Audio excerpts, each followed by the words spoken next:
Paranormal M takes you deep into haunted realms. We reveal the curses and legends that chilled us all. Subscribe now. The unknown is closer than ever. Haunted House. My partner and I rented a house in 2021. Because we were rushing to find a place, we ended up choosing an old 5-bedroom home. Far larger than what the two of us really needed, but it was what we could get at the time.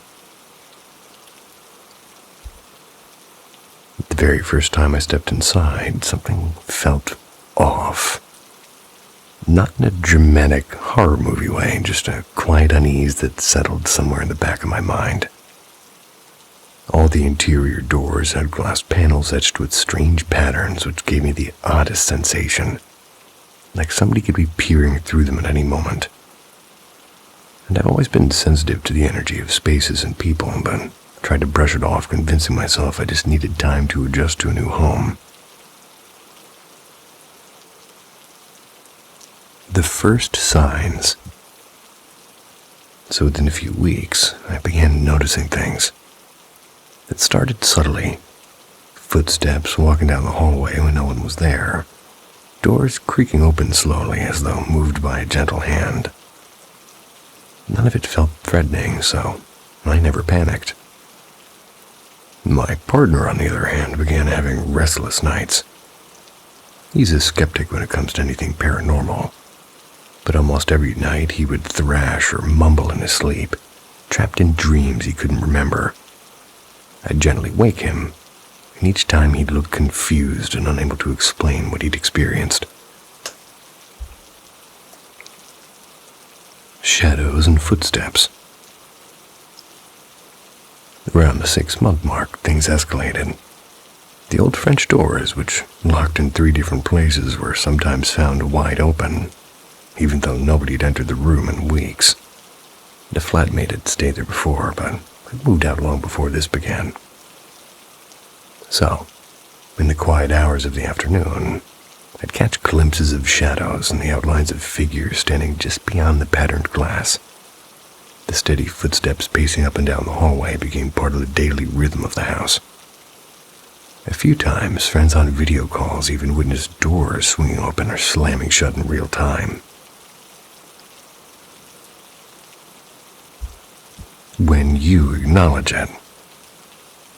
Strangely enough, once I started telling people the house might be haunted, the activity intensified. The once soft footsteps turned to deliberate stomps.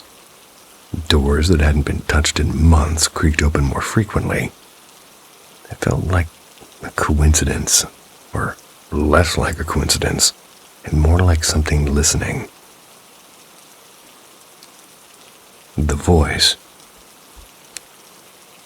The most vivid moment, I think it happened just before we were due to move out. My partner had left for work in the early hours. I lay in the bed in the dark, scrolling on my phone, looking at cats or something. It was around 4, maybe 5 a.m. when a voice all distorted and low and unmistakably male came from the corner of the room. Hello? Hello? It was saying it pretty loud, and I froze, but I forced myself to speak softly, almost instinctively. Yes, I can hear you. I mean no harm. I'm just trying to sleep. And the room fell silent after that. No reply, just the familiar weight of the house pressing in around me. I eventually drifted back to sleep. Epilogue. I'm not sure how interesting this is, but those were just fragments of my time in that house.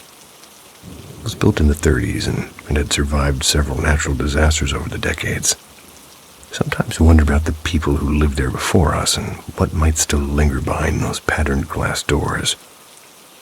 I just hope the new tenant feels more at ease than we ever did.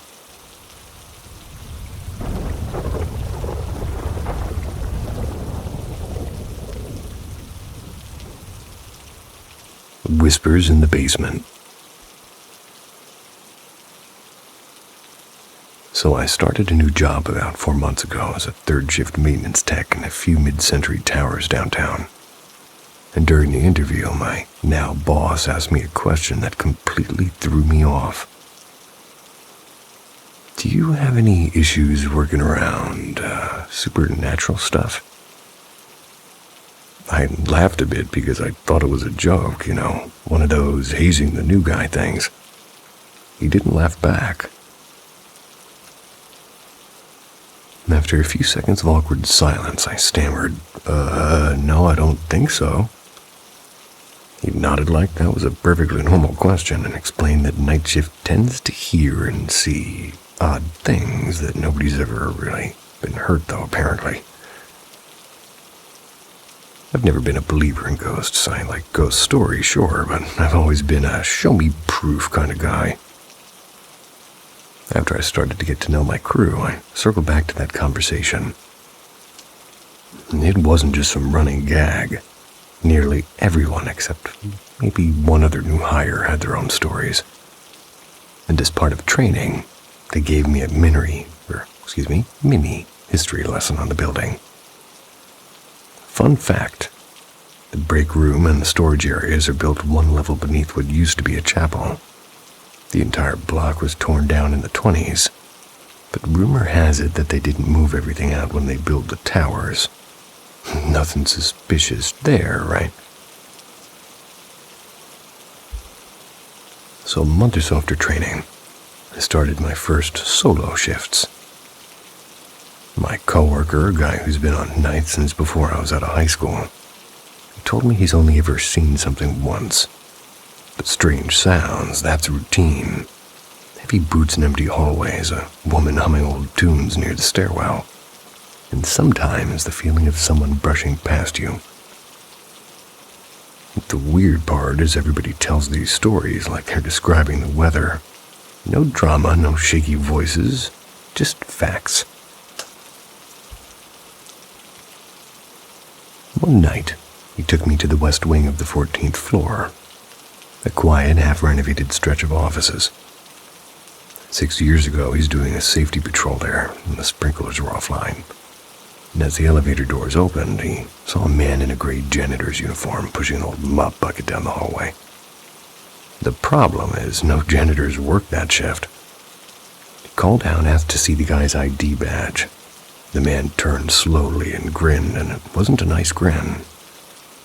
Then walked into a room at the end of the hallway. When my coworker followed, the room was empty. Not just empty, padlocked from the outside, too. My own first something's off moment happened 3 weeks ago. I'm fixing a busted sensor in one of the long concrete service corridors under the towers. My partner was maybe 50 or 60 feet away, checking pipes. I was on a ladder tightening a bracket when I felt a hand tug sharply on the cuff of my pants near my ankle. Not a gentle brush or solid pull. I snapped and, "Hey, knock it off, man." But when I looked down, nobody was there, and my coworker yelled back confused from way down that corridor. And then there was this morning. I'm walking toward one of the foundation entrances when I heard tires screeching like somebody had slammed their brakes. And at first I didn't even process it, just city noise maybe. And then I remembered I was 50 feet underground. No windows, no traffic. A minute later, a scream ripped through the tunnel, sharp and raw and so close it felt like it was right next to my ear. I didn't wait around to figure out if it was real. I grabbed my flashlight and got the hell out of there.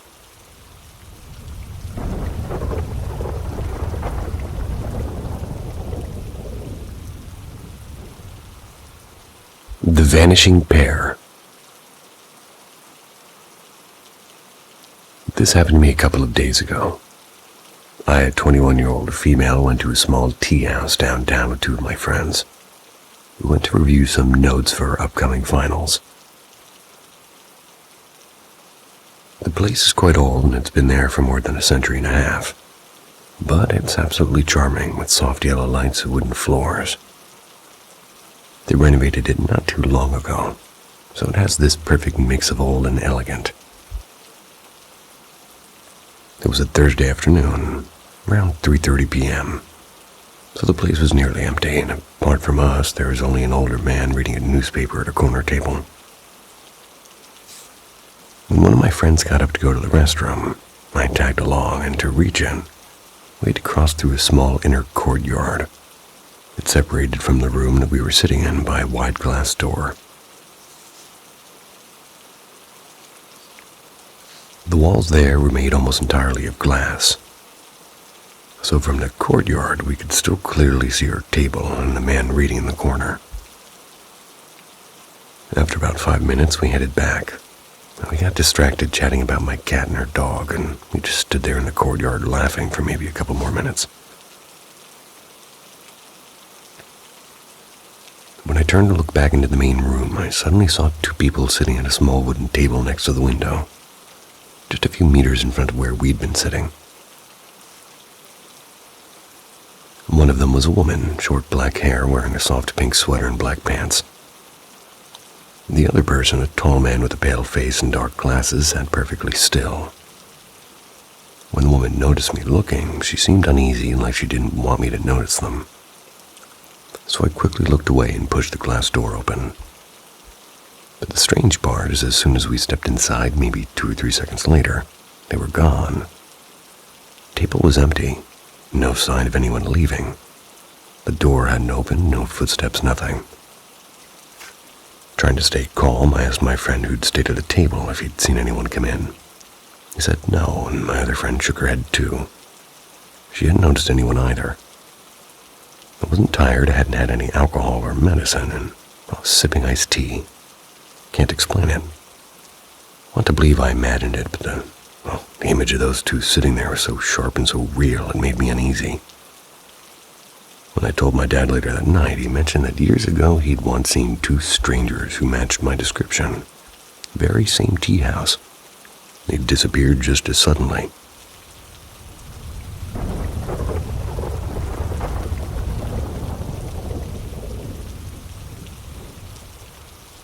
The room that never slept. The bedroom I grew up in, the one I spent almost my entire childhood and teenage years sleeping in, it's always carried a strange, unshakable aura. It wasn't just my imagination either. Over time, that room became known in my family as the one no one really rests. What makes it truly unnerving is how often it seemed to trigger sleep paralysis, and not just for me, for almost anyone who sleeps there. Before you ask, all the casual suspects have been ruled out. The smoke, gas detectors in the house, they always worked. No gas line, no indoor garage, no mold, no hidden chemicals, no carbon monoxide leaks.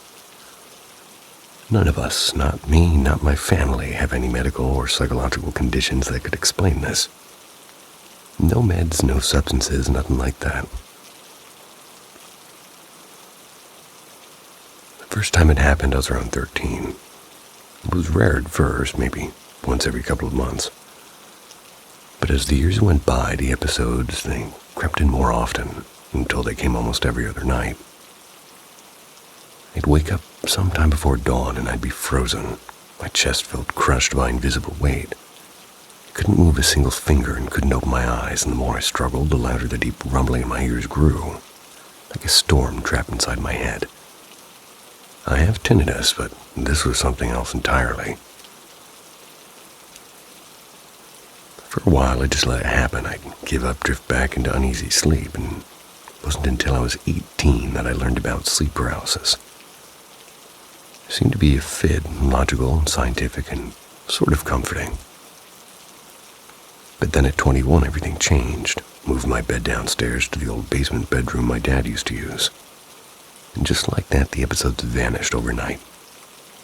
Not once since then have I experienced paralysis anywhere else. Not in that basement room, not in any other house I've lived in. And that was when it clicked. If this was truly some neurological thing, it should have followed me. But it never did. 15 years later, the room upstairs hasn't lost its grip. If I nap there even for a short while, like half the time it hits again. Doesn't matter if it's midnight or bright noon, so lately it's become more aggressive. I don't even have to fall asleep. Sometimes just closing my eyes is enough to feel the familiar buzzing begin at the back of my skull. My mother sleeps in that room now. Whenever I bring it up, she changes the subject like I'd never said a word. A few weeks ago, my partner decided to prove me wrong, and he's the kind of person who can fall asleep in a moving train with a marching band playing next to him. He'd never experienced sleep paralysis in his life and didn't even know it existed before I told him. The moment he stepped into that room, he said, something felt off, like being watched. He laughed it off and laid down. Not long after, it happened to him too. He wasn't asleep when it hit. He said it felt like being pinned under an invisible weight. His chest locked, his breath caught. And then as I happened to walk past the door on my way to the bathroom, I just stopped. Bolted out of bed, pale and shaking, and admitted he'd never felt fear like that. Kept thanking me for passing by, like my presence alone had broken whatever held him. This man has slept through the thunderstorms and fire alarms. Me walking down the hall wouldn't have really even woken him if he'd actually been asleep. To this day, nobody can explain what's wrong with that room. But every time I walk past it, I can't help but feel it's still wide awake, even when no one else is.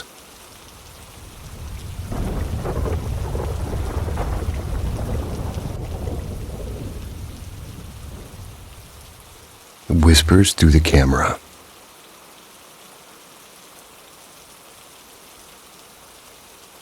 My paternal grandmother passed away when I was 21. Although she lived in another town and I only saw her maybe 3 or 4 times a year, I was heartbroken. She was an extraordinary woman, the kind whose kindness seemed to pour out of her without end. Her laughter was soft but contagious. Her hands always smelled faintly of lavender soap. She loved nothing more than to spoil her grandchildren. Even as age wore her down, there was a quiet strength in her presence, something that made everybody around her feel safe and loved. In the months after she left us, our family started noticing small, inexplicable things. A faint trace of her perfume would suddenly fill the hallway, even when no one was wearing any. A ceramic brooch she always kept in her dresser appeared one day on the kitchen counter. She visited some of us in dreams, always smiling and telling us she was at peace. My uncle once said a pair of small birds landed on his balcony rail. They chirped for several minutes as if they were waiting for him. And at that exact moment, he swore he could smell both her lavender soap and the faint scent of my late grandfather's pipe. The most extraordinary moment happened on my birthday, almost a year later. That year, my father gave me a webcam as a birthday gift. A Logitech C920. It's nothing special. No fancy sensors, no movement features, just a simple little camera. So I set it carefully on top of my monitor. I fixed the cable neatly behind the desk and left the room to grab a drink. When it came back, the webcam was facing the window, and I frowned. I had positioned it toward the chair just minutes earlier. I adjusted it again, made sure the cable wasn't pulling, and I sat down for a while, and it didn't budge. Later, I went to the kitchen, went to make myself a sandwich. When I returned, the webcam had turned again, and this time toward the door. Tightened the cable, tied it down so it couldn't move, left the room deliberately, keeping my eyes on it until the door closed. When I returned a minute later, it had turned back toward the door, and I stood there silent for a long time. Then it clicked. This was my father's gift. She had always called me first thing on my birthday when she was alive. Maybe this was her way of doing it again. I ran to tell my mom what had just happened, and right in the middle of my breathless story, the phone rang. It was my maternal grandmother, and she said, "I don't know why, but I suddenly remembered your birthday right now." It felt like the last missing piece slid into place. After I quietly whispered a thank you into the air, and the webcam just never moved on its own again. Not once. I've used it for years since, and only ever fallen if I bumped it myself. I'd like to think she just wanted to make sure I knew she hadn't forgotten me.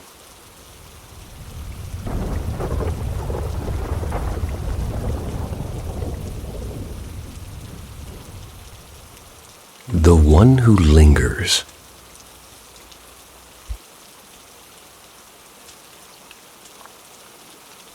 I'm really hoping somebody can help me understand what's happening, maybe how to stop it. My fiancé and I moved into this house with his family in August 2021. We live in the basement. Everything except the laundry room is our space, and it didn't take long before I started hearing footsteps on the stairs at night. When I mentioned it to my mother-in-law, she didn't even act surprised, and instead she unloaded decades of ghost stories about this place. Apparently, ever since anyone can remember, there's been movement on those stairs, heavy and hurried steps, and sometimes so loud it's like somebody running. Doors open and slam by themselves. Cabinets swing wide and drawers slide out. We'll hear these things when everyone else is gone, and the cats, well, they sense it first. Their ears flatten and they hiss and they fix their eyes on empty spaces. It's unnerving, but nothing has ever actually harmed us. This isn't the first haunted house I've lived in. The one I grew up in was called a vortex of negative energy by a family friend who came to bless it. She told my mom something in that house was drawn to me. My room always had the worst activity. She stepped inside once and said the air made her sick. I moved out in 2016, but part of me feels like something moved out with me. Things escalated in late 2021. My mother-in-law and I, we both saw a dark shape scuttle behind the water heater in the laundry room. It was small and quick, like a shadow pretending to be alive. She said it looked like a little furry creature, almost like a strange tiny yeti. Not long after, we saw the same thing out in front by the porch. Since then, I catch it in my peripheral vision all the time. Sometimes it's the feeling first, that gut-level sense that something's watching. Then I see it and gone in the blink of an eye. Every sighting carries this awful childlike dread, and that feeling when you used to hide under the blankets because you knew something was in the room. One summer evening, my mother-in-law and I were in the basement when that feeling crept in. She was near a white sheet that we'd hung from the ceiling to divide the room, and it looked like, I swear, like something was behind it, and then it grabbed her. She yelped, and I saw the fabric stretch and press in the shape of arms. The cats went absolutely feral. The activity ebbs and flows. When it comes back, it's always worse. My sister-in-law says her closet makes her skin crawl, and things disappear from her room constantly. In the basement, there's an old mirror that everybody avoids. I keep it covered, but whenever the energy ramps up, the cover slides off every single time. The cats hiss at it. I hate looking at my own reflection in it, and something about it feels wrong. We've tried holy water and prayers and sage, and the sage worked the longest. But whatever this is, it always returns. I can't shake the feeling that this thing came with me. No one had seen anything before I moved in, and since then everything intensified. The fear it gives me is bone deep and nauseating. Stronger than anything I felt as a kid. The strange part is my childhood house was also my mom's childhood home, and she saw them too. Shadowy figures that would vanish when you turned your head. Whispers calling our names from nowhere, and I learned not to answer, and always the mirror in the hallway. When I was little, I'd point at it and cry about the people. Years later, after learning about Native American history, I realized what I'd seen. Figures with bright feathers, beads, and jewelry. One man in front held a long staff, and it never felt threatening. My mom believes they were trying to protect us, but if that's true, then what's been following me all these years?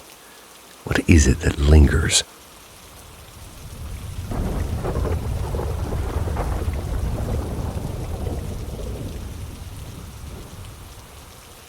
echoes beyond the veil. I'll start with the dreams I used to have. When I was in elementary school, I often dreamed about moments that hadn't happened yet. Ordinary scenes in classrooms and playgrounds, and faces of people I hadn't met. Later, when those things actually happened, it was like a film that I'd already seen. I was enrolled in a gifted program, and I remember the hospital visits around that time. I still had faint surgical scars near my temples and 5 shallow marks between my eyebrows, barely visible now, like the remnants of teenage acne. Years later, something happened. I overdosed on painkillers and everything went dark.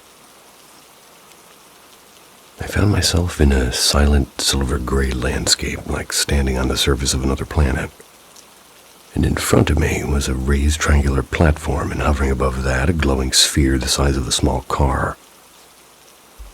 It pulsed with a soft golden light that felt like it was breathing. Around me were figures, their voices overlapping like whispers underwater. One of them was a little girl with solemn eyes. In an instant, I saw her entire life and its abrupt ending, and then a message for somebody I knew. Half in fear, half in awe, I asked, "What is this, some kind of afterlife movie?" And a clear voice said, "It's time to return." I woke up. Another night I saw something that didn't belong here. A small creature shaped like a ferret, but with smooth pale skin and 2 insect-like eyes sprouting from its back. It tilted its head at me, and I heard a sharp, high-pitched sound. It vanished, as if melting into the air. I've also seen things in the sky. A dark, silent triangle floating low, wrapped in a strange mist. 3 lights at the edges and a brighter one in the middle. More than once this happened. And during full moons, I've seen orbs moving fast and too precisely to be planes. And I live in Las Vegas, and lately the night sky's been full of green streaks.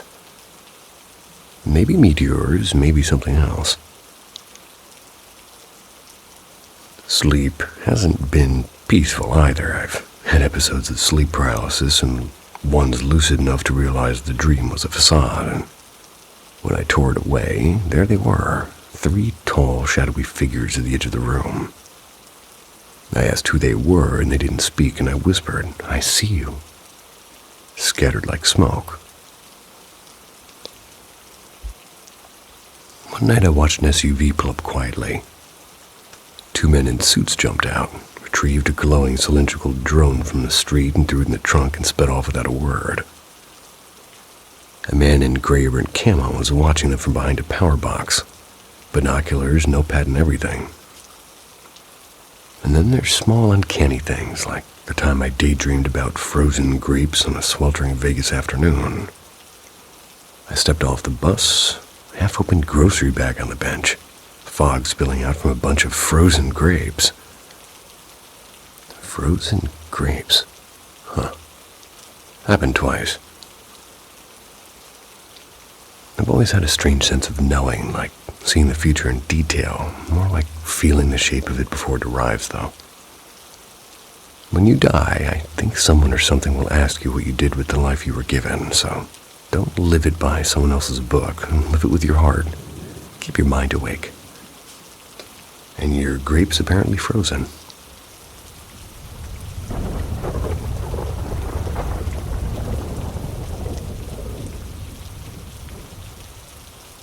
Whispers by the lake.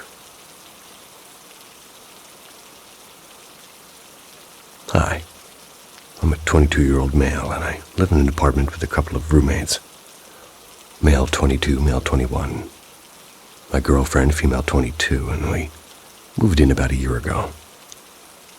For the most part, everything was fine, but lately things have started to feel off about them. It began on an ordinary night when me, my roommate, a 21-year-old male, and my girlfriend were chilling in the living room, talking about movies we'd been meaning to watch. And our living room faces a big lake, and that night the blinds were wide open. We could see the still black water under the night sky and a faint outline of the gazebo near the edge.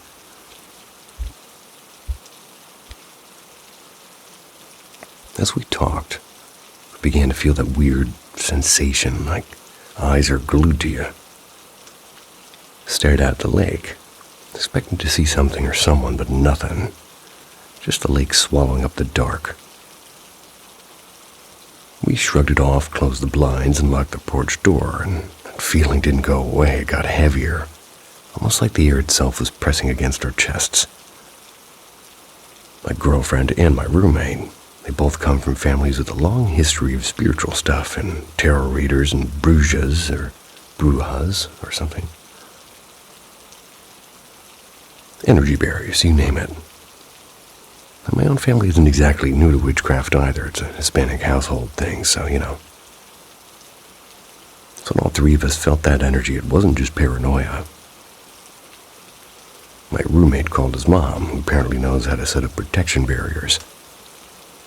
He started mumbling something under his breath, walking around with a lighter and salt, and within minutes, the pressure in the room eased up and we all went back to our rooms.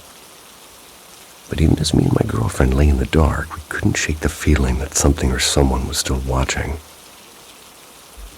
She quietly said she thought it might be a woman's spirit. I asked what made her say that, but she just gave me this look and turned away. A couple of months later, I'm home alone, sitting on that same couch. The air shifted again. That crawling sensation ran down my back, and I started hearing things.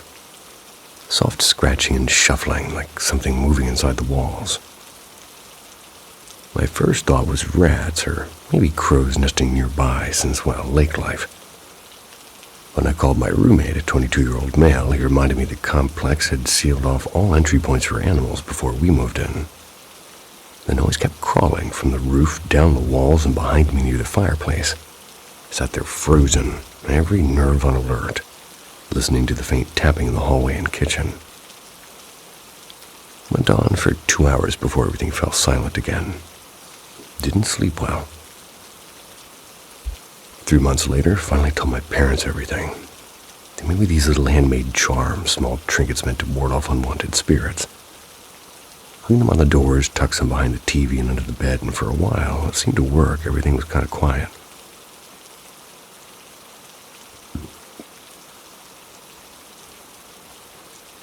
Then came the night after we renewed our lease.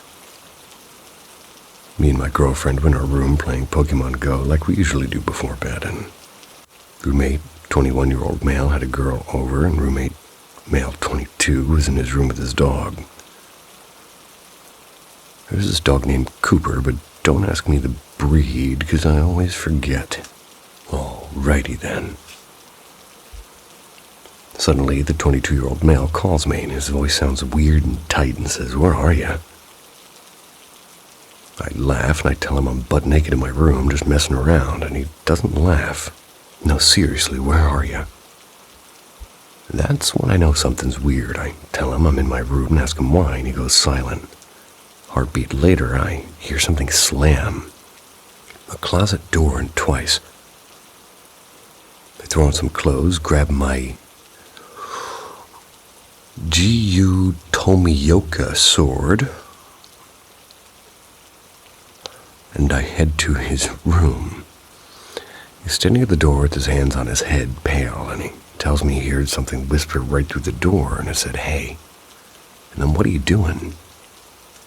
First, he thought that it was me screwing with him, perhaps, like a prank that we would do sometimes, but Cooper had heard it too, and the dog had perked up and let out this low huff like he sensed something.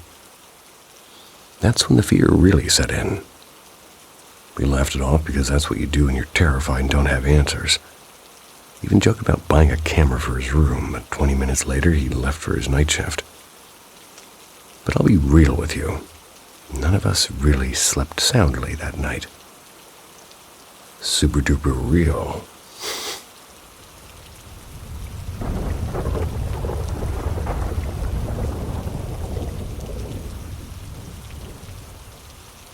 The night it fought back.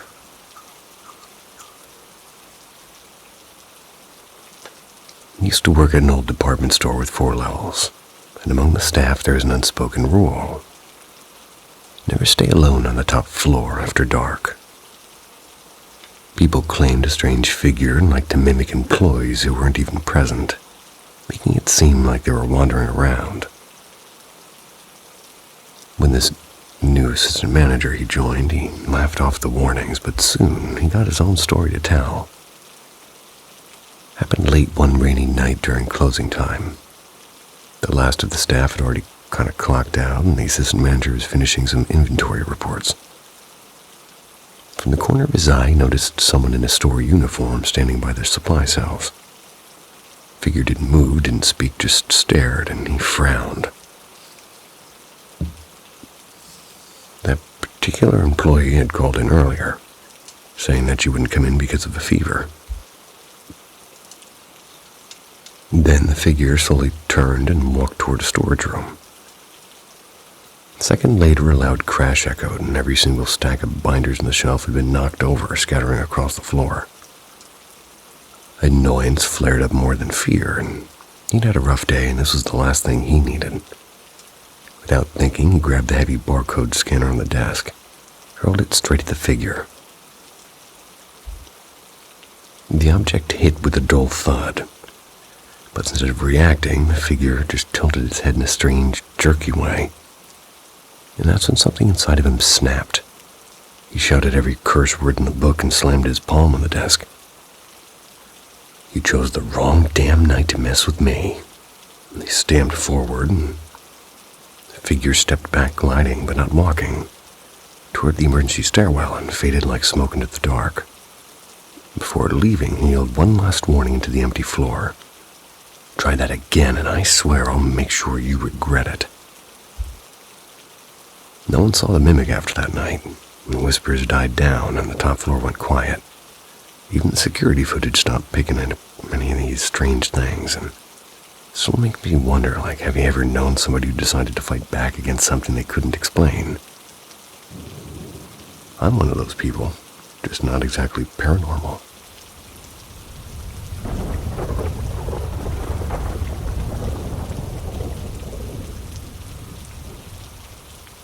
When the House Whispers.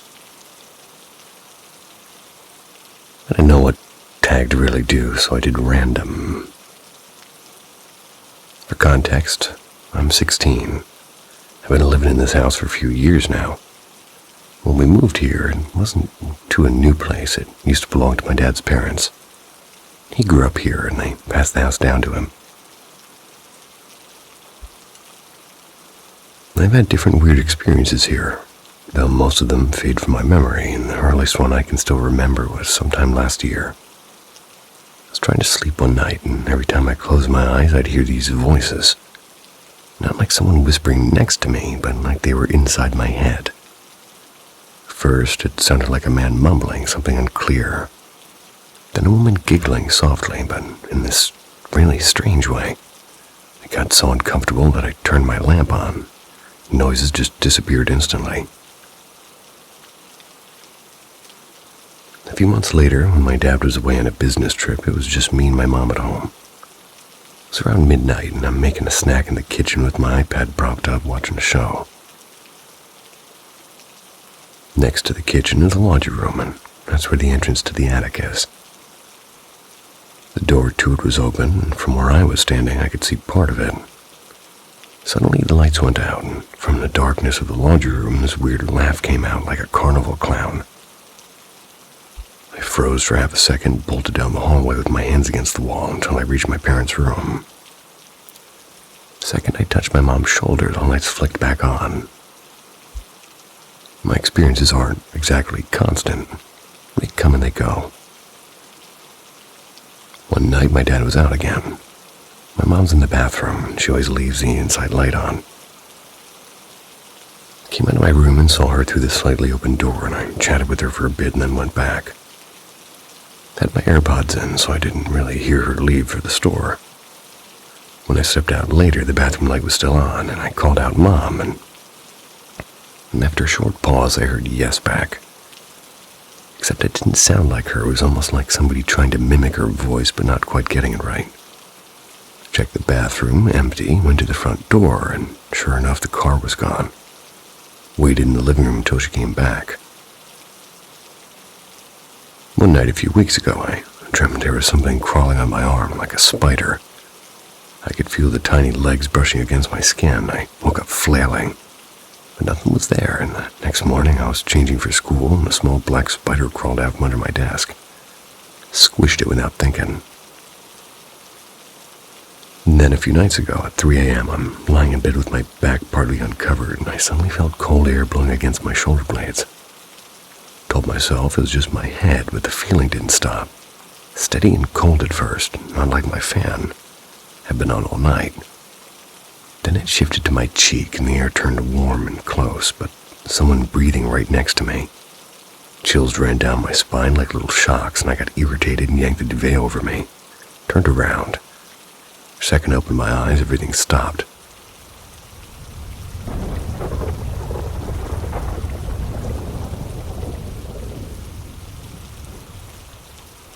The quiet house that watched.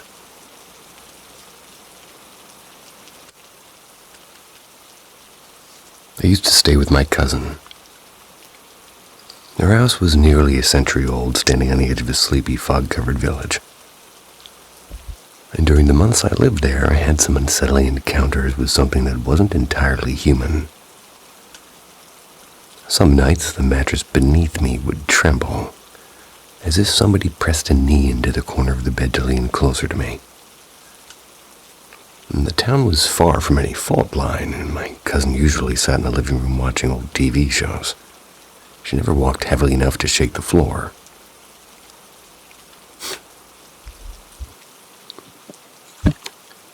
There were moments when I could feel it standing right by me as I lay stiff, pretending to sleep. It leaned so close that I could sense its gaze hovering above my face, patient and curious. I'm convinced it borrowed the voice of an old woman, soft and sing-songy, to whisper my name or laugh quietly near my ear. But I grew up around spiritual energy, and I knew better than to answer. One evening, while I'm doing a cleansing ritual, I sat in the center of a ring of salt and white candles, imagining the light washing this presence away. The candle on my left flickered once, then died as a rush of cold wind brushed my cheek. The rug beneath me shuddered like something had stomped near it. The windows were sealed, the air was still. It felt like the thing was furious I had tried to drive it out, like a breathless exhale from something invisible but close to me. Objects were never still for long, but trinkets on the shelves would clatter to the floor with no explanation. Kitchen door creaked open on its own and soft. There were uneven footsteps following me every time I climbed the wooden stairs.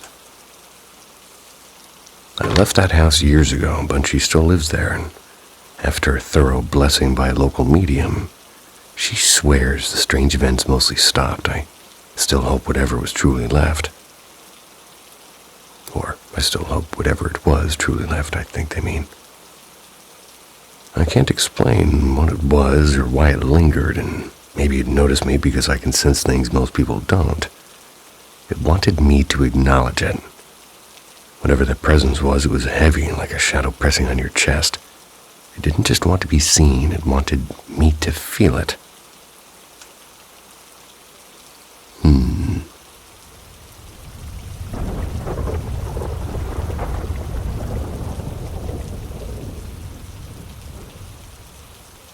The quiet visitor. In the past few weeks, my dog Sabe had been growling at nothing out by the tree line after dusk. It happened often enough that my husband started telling him to check it out. He's convinced Sabe senses something that we cannot, and that he's guarding our home. Sabe carries a special name in our house. He's named after the spirit of Sabe, or Sasquatch. Sabe is short for Sasquatch. Alrighty then. But in my teachings, Sabe stands for honesty. Every generation we keep a dog who bears that name, and Our Sabe is a Belgian... Oh boy, I can't say that word. Malinois? It's trained to the bone. It's alert and fearless and loyal and deeply connected to us. In our belief, names carry weight, so Sabe isn't just a name, it's a role. No one deceitful ever passes through our door without him noticing. It's been tried, it's been tested, and it's been true. Over the past few weeks, though, strange things have started happening.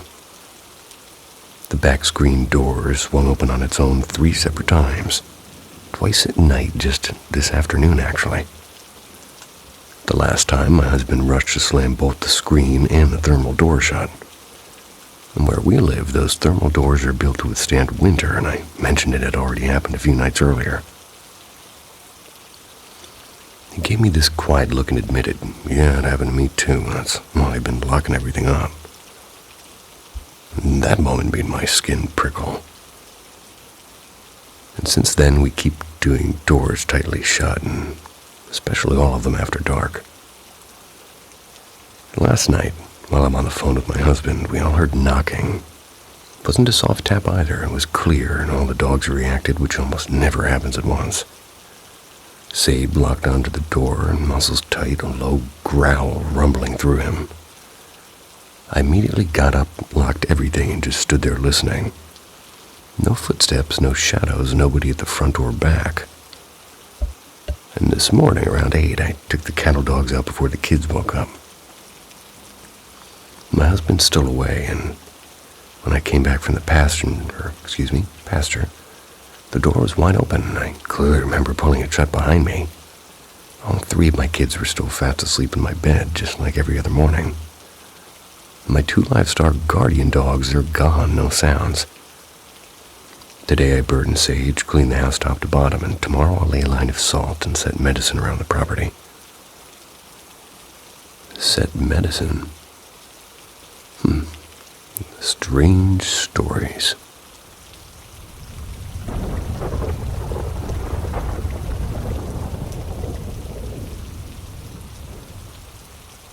The light above the silence. To start, let's say that I'm a woman, 24 years old now. The most intense paranormal experiences I've ever had happened between the ages of 14 and 21. This particular story began when I was 14. It started quietly, almost harmlessly, just a strange dream at first. It came back every single night. It was always the same, except the way I died changed. In that nightmare, I was locked inside my grandfather's old wooden house in the countryside. The windows were nailed shut. The door wouldn't move. I finally forced it open and stepped out, and the world outside was swallowed in darkness. A single light hovered above me, soft and pale, casting a perfect circle on the ground where I stood, and just a few steps ahead, the light faded into nothing. Then, from that void, I heard a laugh, and it was slow and harsh, like something amused at me. Then the voice whispered the same words every night. "You belong to me, no matter where you run." I wanted to scream, but my voice was stuck in my throat. I ran anyway. The light moved with me, protecting me as I stumbled down the long street that didn't seem to even end. But always, halfway through, something happens. I tripped this time, and that's when it got worse. The shadow came for me then. It never touched me the same way twice. Sometimes it strangled me, and other times it crushed me. Other times it stabbed or drowned or burned me. And each death was different. But the pain was always real. When I woke up, there were these bruises on my arms and pressure marks on my ribs, and sometimes scratches on my back. And the pain lingered, dull and deep, as if the dream had followed me into the day. For years I lived like this.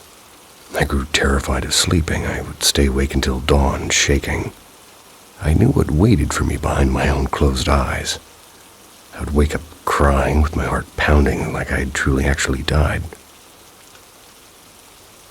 My family is very religious, devout Catholics. They didn't ignore it, and they called several priests actually. Told each of them what I had seen and felt and every word the shadow had whispered. One gave me a rosary bracelet, blessed, and told me to never remove it. Another prayed over me, which is like an exorcism prayer, and it was whispered in Latin. Made me repeat prayers daily. A third told me it was a demonic presence and warned me to just not stay or sleep alone, and strangely, he was right. When I shared the bed with someone, my younger sister or my parents, the dreams didn't come. If I woke up shaking, I only had to call out and my father would rush in. He'd hold my hand to pray with me and I'd fall asleep again, clinging to that small safety. But the years left their marks, and living with fear every night changed something inside me. Even now, I still struggle with sleep and I carry the shadows with me, like they're waiting just beyond the edge of my eyelids. I've always learned to breathe through the fear, but it's still there and it's always there.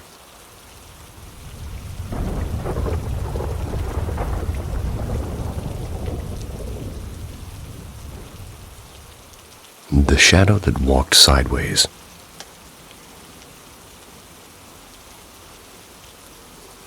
I don't want to give away the exact place. That's because I honestly don't want anyone bringing unwanted attention or any kind of investigation to this site. It's a genuinely beautiful area, though. Owner organizes meaningful community events. I want to respect both the land and the people connected to it. What I can say is that this campground sits right along the edge of an ancient indigenous resting area. It's close enough that if you drift just a little ways down the forest path to the left, you'll find it. That ground has held its quiet for over 1,000 years now, and for that reason I won't reveal the name of this camp. In November of 2023, my friends and I joined a weekend gathering there. It was close to midnight when we left the bonfire to walk back through the gravel parking lot toward our old pickup. We were about to make a quick run into town for some late-night food. One house on the ground stands at the far edge of that lot, and there's a single door. It's lit up by a bright overhead lamp that spills into the ground like a stage light. As we crossed the lot, approaching that door, something strange happened. A tall, dark figure appeared out of nowhere, and its shape projected cleanly against the door. It walked fast, cutting across from the shadows on the left side of the house to the right, and vanished back into darkness.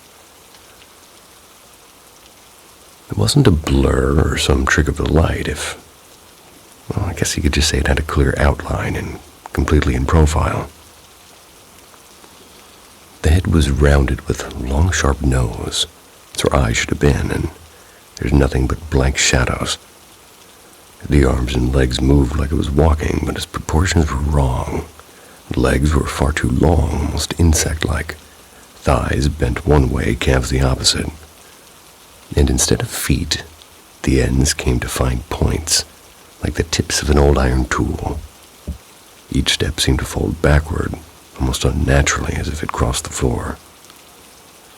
Shadow was as tall as the frame itself, the top of its head brushing the light perfectly. Its whole body was outlined, but it never cast anything onto the lot around it. It was flat against the door, just a moving shape. I'm certain it wasn't anyone from the group. I mean, we're still at least 10 feet away, and nobody in front of us. The whole parking lot area was all empty except for us. The figure appeared suddenly and strode past, dissolved back into the darkness of the wall as if it had never even existed. I can't pretend to know what I saw, and honestly, it's not mine to explain. The indigenous people tied to this land have made it clear that their traditions are theirs alone, so I won't dig into their stories or lore on my own. If somebody from that community ever shared insight, I'd accept it with respect, but beyond that, I'll leave it at this. I saw a shadow walk sideways across a door in the middle of that night, and I've learned to respect what I can't explain. I tried to say parking lot and said parking lot. That was embarrassing.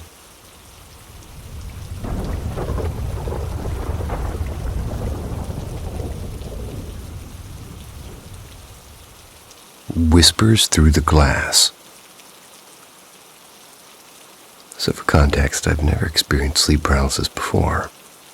And though I have been fascinated with otherworldly encounters since a strange night. It was a night when I saw a tall glowing figure in the backyard. Posted that story yesterday.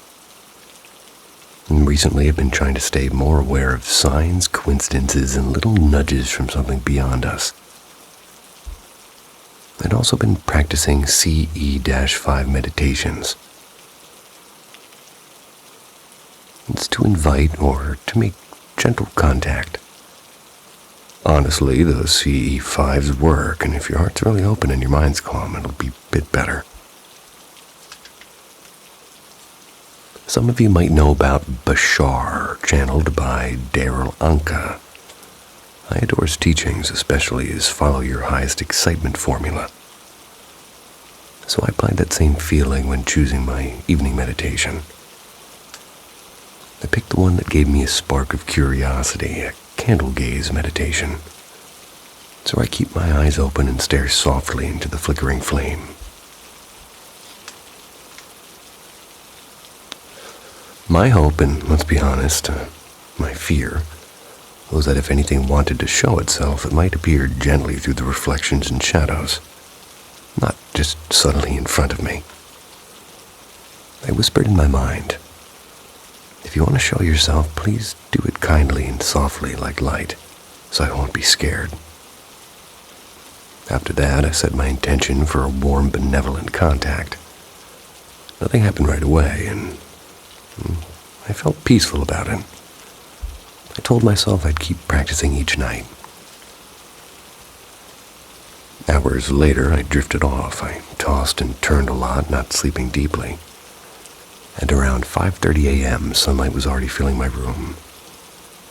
My closet has glass panels that reflect my bed like a dull mirror. When I opened my eyes, still half dreaming, I saw my own reflection. Something about it felt different. And that's when I heard it, a soft but clear voice, almost childlike, saying, "Are you awake?" The glass panel began to ripple slightly as if a breeze was blowing from the inside out. Through that shimmer, I saw two faint golden lights, like eyes in a curved shape that slowly turned into a long grin, far too wide. It didn't look entirely human, but it wasn't monstrous either, just strange.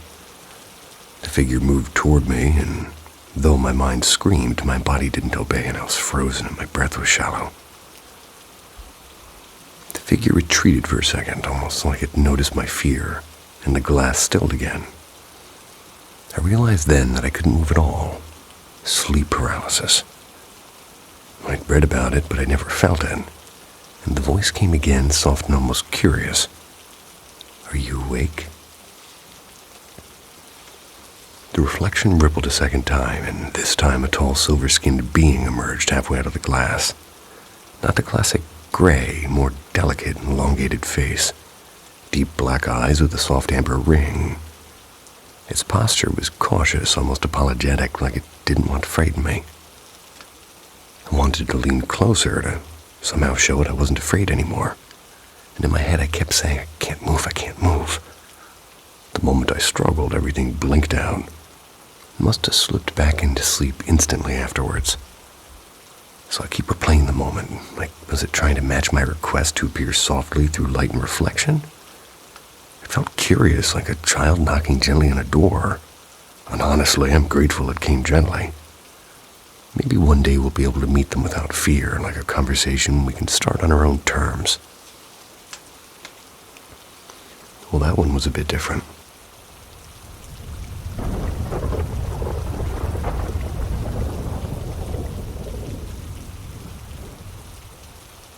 The Night at the Mountain Inn. It's been almost 2 months since this happened, and I've gone back and forth about sharing it, but now that some time has passed, I've found a little more courage. I think I'm ready to tell it. What I experienced that night changed me forever, so here it goes. My family and I flew to Boston to visit my sister, planning to spend 4 days together. The first day, 8/6, was wonderful. We visited Cape Cod and ended the evening with a cozy birthday dinner for my mom at a seaside restaurant. Cape Cod is a pretty cool place. On the second day, we decided to take a trip to Salem. Each of us got a psychic reading for fun, and at the end of my mom's session, the psychic urged her to buy a black onyx pendant, saying that it would help protect her from the negative energy surrounding certain people in her life.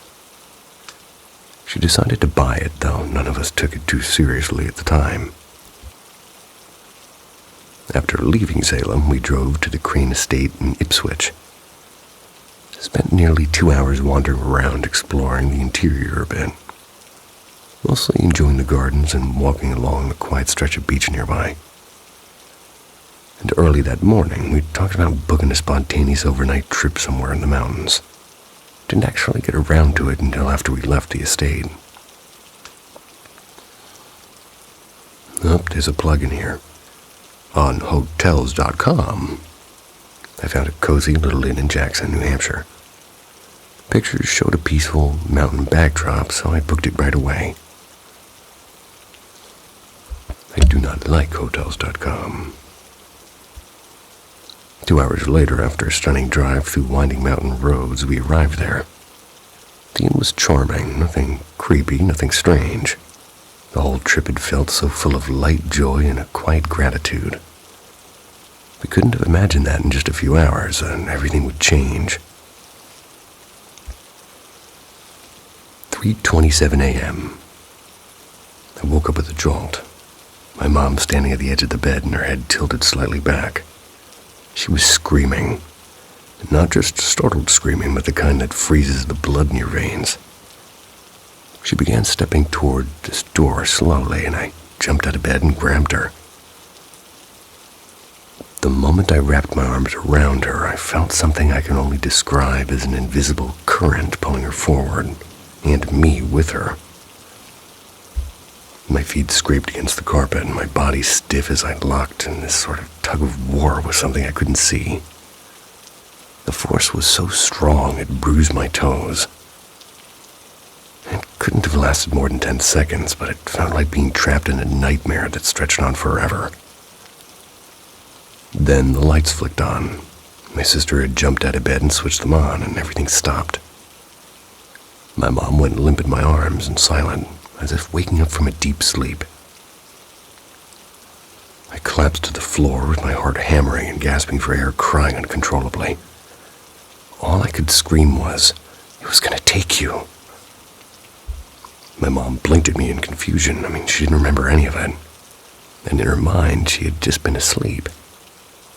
Meanwhile, my sister was pale and speechless, and she told us that when she first heard the screaming, she thought maybe there was an animal in the room. And then she saw us, and my mom we froze. Frozen near the door with no one else, and that's when she knew something was horribly wrong. This was and still is the most terrifying experience of my life. And even now, I sometimes lie in bed tense, waiting for that unseen pull to return. I've never been a religious person, but that night shook something loose in me. Can't explain what happened, because part of me wants to call it a nightmare, and another part of me knows that it happened, and I felt it. Whatever that was, real to me. And the memory of that night in the mountain inn is something I'll carry for the rest of my life.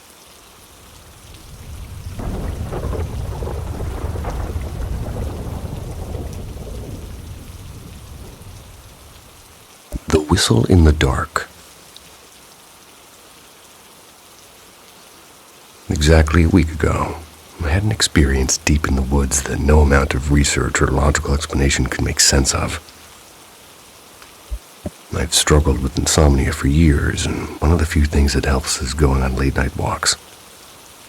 Last Friday night, after tossing and turning for hours, I decided to get some air. And there's a narrow forested trail behind the community center, not a dense forest, but thick enough. You can see straight through it. If somebody yelled, people at the edge of the field would hear you. I walked around until I found a small clearing with an old leaning birch tree and sat down with my back against the trunk. The air was cool and quiet in that heavy way only 2 a.m. can be. I must have zoned out because when I checked my phone it was already 2:37 a.m., and that's when I heard it. At first, it sounded like somebody carefully stepping through the undergrowth about 20-30 feet away. The sound of leaves crunching was crisp, and it was definitely bipedal, not a raccoon or a deer. The thing that unsettled me was that the ground was littered with brittle sticks and twigs. When I walked in earlier, it was impossible not to snap them. I even scratched my leg on some, but whatever was moving didn't make a single snapping sound, just soft measured steps, too light for the ground that they were on. My first thought was maybe a kid sneaking around, but the stride was too wide and too deliberate. And then out of nowhere came the strange sound of whistling.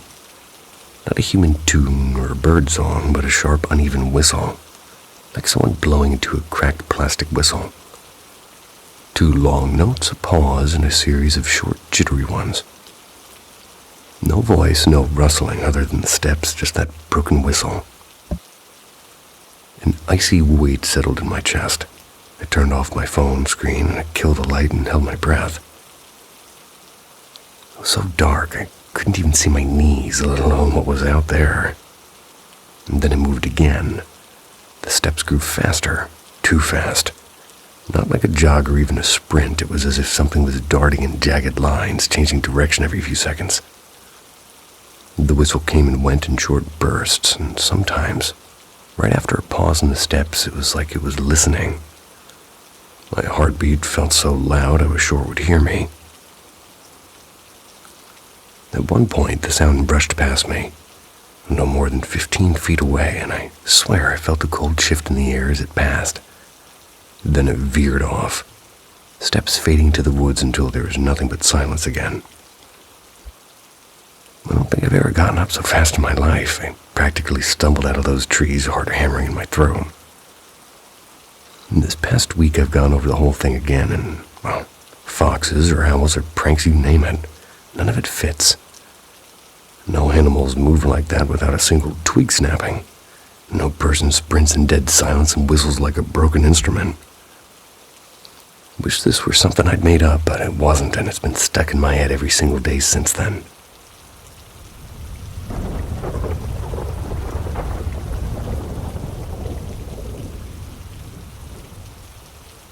The night the door answered back. I asked my mom to tell me again about one of her weirdest experiences with a Ouija board so I could share it here. I also tried to ask the questions I thought you guys would be curious about. It was a warm night in the summer of 1984 in Denver, Colorado. My mom was living by herself in a small upstairs apartment. The fire escape was right outside her kitchen, and because of the heat, she had the back door propped open. The screen door was latched tightly, and she says she'll never mess with that latch and never really need to. That night she invited a neighbor over, somebody that she described as the cautious type, especially with anything spiritual or supernatural. They decided to play with the Ouija board, and she had just bought it at a yard sale. At first, the planchette barely moved, like making it kind of slow, lazy circles. Then, almost like something was waking up, it began spinning faster and faster. So fast, she said, that their fingers couldn't keep up. Suddenly whipped across the table, skidded into the floor, and at that exact second, the screen door behind them burst open with a loud bang. Then it slammed itself shut. It was like somebody had walked through. When I asked her about the latch, she admitted she didn't remember the exact mechanism, only that it didn't just pop open. You had to press and twist or pull something. She swore she hadn't touched it, and neither had her neighbor. So I asked if she'd ever heard a planchette spinning like that before, and she laughed and reminded me that this was before the internet. No YouTube stories, no creepy Reddit threads. Excuse me, just them on the board. Their attitude toward the Ouija board back then was pure excitement, and she thought it was all fun and curiosity. Her neighbor, on the other hand, was visibly uncomfortable. I also asked her if she ever suspected she might have been moving it herself without realizing. I have overspent my voice, excuse me.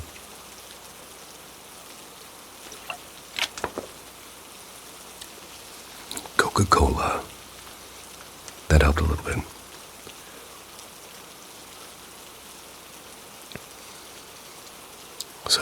So our neighbor thought it was all fun and curiosity, and this other neighbor, very visibly uncomfortable. I also asked her if she ever suspected she might have been moving it herself without realizing. She shook her head and said, no way, it felt like it was pulling us, not the other way around.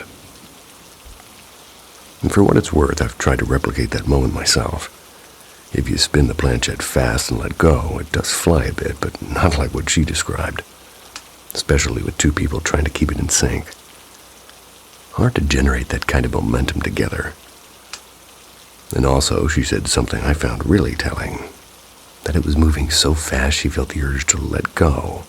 And that's not how people usually describe something they're controlling.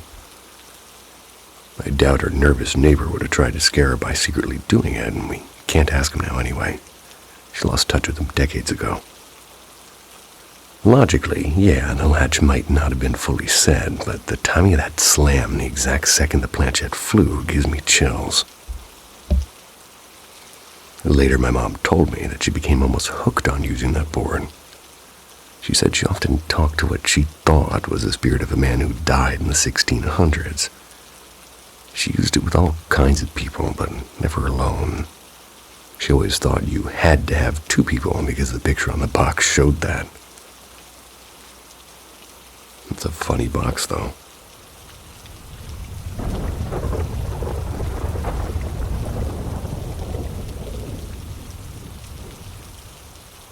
The message that waited. About 4 years ago, my dad passed away because of a long illness. Happened right in the middle of the lockdown, so everything felt strangely quiet and unreal. It's not that we, his family, denied his death. It's just that it didn't register as being real. Well, that's weird. It was like my brain refused to accept that somebody who had always been there was suddenly gone. In fact, he was the first person I ever truly lost. During his last weeks, his condition went downhill, so fast it was scary, and he could barely whisper, and lifting his arms was exhausting. If he needed anything, even something small like adjusting his blanket, he'd just use his phone to text me or my mom or my sister. He couldn't speak much anymore, but he could still type. That became a rhythm day after day, and toward the end his messages became fragmented and confusing. He mixed up letters and words, and some sentences were so garbled they didn't make any sense at all. It was heartbreaking because we could feel him slipping away, not just physically, but piece by piece, and after the funeral, my mom kept his phone line active. I remember one night she showed me the very last text that he sent her, and it was simply asking her to open the window. He couldn't breathe well. She held onto that phone for weeks, using it to reply to friends who texted their condolences. And when that ended, she turned it off and tucked it into the bottom drawer of her dresser. Nobody opened it again. It just stayed there like a frozen moment in time. Half a year later, out of nowhere, my mom called me. Her voice was shaking, and she'd found something. A text, and it wasn't a new message exactly. It had been there all along, just unnoticed. My dad died February 2021. My mom thought the last thing he ever sent was that short, desperate message about the window. But in March, another message had arrived, and she didn't see it until September. The strange part was that when it was said, it wasn't about him or goodbye, it was about me. My dad and I had a complicated relationship, lots of love, but lots of distance, and even more unspoken words. But in that message, he told my mom I had a kind heart, and that he was proud of the person I was becoming. He didn't mention anyone else, just me. The words were clear, unlike his last confusing texts. We don't really have an explanation. The phone line had still been active for a while after he passed. My mom's account was still tied to it. Maybe it was a delayed message, maybe it was a glitch, or maybe it was something else entirely. I still don't know what to believe, but every now and then I think about how that message waited months to be read. Almost like it wanted to find the right moment to be heard.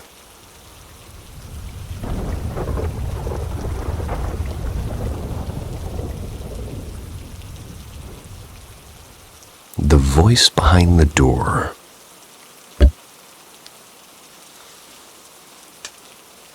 This happened just a few months ago, late August.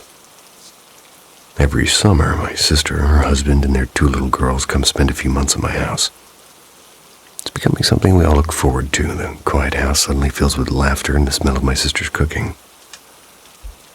That day started out completely ordinary. I left for work early in the morning as usual. Around 1 p.m., my phone buzzed, and it was a message from my sister. "Are you home?" I texted back quickly. "Nope, still at work." She replied almost immediately. "Are you sure? Don't joke." I laughed and wrote, "I'm serious. I haven't had lunch yet." She didn't answer for a minute, and then one line came back. "Okay, we'll talk when you're back." When I returned home around 5:30, I found her waiting at the door with her face pale, and she said that earlier she'd gone upstairs to grab some clean towels when she noticed my bedroom door slightly open. The light was on. So she called out, "Hey, are you here already?" From the inside, somebody answered, "Yeah, I'm just getting ready." In my voice. Thinking I'd come home early, she knocked softly, and my older niece called my name too, and again the same voice answered, "I'll be out in a second." But no one did come out. They waited at the door until the light suddenly flicked off, and then silence. When they opened it, the room was empty. Everything exactly the way I'd left it in the morning. I'd show them my work ID logs and even a photo I took of the office at 1 p.m., and my sister just stared at me, as if trying to find another explanation. We both knew what she had heard wasn't her imagination.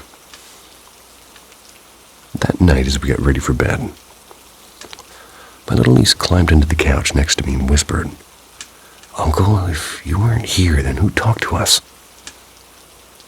I smiled, I patted her head and said gently, "Maybe just the wind playing tricks on you." But in my chest, I felt something tighten.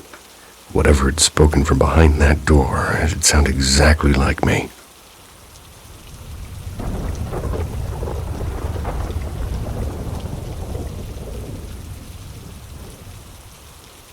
The man who wasn't supposed to be there. Back between 2014 and 2016, I went through a difficult stretch of sleepless nights, plagued by frequent sleep paralysis and strange looming dreams that felt like the end of the world.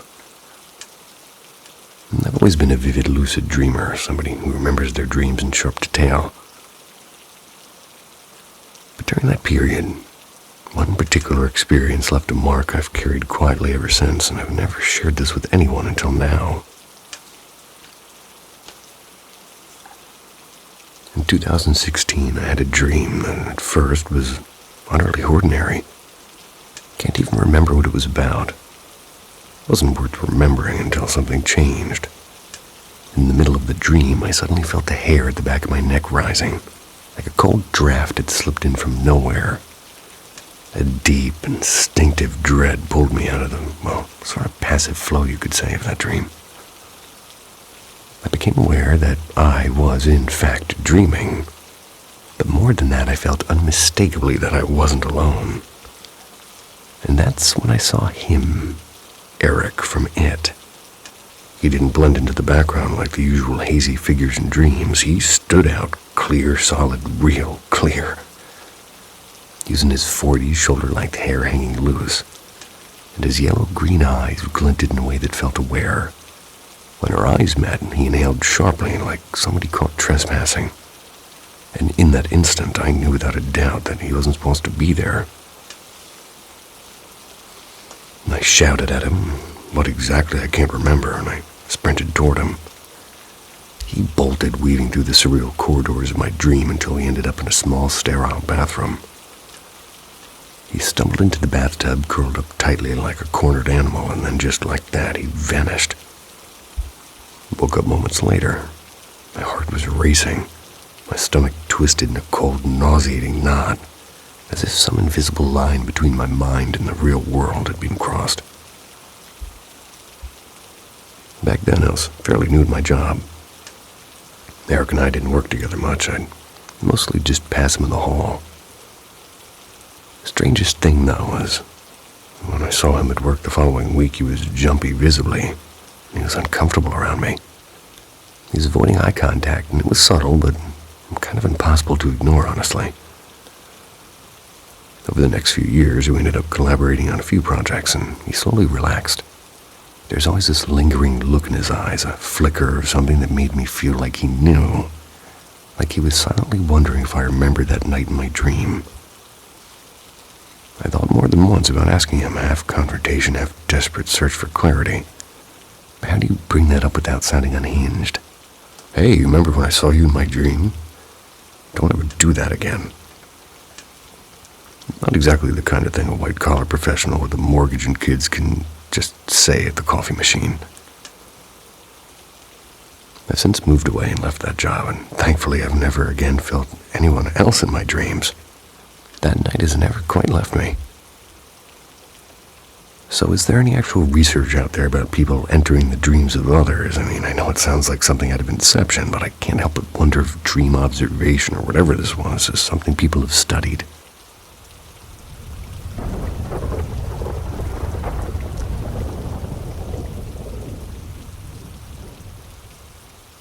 Whispers in the walls. My house is almost a century old. 98 years to be exact. I moved in with my partner last spring, and since then we started like small oddities shop sort of a thing. Or what? Sorry, complete brain fart. What started as small oddities has grown into something that makes my skin crawl. In the beginning, it was just tiny things. Creaks at night, random temperature dips, that kind of stuff you tell yourself is just old house things. We try to laugh it off, but now the laughter is long gone. Some nights I jolt awake drenched in sweat, the room boiling hot like somebody locked me inside of an oven. It's not just me, my partner feels this too. Other times it turns bitterly cold for no reason, cold enough that our breaths fog up like we're outside in winter. And then there are smells, rotten wood, smoke, and damp earth, and they come without warning and disappear just as fast, leaving us uneasy. We've had experts over more than once, and inspectors and plumbers and HVAC techs, you name it. All of them said everything was perfectly fine, no leaks, no faulty wiring, no mold, no explanation. Yuck with the mold. It's one afternoon, late July. Scrubbing the kitchen counters when I heard my partner's voice call a casual, "Hey," from the attic, and I froze. They were at work, and I told myself it was just my head, till it came again, and again. When I climbed the attic stairs, the same voice called out from behind me downstairs. Then it started whispering my name, banging sounds then followed. It's like somebody was hurling furniture around, but no matter where I went, the noise stayed the same volume. It's like it was coming from the walls themselves. It's not just noise. There have been moments lying in bed where I feel hands, invisible ice-cold hands, like they're closing around my throat. I gasp for air, but nothing's there, and other times both of us wake up with burning scratches on our arms, bruises on our legs. I can't explain how they got there. The house feels angry. It doesn't feel like something that wants to share space. It feels like something waiting for us to break. And I've never been somebody to believe in ghosts or curses, but every creak of the floorboards sounds like a warning. I'm scared to be alone, and I'm scared to sleep, and the worst part is, whatever it is, it feels closer every night.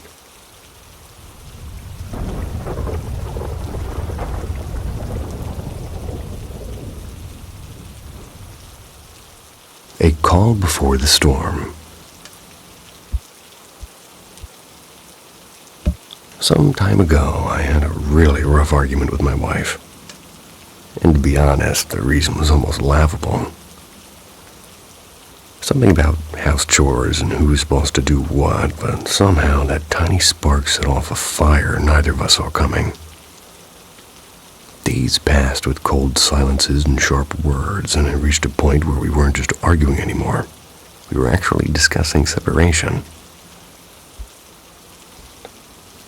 One night, after another tense dinner, we sat across from each other and decided to set a final talk, and we agreed to give ourselves a few days to breathe and reflect, and then on a specific evening we'd sit down and make a decision. Either rebuild our marriage or walk away from it. No one else knew, and I didn't confide in my friends, and my wife promised she didn't say a word to anyone either. Those are all good moves. Then the night before that conversation, something odd happened. My father-in-law, who lives in a small town in Spain, suddenly calls us. We hadn't spoken to him in weeks at this point. First thing he said was, "I don't like this quiet." And I froze for a moment. It wasn't just what he said, it was how he said it with a certain weight to it. So I asked him what he meant. He spoke indirectly, almost poetically, saying things like, "When a house goes silent, it's rarely good reasons that it happens." It felt unsettling, like he was sensing something miles away. Before hanging up, he added, "I'll call you tomorrow at the exact same time." Coincidentally, or maybe not, that was exactly when we had planned to have our make-or-break talk. Next day, right on the dot, he called again. He didn't greet me the way he usually does. Instead, he went straight to it. "You are the pillar of your home. You don't leave the house standing in a storm without holding it up. If you walk away now, you'll regret it." I remember sitting there stunned. It was too precise to just be a hunch, so I told him everything, the fight and the silence, the decision we're about to make. He simply replied that he felt it. Said he woke up with a knot in his chest and knew I had to speak to him, or knew that he had to speak to me.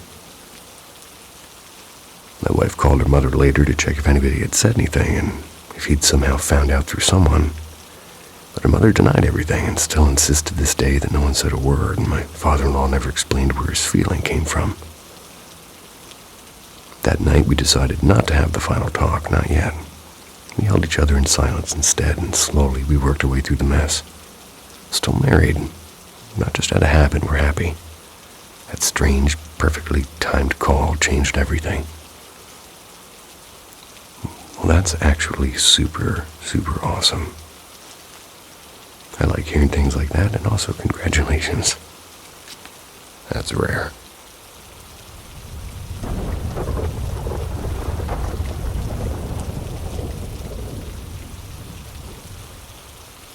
The Night Death Whispered. This happened not too long ago, June of this year, 2025. For nearly 2 weeks, my mother kept complaining about a strange rotting smell coming from my room. I cleaned every corner, I washed my clothes, opened the windows wide, even sprayed air freshener. The smell never went away. It reminded me of something damp and forgotten, like mold and decay.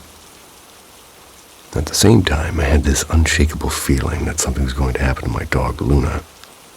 Couldn't explain why, just a heaviness in my chest that stayed with me. Then one afternoon, when I came back from school, I saw my mom standing outside on the sidewalk, and she looked pale and tense. She said softly, "I need to tell you something."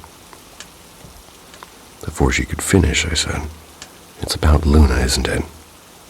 Her eyes widened. She asked how I knew. And yes, the dog passed away that morning. And it was Thursday, June 19th. And that night I had a nightmare.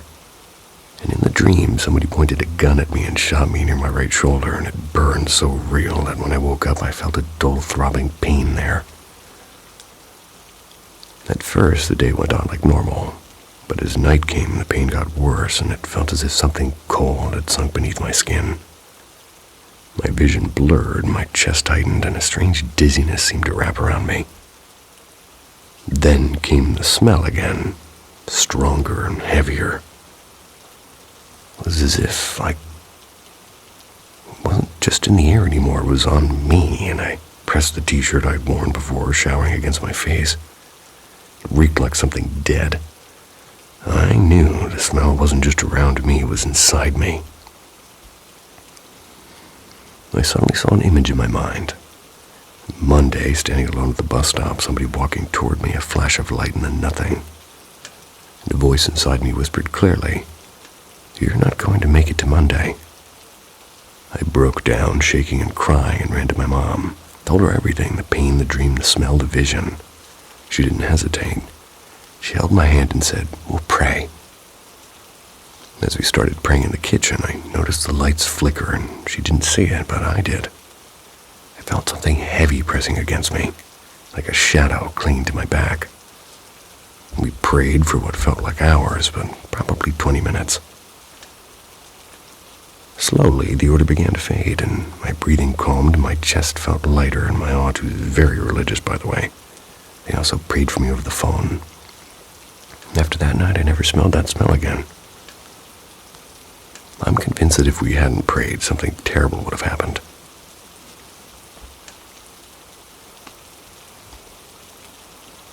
That Monday, I woke up with a piercing headache.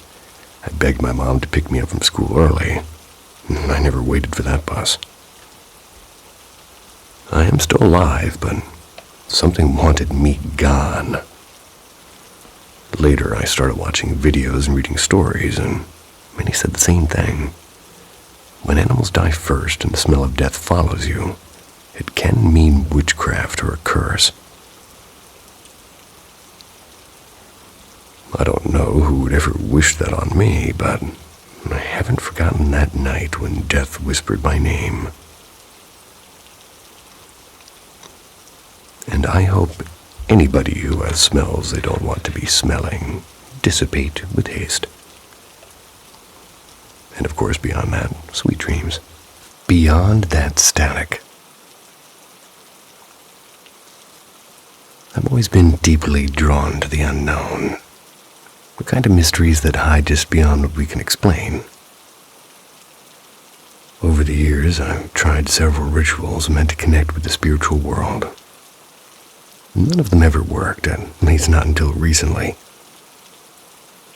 One late night while aimlessly scrolling through obscure forums, I stumbled upon something called tape whispers. It was said to be a way to bridge the gap between our world and theirs, using nothing but a tape recorder.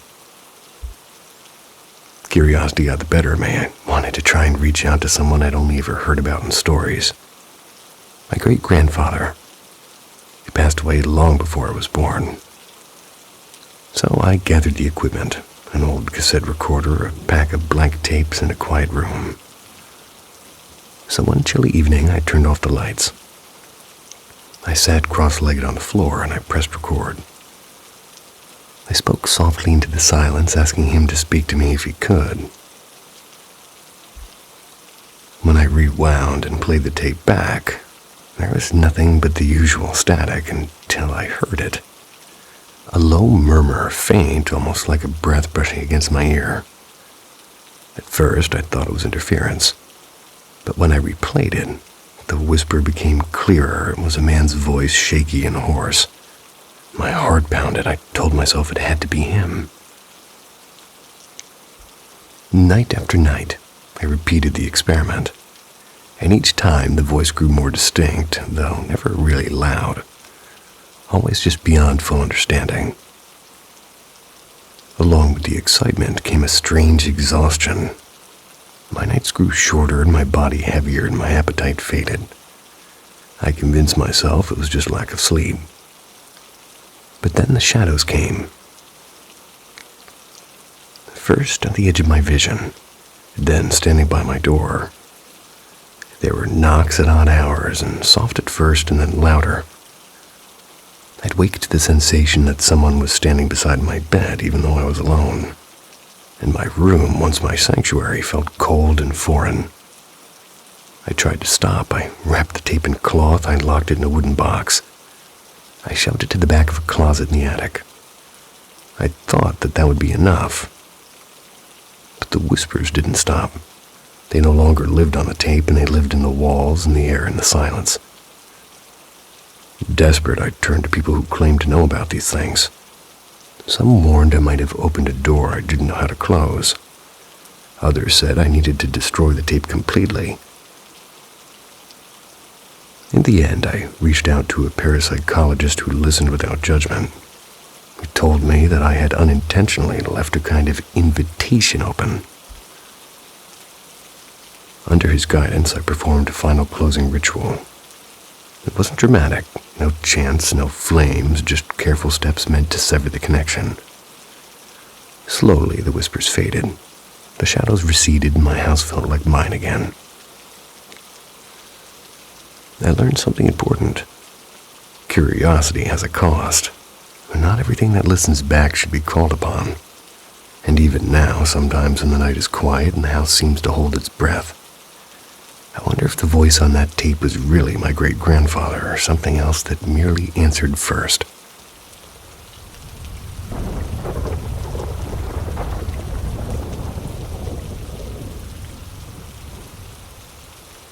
Homer and the Haunted Isles. I once ran my own small construction business with a crew of 6. We weren't big, but we were steady, and I was proud of it.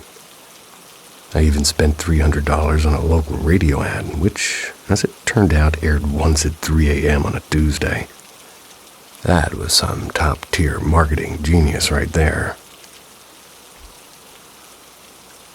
Anyway, one day my body decided it had had enough of my nonsense. I had a heart attack right in the middle of planting a row of trees on a 5-acre job site, and I staggered across the lawn, flopped down on the damp grass. I waited to see whether it would be the EMTs or the Reaper showing up first. That moment pretty much signed the death certificate for my business. My crew was good, but not good enough to keep the whole machine running. My doctor made it clear I wasn't going back to heavy lifting anytime soon. So I looked for something low stress, something I could just drift through while healing.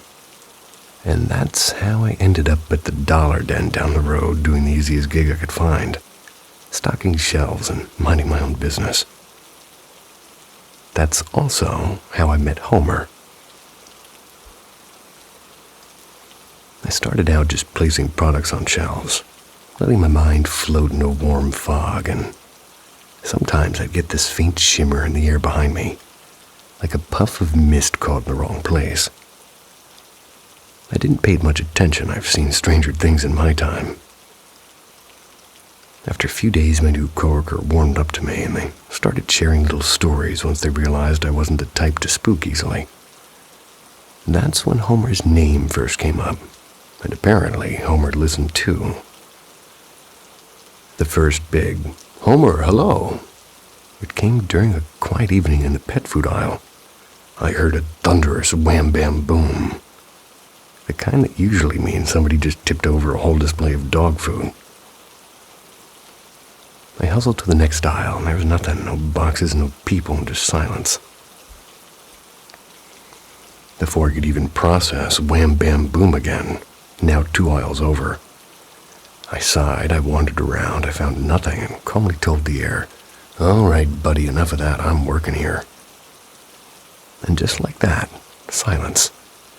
Polite little rascal.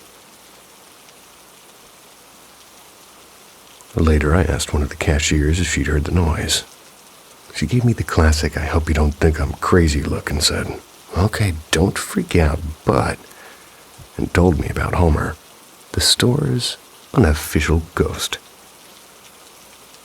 They'd had nights where right after locking the doors, they'd hear a man coughing somewhere deep in the aisles. They'd call out, get no answer, hear footsteps swishing just 1 aisle over. And eventually, after realizing it was a Homer game, they'd retreat only for a bag of Tide Pods to go skidding down the aisle after them like a playful cat. Needless to say, Homer had a flair for drama. Homer doesn't bother anyone maliciously. He'll nudge a shopping cart across an empty aisle. Maybe set off the motion alarm by the register just to make me stop what I'm doing. When I tell him to knock it off, he usually does, and Then he goes to mess with the automatic doors standing in the way, so that way they open and close until somebody acknowledges him. Once, a woman who looked like she was walking straight out of a ghost hunting movie, they wandered in. They looked around for a minute and said to me casually, "There's something here, but don't worry, it's friendly." Then she paid for her gum and left like that was the most normal thing in the world. My favorite Homer prank happened one night after my friend decided to leave a giant teddy bear on the conveyor belt holding a sign in red marker saying, "I'm watching you." Homer never wanted to waste good material. He set off the store alarms after closing. When the manager came in alone to check, the first thing she saw in the harsh fluorescent light was that bear staring right at her. If you've ever watched a B horror movie, you can imagine the scream she let out. Now, if I work a shift and don't hear a single peep from him, it feels too quiet. Management even calls him my buddy, as in, your buddy was active last night, he knocked over the seasonal display again. I told Homer I was writing this down. It's only polite to let a ghost know when they're being documented. And as I type this, I swear I can feel him peeking over my shoulder amused. I figure he likes hanging around me because of something far stranger than that happened to me involving a being I called Grandma Moose's. Well, that's a good name. But that's a story for another day, my friends. Another day. I sort of demand Grandma Moose's now, but okay, I'll oblige.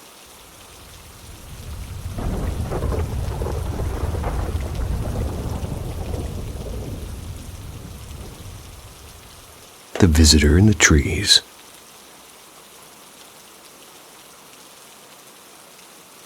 I was pulling into my small cabin. It's tucked deep in the hills of Tennessee. It's after another long shift of the old witching willow gas and go, tale for another night. The gravel crunched under my tires as I drove the quarter-mile stretch of driveway running right alongside the state wildlife refuge. The porch light was on. It was warm and steady like a lighthouse in the dark. I parked the truck and I called out to Boone, my lazy old blue tick hound, who would normally bolt straight to the porch the second I unclip his lead, but this time, Boone didn't do his usual routine. Instead, he tore off into the backwoods behind the shed, tail high, barking once before disappearing into the night. I cursed under my breath, wondering what kind of fool critter he was chasing, but by the time I got to the porch, there he was, trotting out from the opposite side like nothing happened. I muttered a few colorful names his way. He just wagged his tail and went inside easy as pie. Dinner time came, the dogs got fed, and I threw together a quick meal for the missus and me. We settled into bed in the kind of quiet evening that kind of drips away slowly, just the soft sound of crickets and the hum of the AC. I didn't know then that we were being watched. Mounted on the wall across from our bed is a 32-inch monitor feeding 4 night vision cameras with overlapping IR lights around the property. One of my better ideas. Out of a habit, I glanced at the screen mid-Netflix and saw something strange on camera number 2. The one facing the tree line maybe 40 yards out. And there it was, a glowing sphere, bright and blindingly bright. It was hovering maybe 25 feet off the ground, dead still like it had been waiting. I frowned, I pointed toward the screen, about to say, "Honey, what's..." Then the light vanished. Just like that, like a soap bubble popped, and then the cameras blinked. Oh yeah, feel that pucker. Same here. Like any reasonable folks, we made sure the doors and windows were locked, grabbed a couple of firearms, and, well, most people would have stayed under the bed, but I've never been most people. Laced up my boots, grabbed my mag light, my old .45, stepped out into the night. The air was thick, the kind that sticks to your skin. Moved toward the back where I keep the raised beds and barrels full of dirt.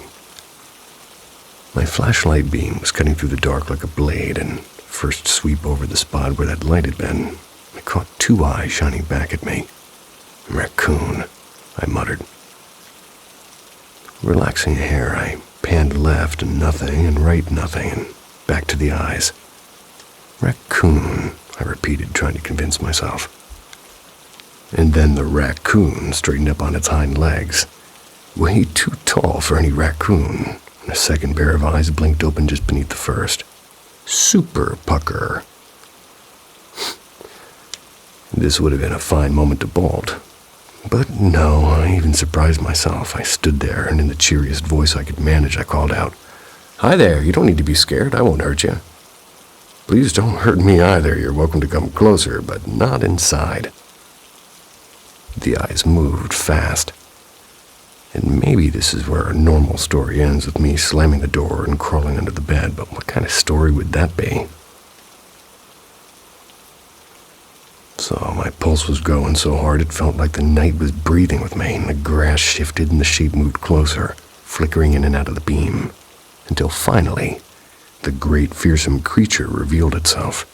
Two barn cats standing on a stump, probably wondering why the walking food dispenser was yelling at them. I laughed so hard I nearly dropped the flashlight. Back inside, Baby Doll was already scrubbing through the footage. And that's when things stopped being funny. No matter how many times she rewound that recording, there is a perfect blank spot. 11 seconds missing clean out of the feed, and not like the usual camera hiccup. The footage looked like somebody had snipped the tape and glued it back together smooth. No flash of light, no glitch, no nothing. The next afternoon, I ran into the landlord's handyman. He was over by the road and started telling him the tale. Before I got to the good part, he cut me off. "You saw it too." Turns out, the back trailer folks had been watching that same hovering light for 5 nights straight. Thought we put up some kind of fancy spotlight, but it wasn't ours. And that meant something was out there watching us. Not them, not the woods in general, but us. It knew when we noticed. It could mess with the hard wire, offline security system. It was like it was flipping a switch. Waited until I stepped back inside before it cleaned up its tracks. Later, when I told the story, folks threw out all kinds of ideas. Aliens, fae, or ley lines, or swamp gas. Some even said they'd heard of other glowing sphere sightings paired with strange cat encounters. All I know is this. Those woods have teeth, and that sphere, it's not the strangest thing that's ever come calling.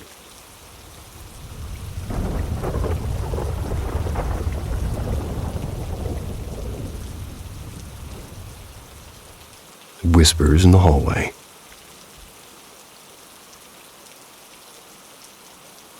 Okay, so basically, I was raised in a super traditional Christian family. I never really bought this idea of ghosts. Oh no, my phone's turning off. Struggles to plug in. Now get shocked. Where was I? I never really bought into the idea of ghosts the same way people do, but I've always believed there's something else out there, not holy, not human, and not exactly friendly. Even now, I'm just kind of still skeptical about the whole spirits of the dead just vibing around thing. Still, I've always loved horror movies, and I do admit, sometimes other people's stories just couldn't be explained away. Keep this in mind, it's important for what happens later. When I was in high school, my closest friend was a girl who was kind of eccentric and lived for attention. Let's call her Sierra. I basically spent every weekend at her house. And after graduation, I was there more often than at my own. Her house never once gave me the creeps, at least not at first. One night, Sierra called me, practically hysterical, swearing that somebody had broken in. She said she heard footsteps and soft thuds upstairs. Since I lived barely 3 minutes away, I jumped in my car and drove over.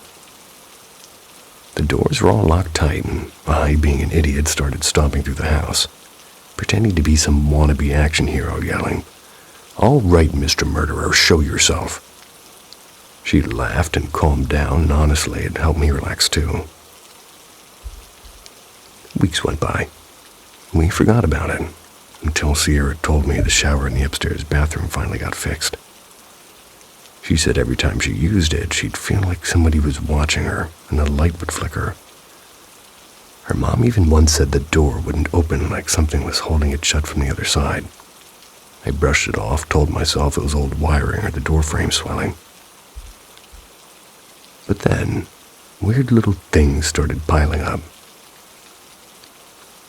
Their house had 2 levels. Her parents' space was downstairs, and Sierra's room plus a spare room were upstairs. 2 spots suddenly started making my skin crawl. The upstairs hallway and the storage room downstairs. I'd catch a shadow out of the corner of my eye in that hallway. The storage room was always unnaturally cold, even in July. I tried to explain it away with what I'd read online, and something about low-frequency sound messing with your brain, and it worked for a while. One night after a late shift at work, I came over and Sierra went downstairs to shower. I was lying on her bed with my back to the door when I got this intense, almost physical feeling of being stared at. You know how sometimes you can hear silence in the wrong way, like the quiet has weight to it? That's what it felt like. I sat up expecting to see her little brother trying to mess with me. Doorway was empty. I couldn't shake it. Felt like somebody was slowly walking toward me. Except no one was there. I sat frozen for what felt like forever until Sierra came back upstairs, feeling snapped away like a rubber band. When I told her, she kind of laughed and said, "Oh, it's just Grandpa. He used to live here, and he'd like us sometimes." She explained that her mom had actually planned to burn sage, but then dreamt her dad told her not to, that it was him playing, in quotes. It didn't make me feel any better. I just stayed anyway. That night, I had one of the worst nightmares of my life. Someone whispering in a language I couldn't understand. Something chasing me down a hallway, the feeling of being cornered, and it didn't stop there. Over the next few weeks, I kept having those nightmares. Not every night, but often enough to feel trapped. One time, sleeping at my boyfriend's place, I had sleep paralysis, and in this dream, something opened his bedroom door and crawled across the ceiling, spider-like. Its limbs too long, its head too human. I couldn't move. I tried to call his name and nothing would come out, and when I fell back asleep, the nightmare picked up exactly where it had paused. When I texted Sierra's mom, she just said, "Don't worry, it's her grandpa, he's harmless." But after a while, it wasn't just the nightmares that bothered me. Sierra herself started acting weird and cozying up to my ex, sending me snaps of them hanging out, like accidentally finding my new boyfriend's Twitch and flirting with him on stream. It got ugly fast. When I cut her off completely, the nightmares just stopped. I still think about it sometimes. Maybe it was stress, and maybe something really was there. Either way, that house still gives me chills just thinking about it. If you're stuck dealing with somebody who's working against your existence, you will have an increased frequency of nightmares, especially if they're being real dodgy about it. I'm all too familiar.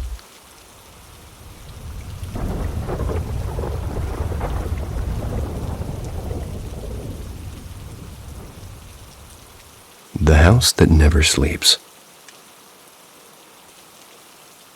I've always experienced things that most people might call super normal. I've usually managed to find some kind of explanation for them, but this time, I honestly can't. I lived with my grandparents until I was about 6 or 7. My sister and I shared a small room near the middle of the hallway. My mom's bedroom at the very end was right next to ours. When I was little, I used to see a boy, maybe around 9 years old, standing on her doorway almost every night. Messy dark hair, wore a long striped pajama shirt, and just stared. He never moved, he never spoke. So after a while, I stopped being afraid. As I grew up, I convinced myself it must have been some kind of dream or made-up memory. Honestly, didn't give it much thought again. But a few years ago, casually told my mom about it, and her face went pale. She said there were nights she heard my sister and me calling out to her. But when she came to check, we'd both be just fast asleep. Then she told me something that still gives me chills. One night she saw the same boy standing in her doorway. She blinked and he was gone. Later, my grandpa mentioned seeing a boy walking down the hallway toward our rooms, barefoot and silent. I remember just brushing it off at the time, trying not to get it in my head, and, well, buckle up, everybody. Fast forward to last October. I moved back in with my grandparents, and I'm 17 now. First night back, I slept in my old room. I woke up at around 2 a.m. to find a woman standing at the corner near my desk. She was tall, with long, dark blonde hair, wore a loose, pale gray dress that almost shimmered in the dark. I sat up frozen, and then she turned slowly and walked out of my room. Trying to tell myself it was just a vivid dream, and those do happen. But yesterday morning, my grandpa called me, sounding unsettled, and he said he didn't know why, but he had to tell me something. He said he woke up just at the first light that was creeping in. At the foot of his bed stood a woman. He couldn't see her face clearly, but she was wearing a pale dress, and just like the one I'd seen. She didn't move. She stood there for several seconds. When he turned to check on my grandma, she was already asleep. When he looked back, the woman was walking out of their room. That's when their dog, who'd been sleeping in the hallway, went crazy, barking and growling. Grandpa then heard distinct heavy footsteps going down the stairs while the dog stayed rigid at the top, barking toward the darkness. Grandpa isn't somebody who tells ghost stories. He's lived in that house for over 20 years, never once mentioned anything like this. Between what I saw, what he saw, and the weird knocking and doors opening on their own lately, I'm starting to feel unsettled. Never really believed in full-body apparitions before, but now I'm not so sure.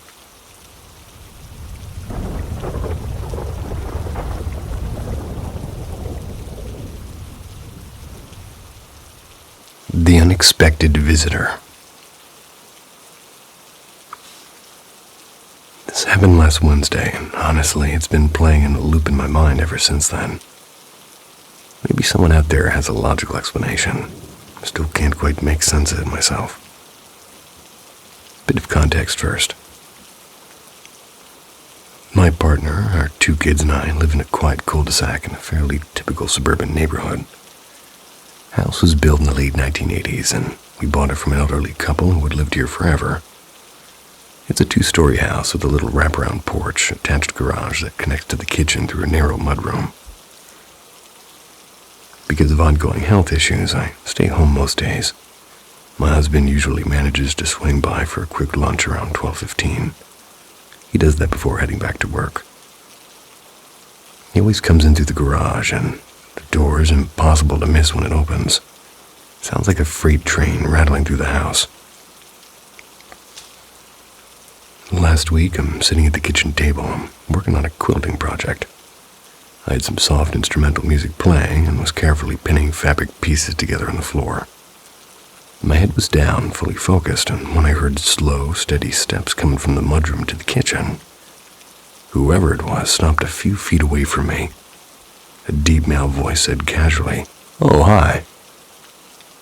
Whole thing happened so naturally, I didn't even look up. I just laughed and said, "You scared me. I didn't hear you come in." I was thinking it was my husband getting home a little early.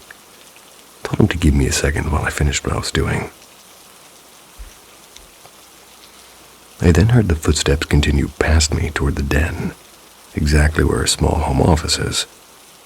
But something about it felt off. I checked the clock and it was only 10:20 a.m. Way too early for him to be home. I turned off the radio, called his name. No answer. I walked through every room on the first floor and then upstairs. Nothing. I even stepped out onto the porch to check if his car was in the driveway, and it wasn't. I hadn't heard the garage door, and I hadn't heard the front door either. But I had heard those footsteps. I had seen someone standing there out of the corner of my eye, and I could feel that presence in the kitchen with me. The voice had been low and warm, and the way he said hi sounded genuinely surprised, almost like he hadn't expected me to be there. Even heard him walking away. When my husband came home at his usual time, the first thing I blurted out was, "Were you home earlier?" He gave me a confused look and said no. He'd been stuck in back-to-back meetings all morning. And after that, we both went through the house together, checking doors and windows, and everything was locked. I can't stop replaying the sound of those footsteps and that voice in my head.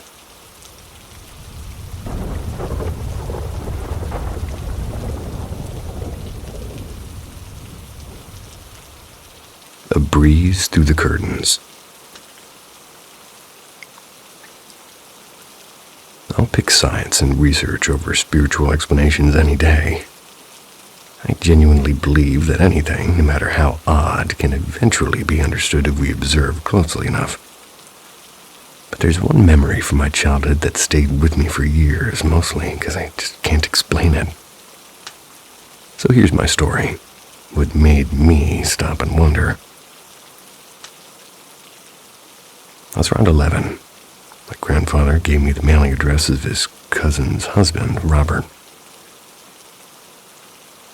He said we might get along because Robert was a history buff and loved writing letters. My grandfather's always been pretty big on keeping family connections alive. He'll find the most distant relative and still insist we send them holiday cards. To humor him, I sent Robert a handwritten note. That was the start of a surprisingly warm correspondence. Every couple of weeks, I'd get a letter back, and he'd write about books he'd read and historical tidbits and stories from when he was young. In return, I'd tell him about school and what I was reading. We wrote to each other for almost 2 years, actually. But after a while, his letters slowed down. He had Parkinson's, and it was becoming harder for him to hold a pen.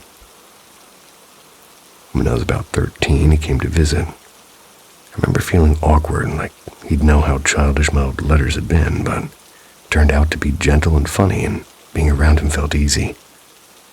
He gave me a wooden bookmark, hand-carved with a simple engraving. Keep looking, keep wondering. I think he saw right through my self-conscious teenage shell. Not long after, he passed away. Even though we'd never lived near each other or spent much time together, his kindness left a real mark on me. I kept that bookmark in my nightstand. A few days after hearing the news, I sat on the floor beside my bed holding it. My window was just to my right, a big one that overlooked the backyard. I ran my thumb over the carved letters and thought about all the letters that we'd exchanged. And then it happened. The sheer curtain next to the window swept sharply to the side, as if somebody had dragged a hand through it. Not a gentle flutter, a clean, strong movement. The window was closed tight. The heater wasn't on. The air was still. I didn't feel cold or warm, no ghostly presence. But there was this quiet, weightless moment, like somebody had nodded at me and left.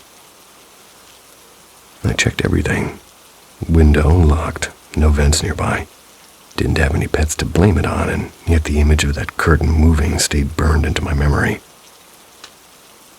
To this day, I don't claim it was anything supernatural, but I also can't explain it, and honestly, I kind of like that I can't. If you're usually skeptical like me, I'd love to hear your stories too. The ones that make you pause.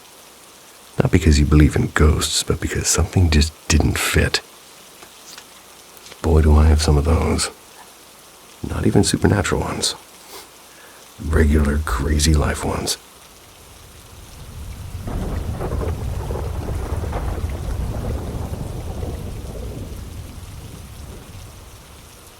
Whispers in the Old House.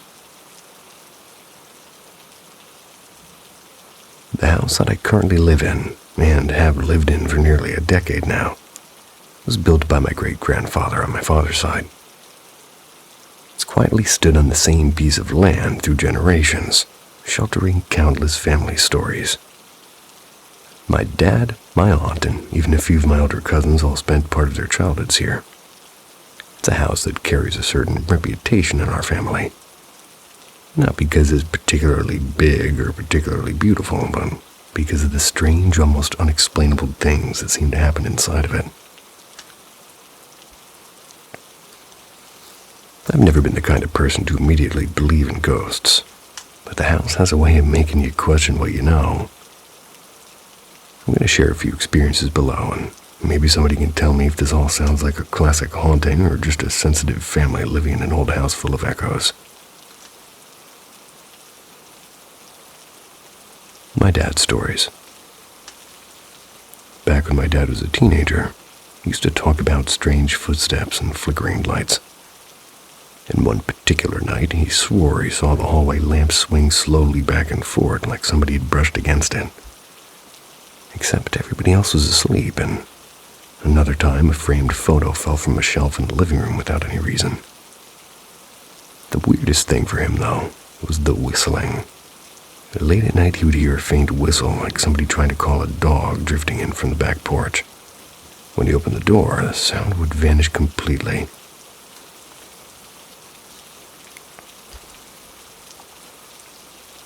My grandfather's encounter.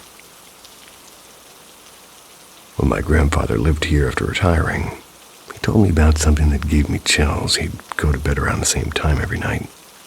And one evening, when he pulled the blanket over himself, he clearly felt the weight of someone sitting at the end of the bed. He froze, thinking maybe it was my dad or my aunt, but when he turned on the bedside lamp, the room was empty.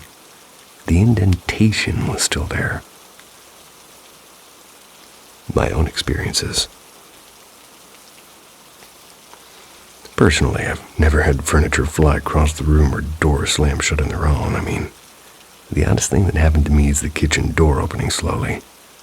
It's as if it's nudged by someone invisible. I used to think it was just wind, but it happens even when all the windows are shut. Shadow figures, though, that's another story. The first time I saw one, I was about 11. I woke up thirsty in the middle of the night and walked into the hallway. I saw a tall, dark silhouette standing by the bathroom door. It didn't move, it just stood there. I blinked and it was gone. But the scariest moment happened a few years later. I was lying in bed and I saw a figure pass by my doorway. It looked exactly like my dad. The build, the walk, even the familiar slouch of his shoulders.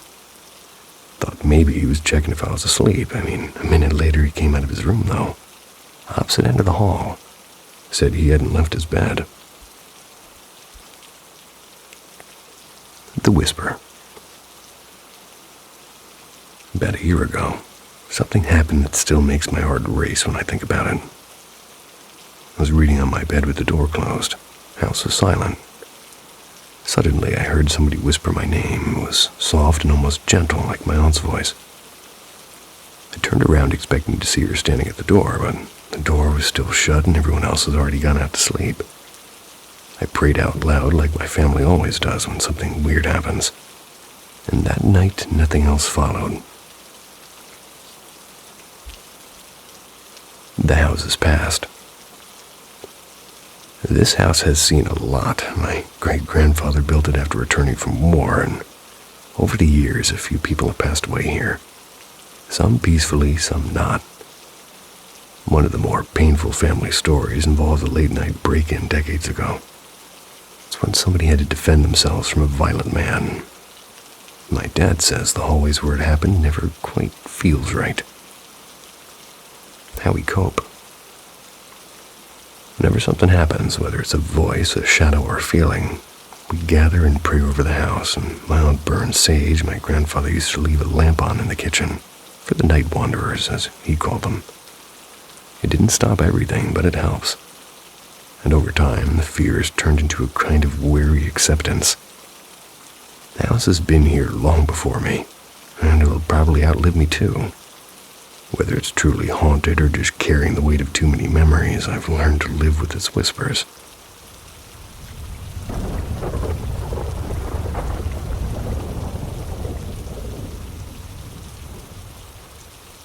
Whispers by the window. More whispers, what do you know? This happened sometime last year, and I'm only sharing it now since things have been quiet for a while.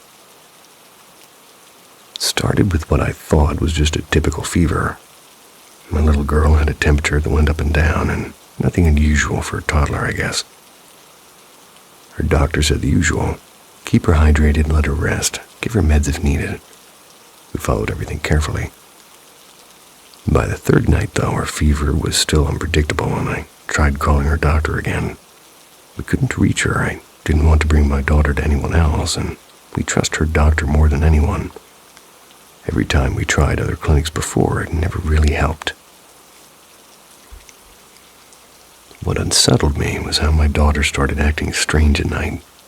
She would sit up suddenly and cry without a sound, stare out the window beside her bed. It wasn't constant, but she kept doing it, looking and crying and then freezing like she was listening to something only she could hear. We decided to call a family friend, and she's an old woman with this odd earthy scent. Not bad, just like she'd been walking through a forest. People in our town called her a witch doctor, or an albulario. Albulario.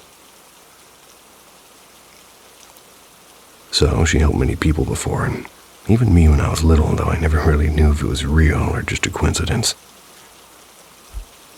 I told her my daughter's name over the phone. She wrote it down on a small piece of paper, and after listening quietly, she said something that made my stomach twist. "She's not just sick," she whispered. "She's being followed." So I laughed nervously, and I told her there was, no one else in the house. But she shook her head. How do you know she shook her head if it was over the phone? I'm being pedantic. "Not someone living," she said. "Something's attached to her, and it's playing with her and calling her." She explained that toddlers are more sensitive, and their eyes still open to things adults can't see. And that's why she looked so tired, the old woman said when she finally saw my daughter.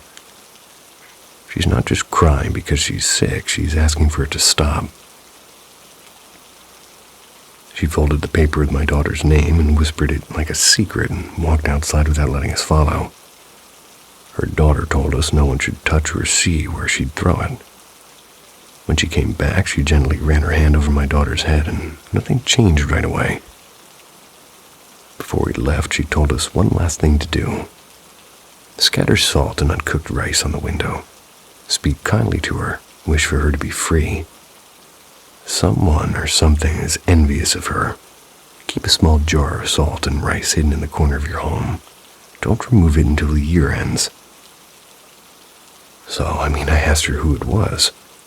She looked at the window and then at my daughter and whispered, "It's not a thing, it's someone. Someone who doesn't want to let her go." And she left, murmuring words I didn't understand. When we got home, I did exactly what she said. Within 2 hours, my daughter was running around again, smiling like nothing had happened. Her fever dropped. I can't explain it, and maybe it was coincidence, maybe not, but ever since that night, she hasn't cried at the window again.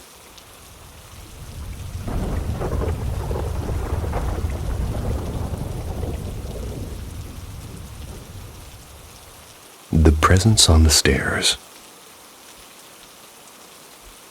Presence with an E-N-C-E.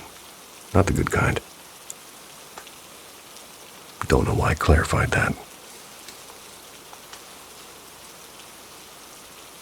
In early 2015, my ex-partner and I had already split up.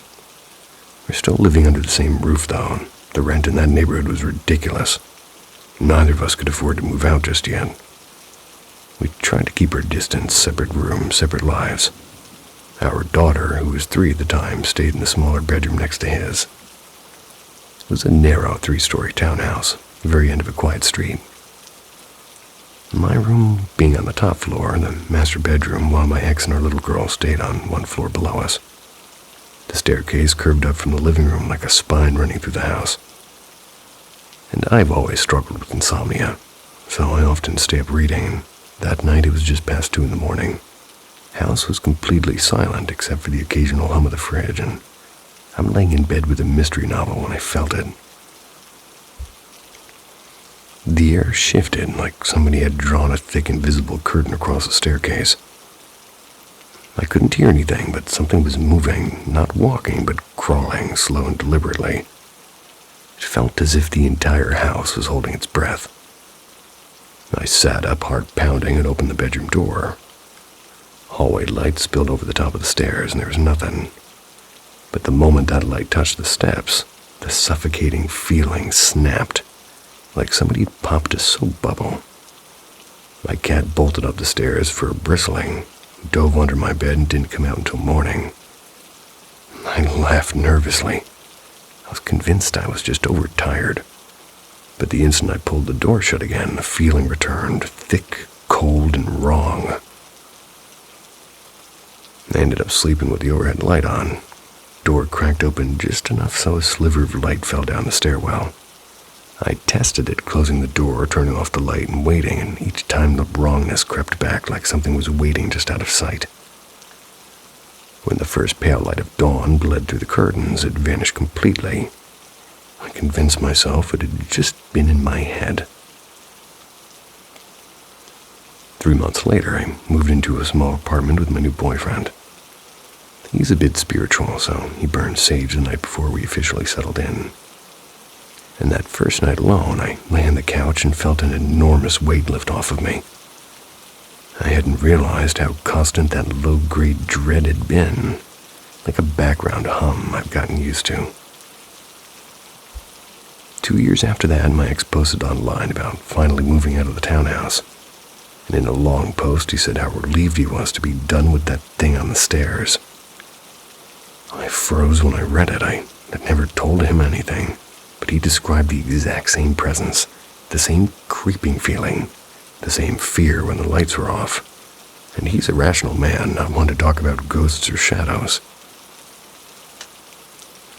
Strange side note. Almost every couple in that row of townhouses eventually split up, and one couple next door had been together nearly 50 years, and even they divorced while living there. I can't prove what it was, but I believe something lived in the dark between those stairs, something that never quite crossed into the light.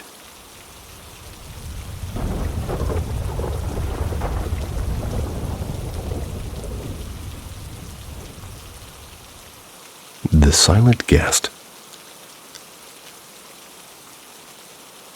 My 29-year-old female partner and me, a 31-year-old male. We have this on and off relationship almost 10 years now.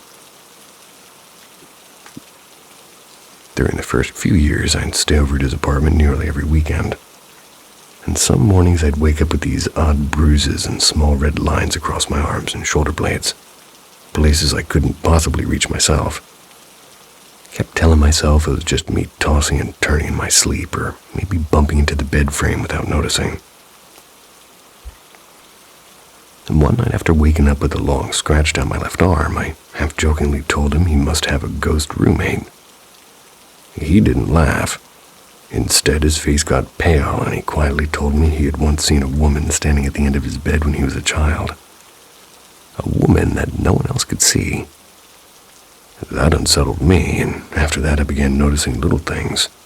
Shoes moving slightly from where we left them.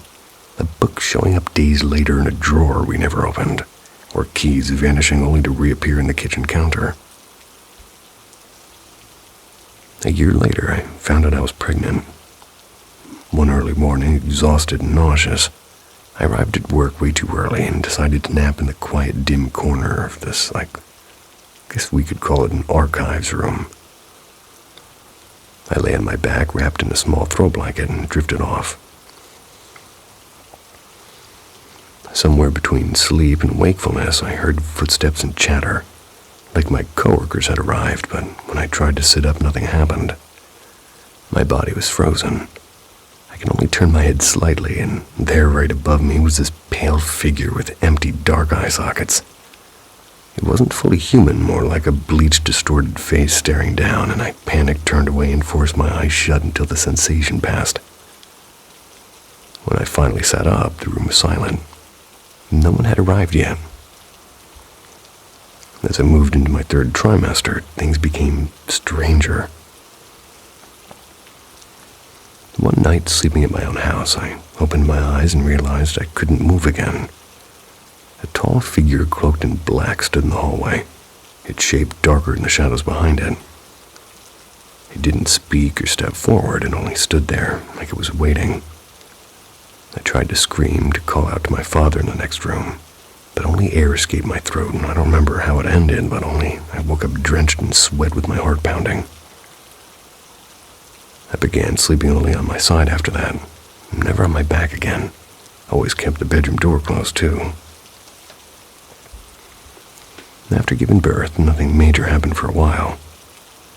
But one afternoon when my daughter was about 2, she ran to the kitchen to fetch her favorite toy ball, then stopped dead at the doorway. Kitchen lights are on, she just stared at the back door as if something were standing there. She stepped backward slowly, eyes wide, refusing to go in. And as someone raised with a strong spiritual belief, I've always accepted that things beyond our sight can exist, and sometimes they attach themselves to people, not places. Can't prove what we've experienced is dangerous, but also can't shake the feeling that whatever is with us is not here to be kind.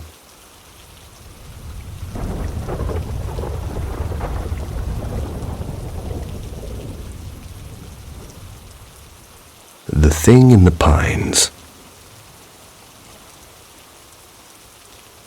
So as a little bit of background and explanation, my girlfriend and I had our first date at a half-forgotten churchyard. And ever since then, wandering around quiet graveyards has accidentally turned into our thing. Most of the time, it's lighthearted and nervous laughter and ghost jokes whispered under our breath, tripping over uneven ground like a pair of idiots. But that night, it felt heavier. It wasn't her first time doing this, and we'd explored far creepier places without a problem. Just past 1 a.m., and we were restless. She was craving those sad little microwave burritos from the gas station. I wanted a cherry slushie, so we figured why not make a small night adventure out of it. We looked up old cemeteries in the area. She chose an old Catholic burial ground, one where a few of her relatives were actually buried. It wasn't far, maybe a 20-minute drive. The route there followed an old forest highway. No streetlights, only the sound of the wind pushing against the car. As we drove, we joked about "don't look into the trees," and how deer eyes at night look like ghosts waiting for someone dumb enough to stop. The woods were surprisingly beautiful, waterfalls shimmering faintly in the moonlight, and jagged limestone glowing pale. We almost missed the entrance, a crooked iron gate half swallowed by the dark. The second we passed through, everything changed. My girlfriend gripped her stomach and said she felt like she'd swallowed bleach. I wasn't feeling much better. The cemetery itself was tiny. One narrow road leading to a loop at the back, maybe the length of a football field. I killed the engine. She asked if we should just turn around, and I, being a genius with bad decisions, said, "I'll just check it out, and you can stay here." I walked a few steps and almost stepped right onto her great-grandmother's grave. That close. I turned back to tell her I found it.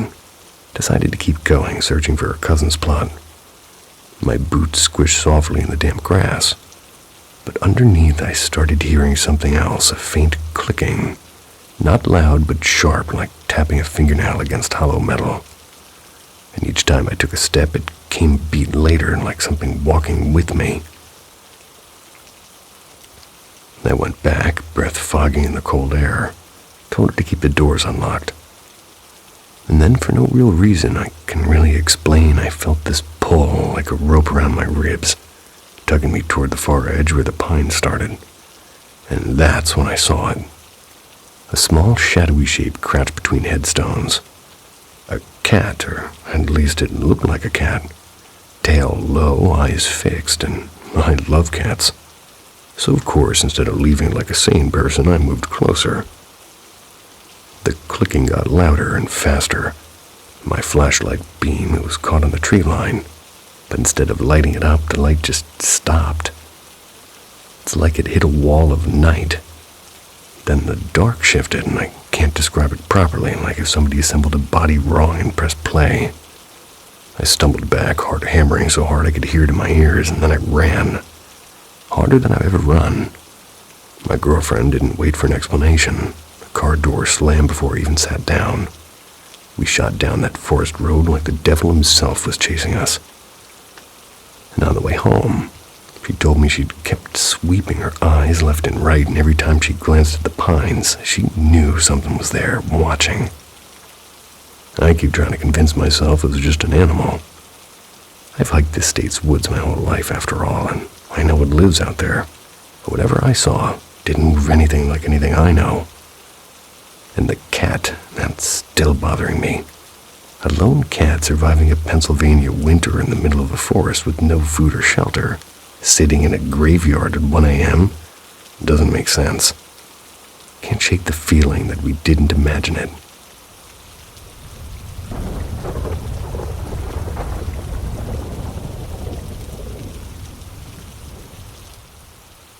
Whispers down the hall. When I was a third year in college, I was one of the RAs in a house on campus. My school was tucked away in a peninsula in Maine, and most of the buildings, except for the new dorms, were all old New England farmhouses and lodges. Some dated back to the mid-1800s.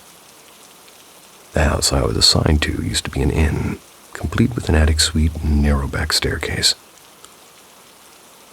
I was the senior RA that year, so I got the attic room at the very top of the house, right next to the old service stairs. Before classes started, the RAs stayed together for training week, which annoyingly was actually 2 weeks.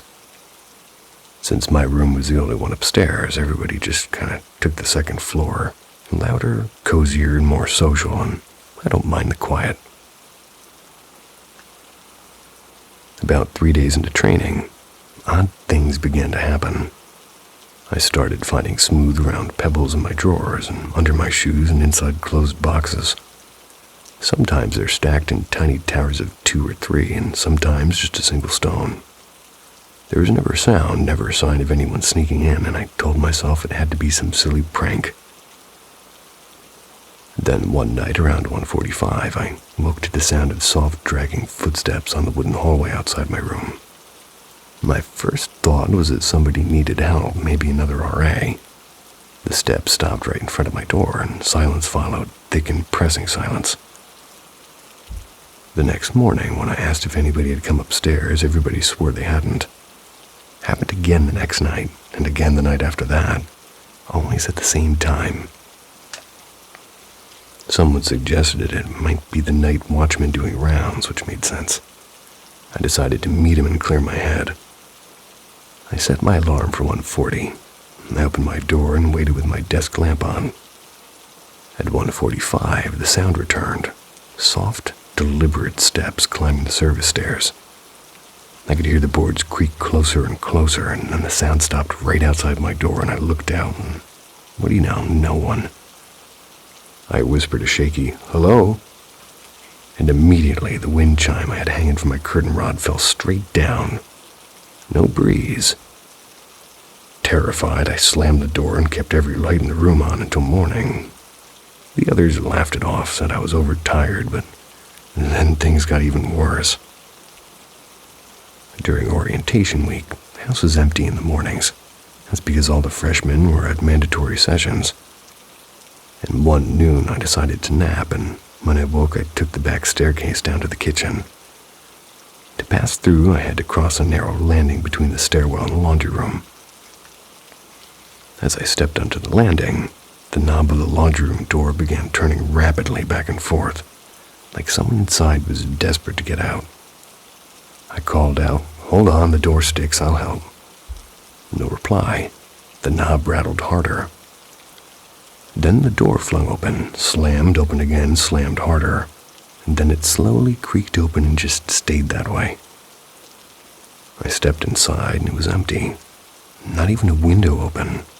I ran out of the house like my life depended on it. That night I walked through the hall whispering, "If someone's here, I don't want to fight. Please don't scare me. Let's just live here together peacefully." It felt ridiculous, but strangely, things quieted down after that. Sometimes I'd sense something sitting on the edge of my bed or hear the floor creak softly, but nothing threatening. Months later, around Halloween, I got bronchitis so bad I was barely functioning. My co-RA checked on me and complained that my room was a mess. Papers everywhere, clothes scattered, and everything chaotic. She told me to rest and said we'd clean it the next day. That night, half asleep, I heard a faint scraping. And at first, I thought it was mice. Then I saw my sweater slide across the floor, and then a notebook.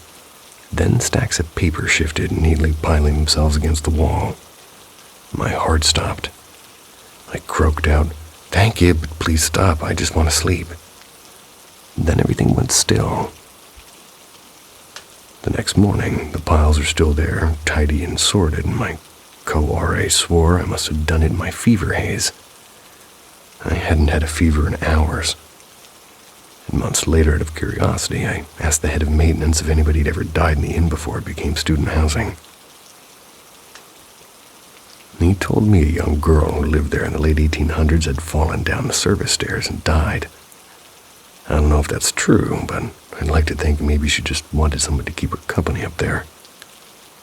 It's been over a decade since that year, and nothing strange has ever happened to me again.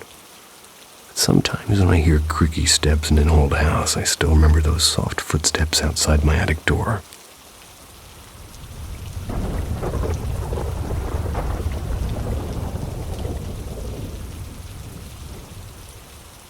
The thing beyond the fence. Keep in mind also, I was raised Christian. I came to a conclusion that religion wasn't for me, and I decided anything supernatural must not exist as a consequence. This was the moment that shook that certainty. My cousin and I were driving back to her place in southern Pennsylvania. We'd both lived in that area our whole lives, weaving through those narrow country roads almost daily. It was about 1 a.m., a humid, still night. We just grabbed iced coffees and were coasting down a long, straight stretch of road. The windows were cracked, the radio humming softly. No other cars, no people, just us. As we came upon a sharp bend, it was by a wooden fence line. The headlights swept across a man standing completely still at the edge of the field. He wasn't doing anything, just staring across the road like he'd been waiting for something. He wore an old work jacket despite the heat. The moment my eyes met where his should have been, my chest tightened like I'd been plunged into icy water. I couldn't move, and I've never seen somebody who spooks easily. But the fear that rushed through me was primal, like something ancient had suddenly noticed me. It wasn't the man. I knew somehow it was something behind him. Out in that dark field past the fence, it felt massive and patient, and really older than anything human. Evil isn't the right word exactly, but close. Like it wanted to draw us in, to claim us. At the exact same moment, without a word, my cousin eased off the gas, killed the music, and rolled the windows up. Drifted down the middle of the road, and we didn't even talk. For several minutes, we drove like that, not daring to look in the mirrors. The sensation was suffocating, like invisible eyes were reaching inside of me and peeling something back. When we finally turned off the main road toward our neighborhood, the feeling receded slowly, like a hand lifting off my chest. We parked in the driveway, both still silent, and I finally whispered, "Did you feel that?" She didn't hesitate. "Yeah, I couldn't breathe." We sat there another minute before I left for home. Weeks passed. Broad daylight this time, just after lunch. I passed the same stretch of road alone, and as soon as the fence line came into view, it slammed into me again. No man, no sound, no movement, but the exact same presence. And I've driven that road hundreds of times in my life. Never before that night, never after those 2 times has anything like it happened again. It wasn't adrenaline. It wasn't a bad mood. It was something else. Something that felt real and aware. Has anyone experienced anything like this? I still don't know what to call it. Demon might not be right, but it was something.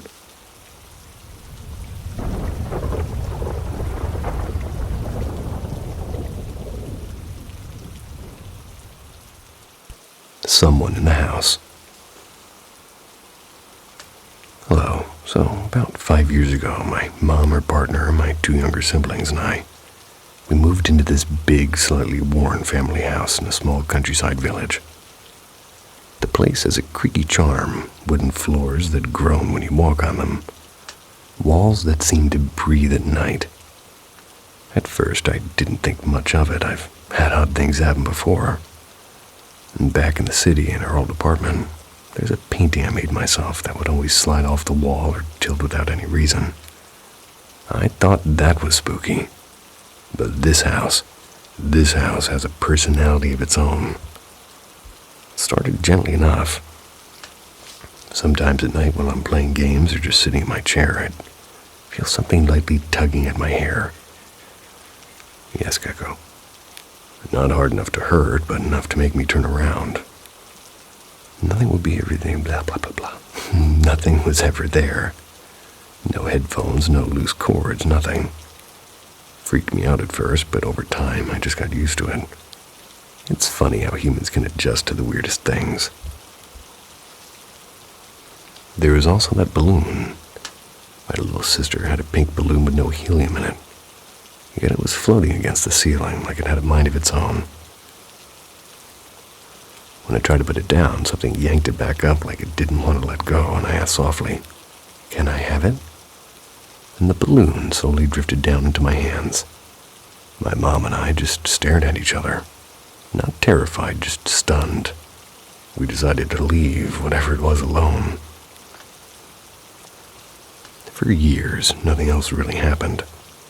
At least nothing serious. And then about 5 months ago, my best friend moved in with me because of some family issues, and around the same time I got 2 cats.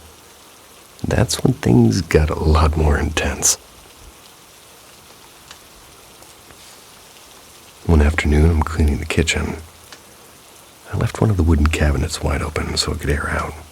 And suddenly, a pack of tissues from a completely different cabinet flew out. The door slammed shut with a force that made the plates rattle, and I froze. The air felt heavy and cold, like the moment before a thunderstorm. I just opened the cabinet again, put the tissues back, and said out loud, "It stays open, it needs to dry." And after that, it didn't happen again. My friend wasn't spared either. So one evening, she's walking down the hallway with the laundry basket. That's when a door right beside her banged loudly. The handle rattled and the door opened just a crack. She almost dropped the basket, and we both started noticing other things too. Knocks on the windows, soft steps on the wooden hallway floor even when no one was home, and that creepy feeling of being watched. Whenever we walked away from that kitchen or the tiny storage room, lights flicker now and then, but maybe that's just the old wiring, or maybe not. And then there's this thing with my cat. One night, while she was asleep on the couch, I saw her tail lift up in the strangest way, like invisible fingers were gently pulling it. She didn't wake up, but the movement was too precise and too unnatural. I don't know why, but I felt calm watching it. I just knew it was the same presence that used to tug at my hair and play with my sister's balloon. Harmless and curious and kind. But not everything here feels kind. We think that there's 2 spirits in the house now. One warm, playful, and almost childlike. One that feels hostile. My friend believes the darker one followed her from her old job. And she used to work as a scare actor in a movie museum built in underground catacombs. She's told me about strange things that happen there at night, like glowing orbs in the security cameras and heavy footsteps in the halls, banging on the doors so hard they shook. so maybe something did follow her here. The gentle one we named Jacob, and I know naming a spirit isn't smart, but it felt wrong calling him just it. After all this time, after all. Jacob seemed to just want attention, maybe, and if you greet him, he disappeared for a few days like he just wanted to say hi. I've always been sensitive to energy, not psychic or anything like that, but I can tell when something shifts in the air. One night, my friend and I are sitting by the little fireplace in the kitchen just talking, and out of nowhere the temperature dropped. Goosebumps. That unmistakable presence. My friend, who had been about to head to the bathroom, I think, he froze and he whispered, "I don't feel safe going in there." And I felt it too. We avoided looking at the hallway, both of us silently staring at the flames, afraid we'd see something in the shadows. Then, just as suddenly, I felt hands, warm, firm, gentle. They were resting on my shoulders, and every ounce of fear melted away. I exhaled and said quietly, "Thank you, Jacob." My friend was still shaken, so I walked her to the bathroom. And that was the last encounter so far, but the hostile one, it's still here somewhere watching and waiting. I don't know how to get rid of it yet, but I know one thing. Jacob is on our side. And if anybody randomly gets a new subscriber, just in case the Jenga tower falls, I'm trying to subscribe to people that are normal listeners or appreciators of the channel, so if you see a little ding, even if you don't have videos, that's just me. I don't bite.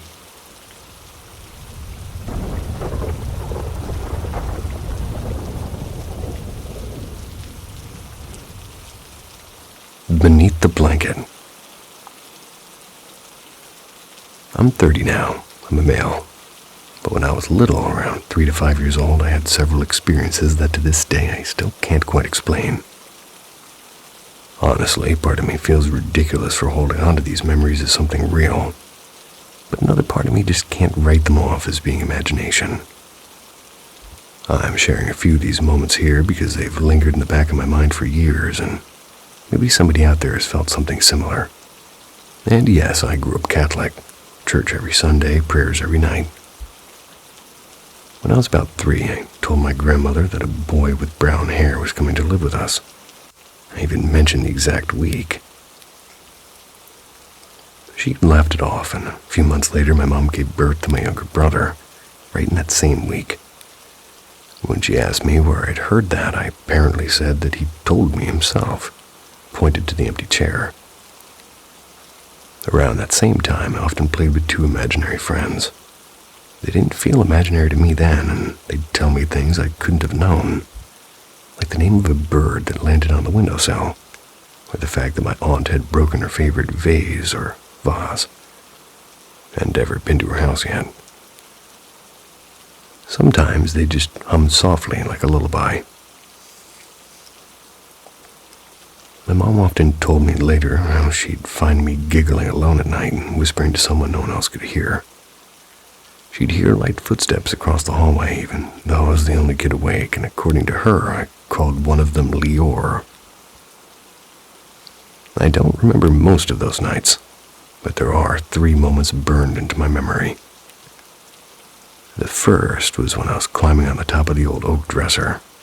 Absolutely not allowed, by the way. Lost my balance. As just as I expected the floor to smash into me, I felt a soft pressure lift me midair and sat me down gently on the rug. My 4-year-old brain decided it was my lucky socks. The second happened during a family picnic. It was near a lake. My cousin pushed me off the small pier as a joke, and I sank fast. And just when panic took over, I heard a voice calm and steady saying, "Up." It's like something nudged me to the surface, and my lungs filled with air, but I swear I was still underwater. Then the last one, the one that ended everything. One night at the very beginning of spring, I woke up to the weight of something pressing down on my blanket. Slowly, I lifted my head, and at the foot of the bed stood a tall figure, shadowy, shaped like some distorted fox or dog, with faint amber light pulsing from where its eyes should be. Its breathing was loud, and it crawled closer. I buried my face under the covers, my heart pounding, and then mourning, like the night had folded in half and disappeared. Never had another experience like that since, but the quiet between then and now almost feels louder than the whispers I grew up with.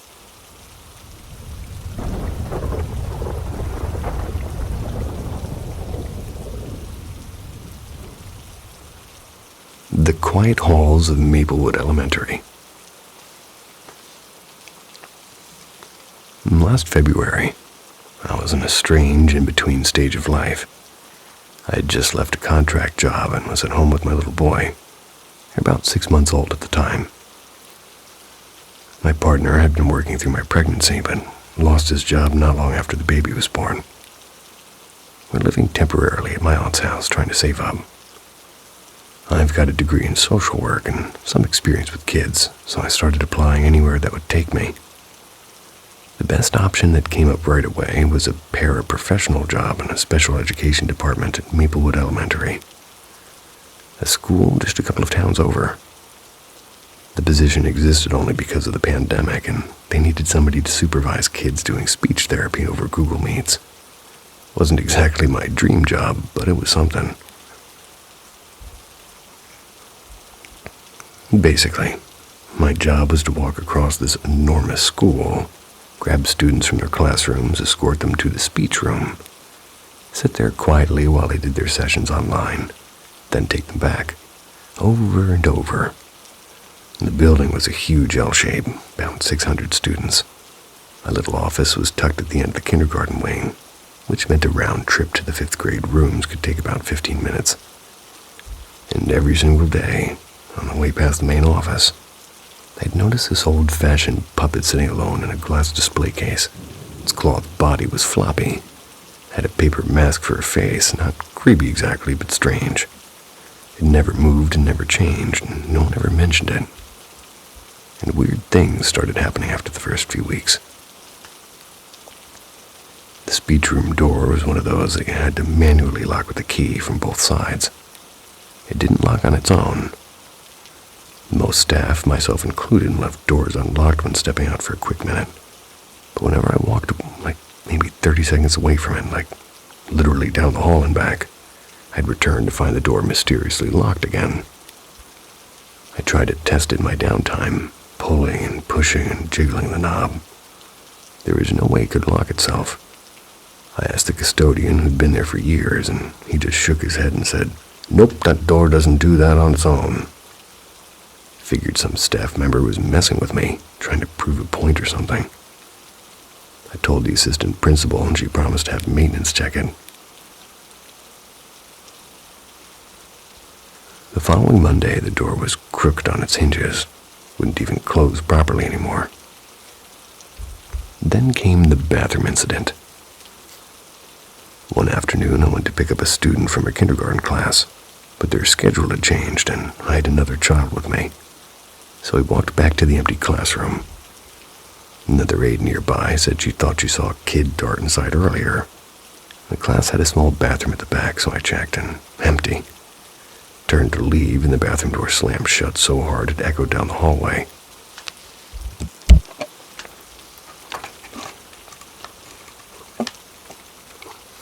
The little boy with me grabbed my sleeve with his eyes wide. "Probably just a draft," I muttered, even though the windows were closed and the HVAC was quiet. He whispered dead serious. It wasn't the wind, it was a boy. A few weeks later, during early dismissal day, the wing was empty. I was in the speech room cutting laminated flashcards for the wall when somebody knocked at the door. I stood up, opened it, and no one. Hallway was silent. I sat back down and it happened again, same thing. I wasn't frightened, but it was unsettling. I asked the custodian, half joking, "Hey, is this place haunted or what?" Without missing a beat, he said, "Oh yeah, everybody knows about Michael." Michael? He pointed toward the puppet in the display case. They named it after him. My jaw dropped. Later, I asked the librarian. She lowered her voice like we were sharing a secret. Night staff say they hear footsteps after everyone's gone. The alarm's gone off at 2 or 3 a.m. before. No one on camera, no doors, and that puppet. One year during spring break, they found it torn apart inside the case. Paper face ripped and no footage. Turns out not everyone in Maplewood even knew about the ghost. People who worked in my wing did. Folks on the other side of the building swore they'd never felt anything strange. I became Ghost Girl, always asking if anyone else had weird stories. One day at a district training, I met a para who had actually attended Maplewood years earlier. She didn't know about Michael, but she did remember a tragedy. A little boy had collapsed from a sudden heart issue during winter recess decades ago. When I walked through the hall the next day, I found an old framed watercolor painting of a lake. It had a brass plate underneath and said, "In loving memory of Jacob L." And when summer came, I got a better job and turned in my notice. But on my last day, I sat alone in that speech room, light pouring in through the little window, and he said softly, "Jacob, you don't have to stay here anymore." When I packed up my things, drove out to a quiet wooded spot I love, and left a small birdhouse there, just in case he wanted somewhere else to go.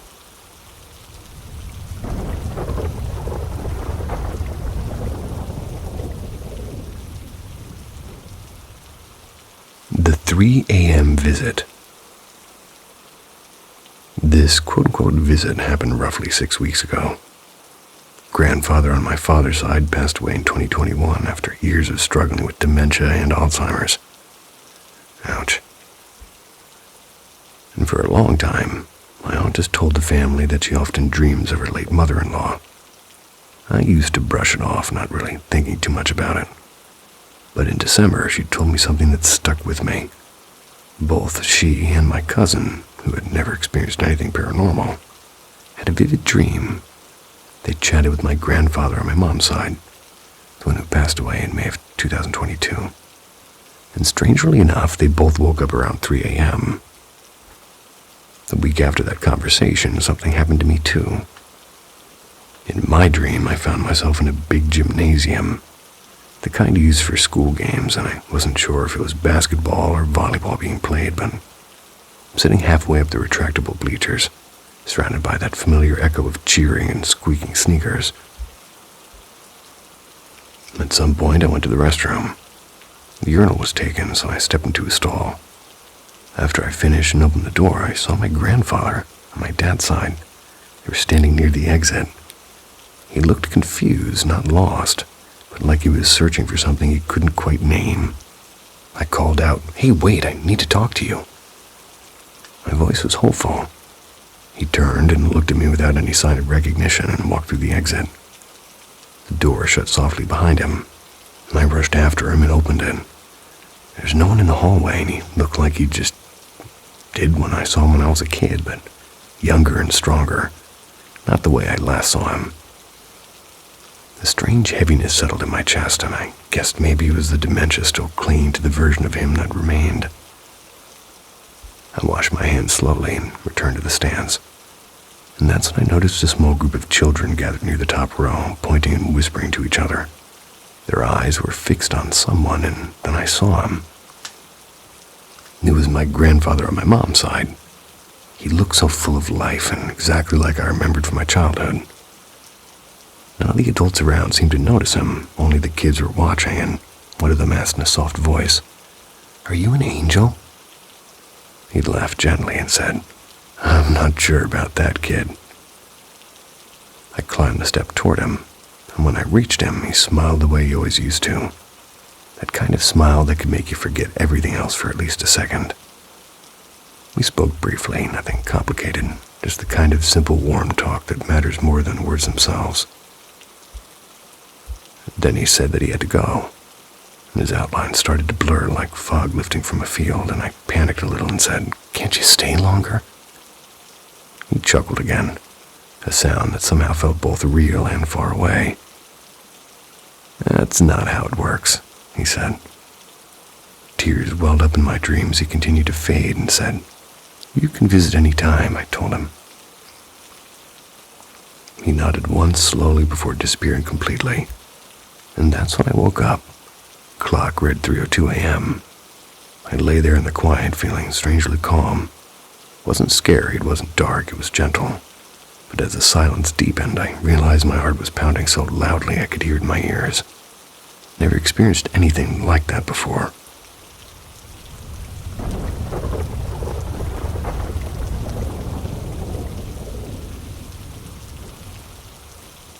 The Woman in the Green Coat. This story is real. It happened to me when I was a kid. And even now, just thinking about it makes my chest tighten. My eyes are stinging with tears and goosebumps rise along my arms. But when I was 5 or 8 years old, I used to have what adults called night terrors. At the time, I thought it was because my parents often argued late at night, their voices echoing like thunder through thin walls. I slept in a tiny rectangular room, barely enough space for a narrow bed and a small wooden desk. A closet squeezed into the corner. The door was at the far left corner, and I remember every detail clearly, like a map burned into my mind. Almost every night, just as I was drifting off to sleep, a faint whisper would brush against my ear. It always started soft, almost like a breeze, and then grew louder and sharper until it turned into a scream. But instead of waking me up, that scream always pulled me into the nightmare.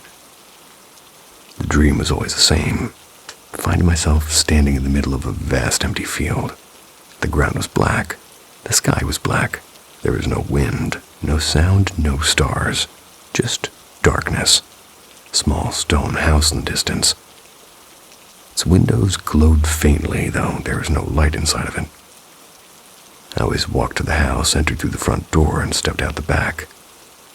And behind the house was a skyline of collapsed buildings and twisted metal and broken glass reaching toward a dead sky. And then I'd hear it, the whisper again, this time rolling toward me like a wave. A massive fireball would appear in the horizon, racing toward me as the whisper grew into that familiar scream. And that's the moment I'd wake up gasping, my body rigid, and there she would be, in the real world, in my room. The woman always stood in the same corner, the one with the closet, and her long black hair clung to her face, dripping as if she'd just walked through a storm. Her soaked green coat reached almost to the floor, and she didn't move, she didn't speak, she only stared. Every time I screamed, my parents would rush in. My mom would hold me tight and my dad would turn on the lights. But they never saw her. They never saw the woman in the green coat who stood silently watching me. This happened night after night, year after year, until the day it stopped. It was a bright summer morning. My mom and I were walking to the supermarket downtown. She paused on the sidewalk to talk with a friend, and I was bored, kicking at the curb, looking around, and that's when I saw her across the street. The same woman, her green coat dark with water. Even under the clear blue sky, she wasn't moving, just standing there staring straight at me. I don't remember what I was thinking, or if I was thinking at all. My hand slipped from my mother's and I stepped off the sidewalk. I crossed the first half of the road with my eyes fixed on her, and then everything went black. When I opened my eyes again, I was lying in a hospital bed. A doctor was checking my legs and I was bruised but not broken. My mom was crying beside me. And from that day on, I never saw the woman again. Never had another night terror.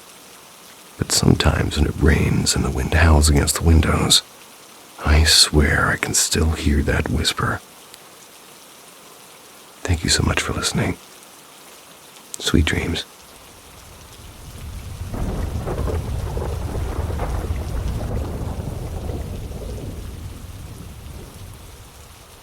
Shadows tell stories. Paranormal M listens. Hauntings, curses, and unexplained events fill our path.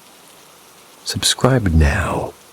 The darkness is waiting. The Ghost Beyond the Walls.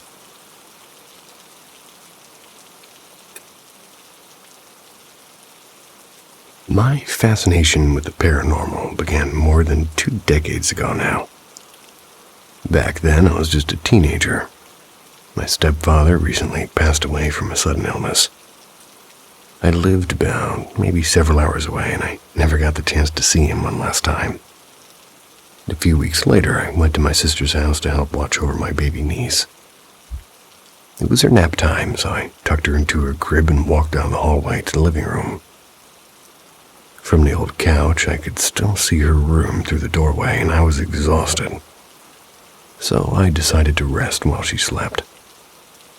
Drifting into that strange in-between place between sleep and wakefulness, I began to hear soft thumps like tiny feet bouncing on the mattress.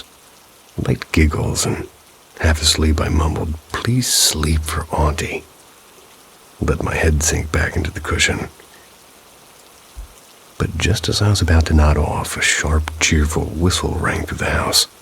It was clear and deliberate, like a tune somebody would whistle on a sunny day. My niece suddenly stopped moving, her eyes fixed on something near the closet, and then she laughed again. My heart froze. I was sure somebody had broken in. Bursting down the hall, I flung the door open. No one was there, and the window was shut, and the room was silent. Terrified, I scooped her up and waited outside until a friend could come over. When we returned, and after checking every corner of the house, I tried to make sense of what happened. As I changed her diaper and suddenly pointed toward the closet door, I whispered, "Pops." That was what she used to call my stepdad. The fear slowly gave way to a warm, unexpected calm. I knew then that maybe he had come to say goodbye. In the years that followed, I found myself seeking more, and I wanted more proof, more signs that the world wasn't as simple as it seemed.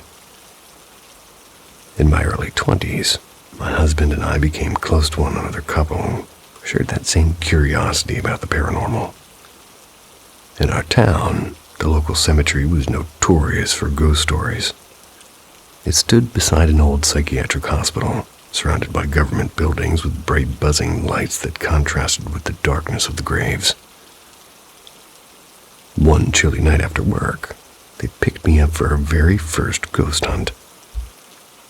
The moment we stepped onto the path between the gravestones, the air felt different and heavy and electric. I brushed my face, and I thought I was walking through spider webs, though there actually was nothing there. We wandered for a while until we reached the back of the cemetery near a small ivy-covered hill.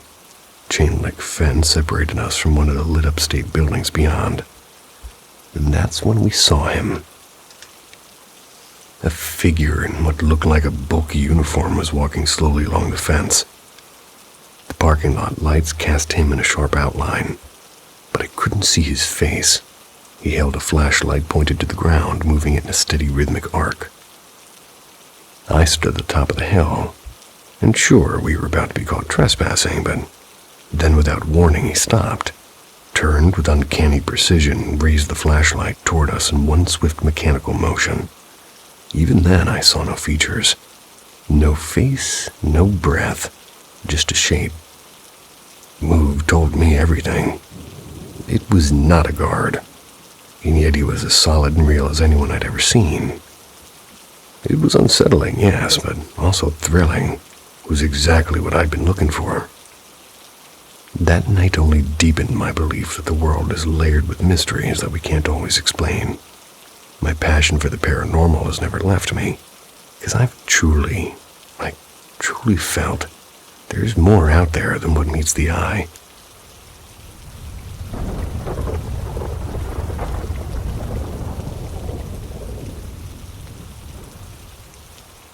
The night the locks listened. Okay, so for context, as far back as I can remember, I've always ended up living in places that had, well, let's just say uninvited guests.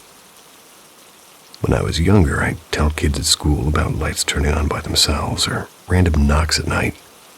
Everyone just thought I was trying to be creepy for attention.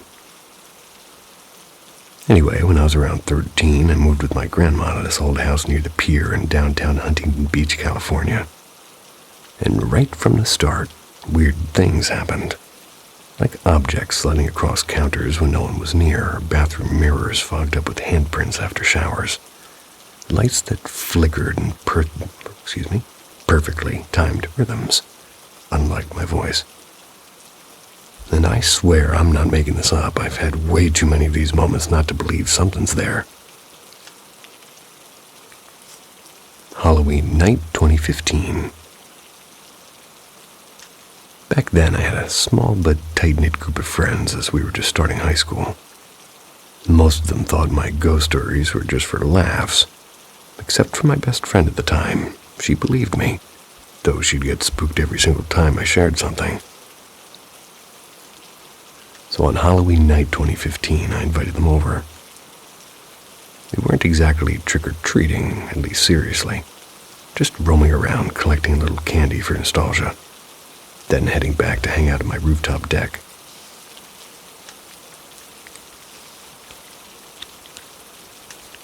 My grandma and mom had come to a costume party in LA, and I had the house all to myself. While we're sitting outside, somebody brought up the ghost in my house. It became this mini horror storytelling session. And for some context, a man had passed away in the upstairs bedroom years ago, apparently from a sudden heart attack.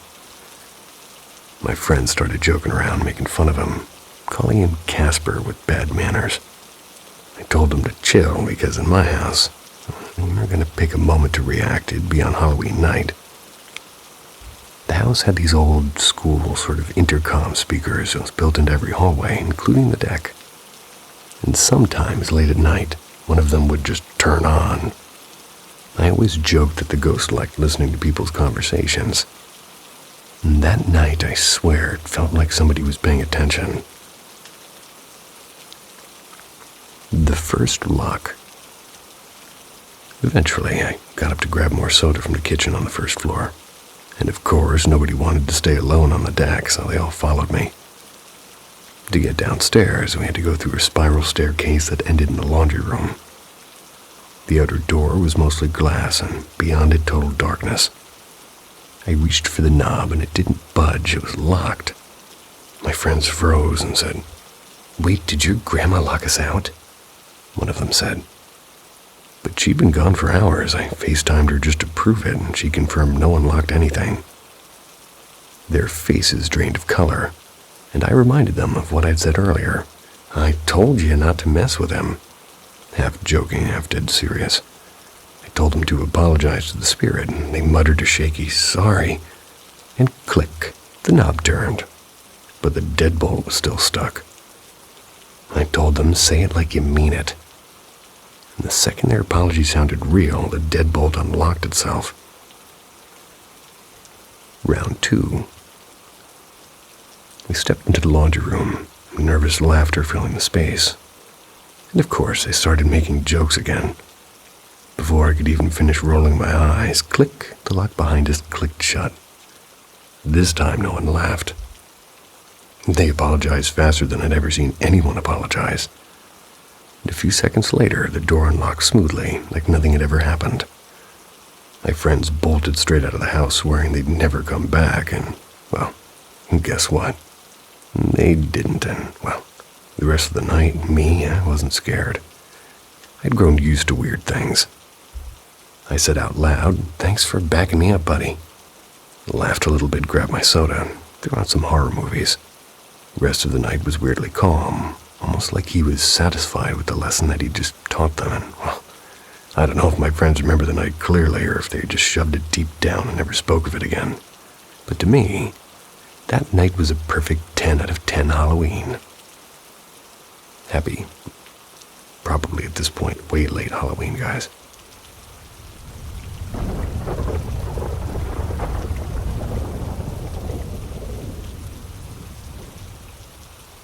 When the ordinary turned unsettling.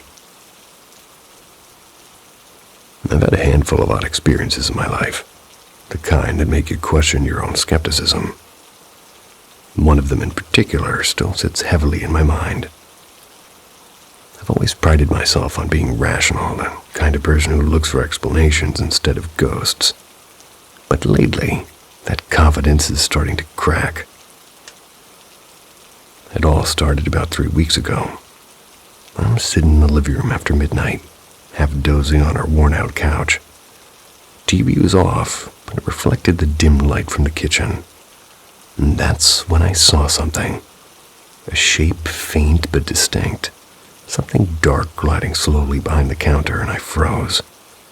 It was almost graceful, like somebody moving without trying to make a sound.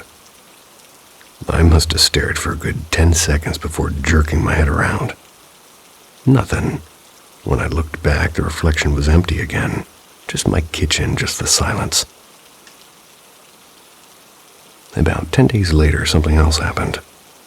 I was taking a hoodie to the bedroom and the lights were off. My wife was already asleep. The room was pitch black. As I walked in, the sleeve hanging near my leg suddenly jerked backwards. Not just brushed, but tugged, hard enough for me to stop mid-step. I thought it had caught on the door frame or maybe the corner of the dresser. But when I flicked on the light, nothing was there. Nothing for it to even catch on. I stood there for a moment feeling ridiculous, but my heart was pounding anyway. But tonight was different. I'd just gotten home late after dinner with my cousins. The underground parking garage is usually bright and calm, and I packed our silver car and I locked it with the key fob. Across the lot was our second car, the black one where I'd left my laptop bag earlier. Walked over, grabbed the bag, and turned toward the exit gate. And that's when I heard it. Bang! The trunk of the silver car slammed shut behind me, loud and sharp in the quiet garage. My chest went tight. I turned slowly, scanning every shadow. No footsteps, no movement, just the silver car sitting exactly where I'd left it. I waited 20 seconds, maybe more, and then I forced myself to walk back. I looked underneath, around, and even checked the back seat through the window. Nobody. There's no button on the fob that closes the trunk. It was already closed when I parked it. There's no way to shut it from the inside either. I'm not that type to panic easily, but I won't lie. I gripped the flashlight like a weapon, made sure nothing was lurking. These things don't happen to me often, or at least they didn't. Never thought of myself as somebody who experiences paranormal stuff, but now I'm not sure what to think anymore.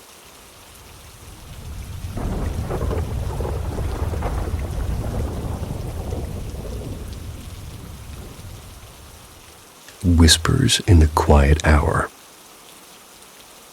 Last night, between 2 a.m. and 3 a.m., I walked softly through the hallway and took pictures of my daughter's office and bedroom. She was 34 when she passed away suddenly in her sleep because of a heart condition. Happened last March. She lived with autism, anxiety, and bouts of depression. When she became an adult, we decided that living together would make life a little gentler for both of us. And ever since she's been gone, I often feel, not just think, but know that she still lingers here sometimes. I thought maybe if I took some pictures, I might catch a sign or a soft glow, a spark or something. Apparently, I had the live setting turned on my iPhone. When I replayed the photos, there was movement in places where nothing should have moved. In the office, a faint static sound whispered through the speaker, and the lamp's light seemed to dim. Then it flared softly, like it was breathing.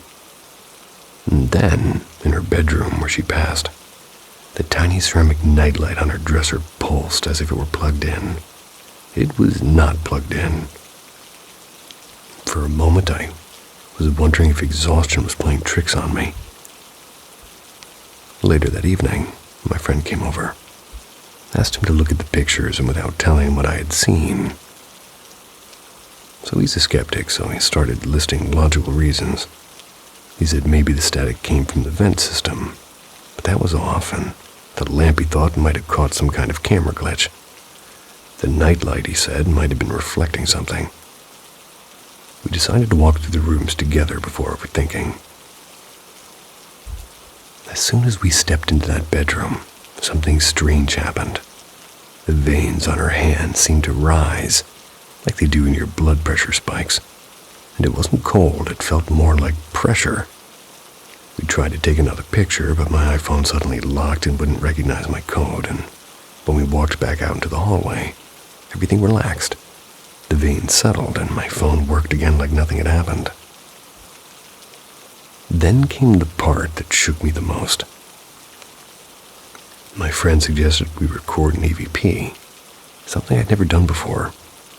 He opens the voice recorder as we stood just outside the bedroom door. "Ask her if she's here," he said. So I did, and I waited, and when we played the audio back, there was a soft, low voice saying, "Turn it off." I froze, and my friend leaned closer, listening again carefully. I asked him if he thought the voice sounded like her, and he didn't answer right away. And then he said firmly that we should delete both recordings, or at least not listen to them alone. I haven't touched them yet. Tonight, I don't want to sleep upstairs. Cleo, my border collie, hasn't gone up there since she passed. I used to think dogs sense more than we do. So has anybody else experienced something like this? The flickering lights, the recordings, I don't know what to make of it.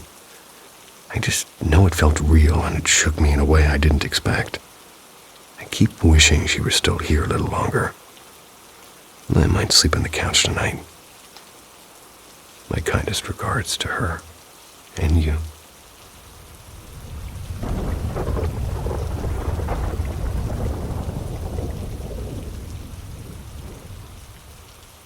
Whispers along the hallway. Before I get into everything that's happened, I should mention I've dealt with sleep paralysis for about 4 years now. It's never been fun. But up until moving into this flat, it was always something visual, never anything that felt real. My boyfriend, on the other hand, has never had any paranormal experiences at all, but what's been going on lately has left both of us uneasy. From the very first week, there were small oddities, we can call them. We'd hear soft thuds like something light dropping onto the floor and rolling into the corner of a room. Yet every time we checked, nothing was out of place. In the few nights, there was a low, dragging sound. It was along the hallway wall, like a heavy cloth being pulled. But when we opened the door, nothing was there, and the sensor light outside remained dark, as though nothing had passed. One thing that still unsettles me is this string of tiny bells that are hanging from our living room window. And every so often, even when the air is completely still, we hear them. They're rattling sharply, almost violently. It's never a soft tinkle, the bells swing side to side, not back and forth, making a harsh tapping sound against the glass. When we tested everything, windows closed, heating off, vents blocked. Still, it happens, and always when we least expect it. Not long after moving in, my sleep became a disaster. Working part-time night shifts meant I'd be used to sleeping during the day, but here, even night sleep was fragmented. When I did manage to drift off, the nightmares were brutal and vivid enough to make me cry the moment I woke up. And then came the night that changed everything. Across from our bed is a tall bookcase with glass panels, and beside it a mirror above the dresser. I was in sleep paralysis, frozen but fully aware, and in the reflection of the mirror I saw my boyfriend, who wasn't even home. They walked behind me. I didn't see him in the room itself, only in the mirror. The figure stopped behind the dresser and then disappeared out of the mirror's edge.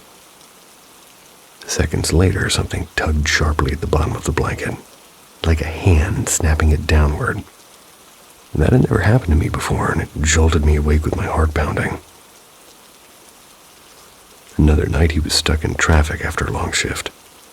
I went to bed early, and at some point I remember him walking into the room, dropping his bag, and we talked sleepily for a few moments.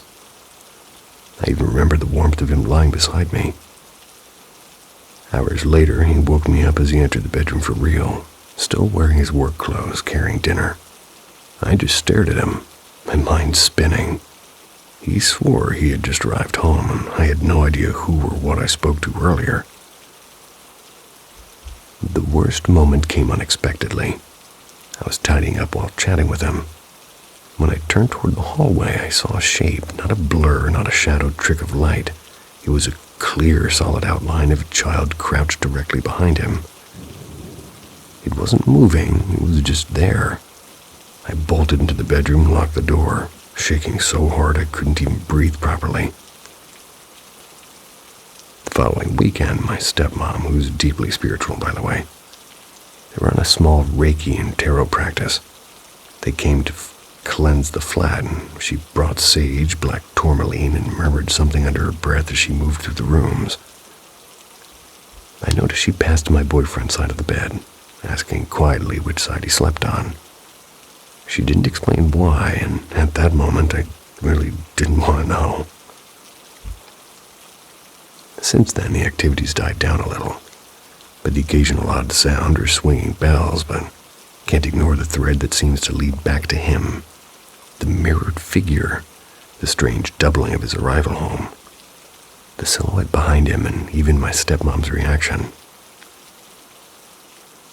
I did some digging online. I found a mention of an old underground water channel supposedly runs beneath this area.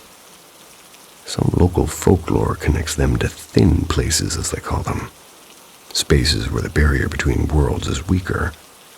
Whether that's true or not, I still have no solid answers. All I know is this flat feels different, and not in a way I can just shrug off.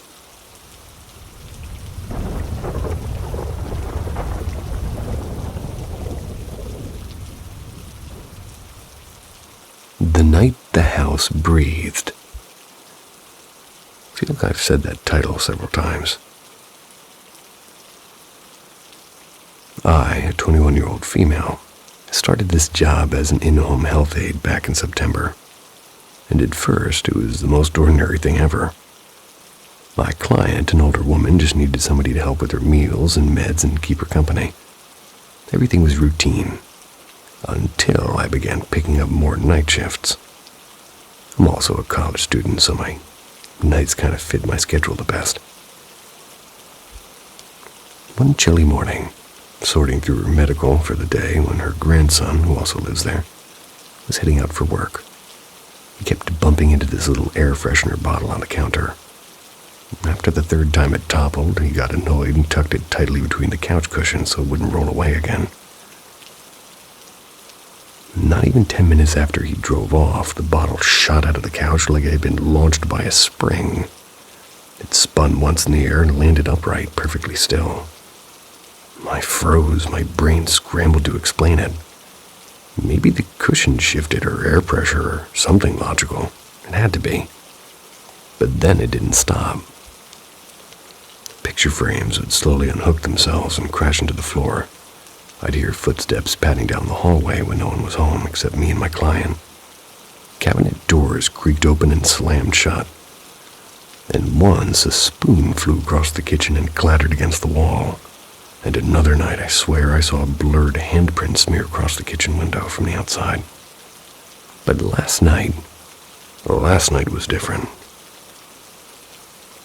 I came in early because of a delivery of groceries sitting on the porch. My client greeted me like always, warm smile and all. I put everything away and I made her some warm soup because she gets cold easily. While I was rinsing a spoon that she had dropped, something fell behind me, a tin can.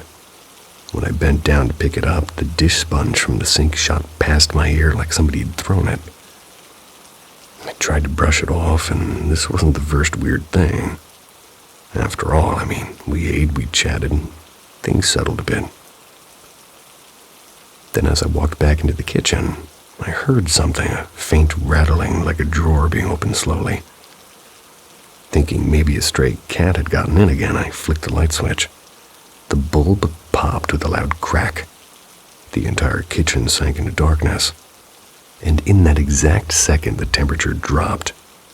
It wasn't a slow cool down. It was like the air itself was pulled out of the room, and I checked the thermostat. 59 degrees Fahrenheit. Panicked, I ran back to the client. The living room was warm and untouched, like nothing had happened.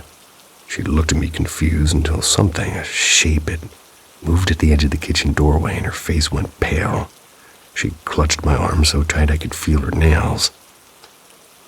Thankfully, her grandson came home right then. When I told him what happened, even he wouldn't step into the kitchen. Maybe it's a spirit, maybe somebody's been creeping around without us knowing. All I know is my next shift is tomorrow night, and I do not want to go back there. Gotta protect the old lady, come on, go back there.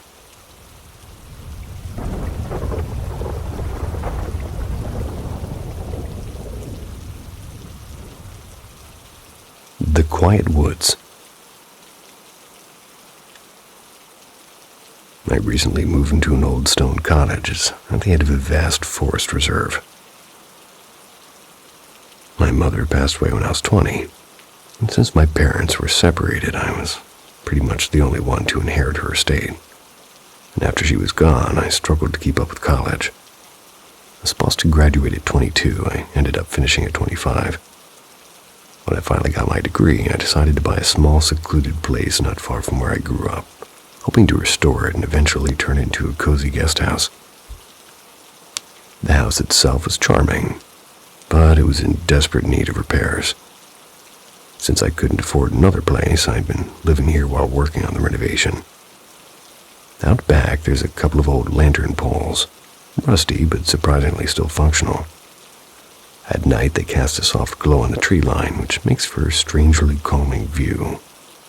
Whenever I can't sleep, which is pretty often, I end up staring through my bedroom window at those trees and the sky behind them. The first odd thing started happening a few weeks after moving in.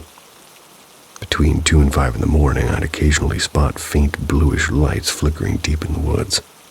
They weren't like flashlights or headlights, more like dozens of tiny reflections swirling around in the dark. And they moved, I told myself they were just fireflies or some trick of the eyes. But the flickering, it didn't stop. One night I was jolted awake by a sound I can only describe as somebody dragging their nails across the back door.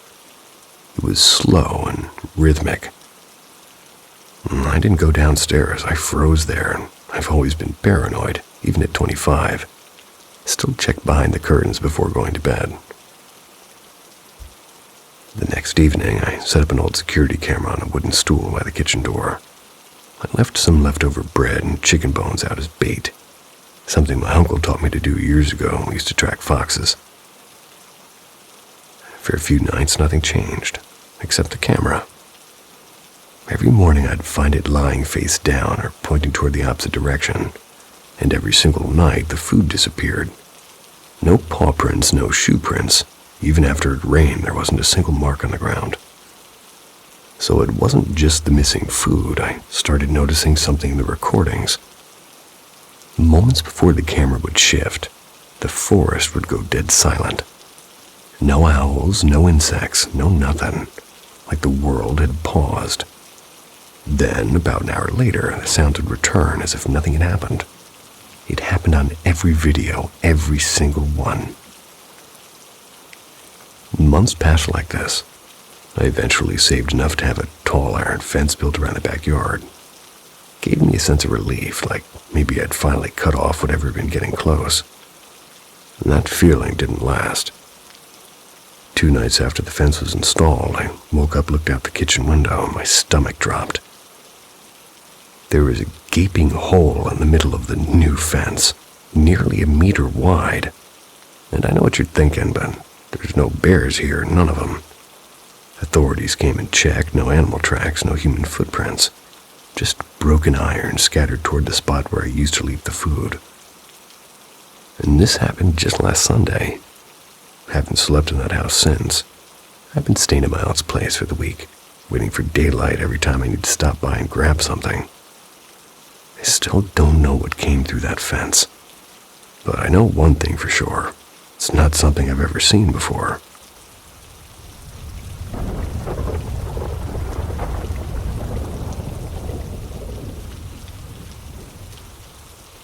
The night he knocked. For context, My father's health had declined so much that he was practically fading away at my half-sister's place, where the rest of the family stayed with the grandkids. He could barely speak or comprehend what was happening anymore. Yesterday, while I was home alone, he passed. The funeral team came to take him away. We planned on cremation, and that night I did manage to sleep until around 4 a.m. When I finally did, I experienced one of the worst night terrors I've had in years. It wasn't just one nightmare. I kept falling into what felt like endless loops of waking up inside the dream. False awakenings, maybe 20 of them. And in every single one, my father's spirit was there and talking and watching, reaching out. I woke up shaking with barely an hour of sleep. And right before I actually woke up, my phone buzzed twice. One text from my brother and one from my mom, and both just said, yes. I always keep my phone on silent, so this wasn't about sound waking me up. I knew it wasn't a delay either, because I'd been on calls and texting a friend almost all night. Felt like something had pushed through at that exact moment. When I stepped out of my bedroom, I whispered, "Dad, if that's you, give me a sign." Almost immediately, I heard a soft creak from the hallway. The air felt colder than it should have, and in his old room, the small lamp I'd left on was suddenly off. I switched it on again and asked once more. A couple of knocks answered me, and my chest tightened. Walked into the bathroom, still asking for another sign. The light above the mirror flicked on and started flickering like crazy. I backed away trembling. I lit a cigarette and called my brother, but he just sighed and said I was overreacting. Hung up to go back to sleep. Then I called an old friend, someone who's always been the ghost expert of our group. Got out of bed without hesitation and joined me on Discord. We turned on webcams just in case. He suggested we start with a basic banishment ritual. Some old Latin prayers, too. And when we began in Dad's room, the already icy air turned even sharper. My hands were shaking so badly I almost dropped the candle. As we chanted, things started moving. Not dramatically, but enough to make it clear something was there. A drawer slid shut by itself. Yes, Gecko. A stray cable was pulled from under the door, and my friend saw it too. It wasn't just me. And the spirit, or whatever part of him was left, it seemed restless. It slammed the pantry door it opened and snuffed out the incense halfway through burning. Something I'd never even seen happen before. It made faint tapping noises around the house. My friend told me that we might need something stronger. And we didn't have a Bible, no proper cross either, so I made one from 2 paintbrushes taped together. Rinsed out a plastic bottle, filled it with water and some sea salt found in the kitchen. Figured it might work better than table salt. I prayed over it the way he instructed, and then room by room I sprinkled the water and whispered blessings. Not because I was trying to fight him, but because I wanted him to rest. I told him out loud I forgive him for everything, for the silence, for the distance, for the things he could never fix when he was alive. Slowly the house changed. The heaviness in the air lifted, and dawn began to stretch through the windows, warm and golden. Felt like he was still there watching, but not angry anymore. I promised him I'd take care of his grandkids, and Ginger, his little terrier who'd spent the night pacing the floor. I don't think I'll ever forget that night. The way light switches were flipping without a touch, the way cold wrapped around me like water. Maybe it was grief taking form, or maybe his spirit needed to say something before leaving. Either way, the house is quiet now, and that's enough for me.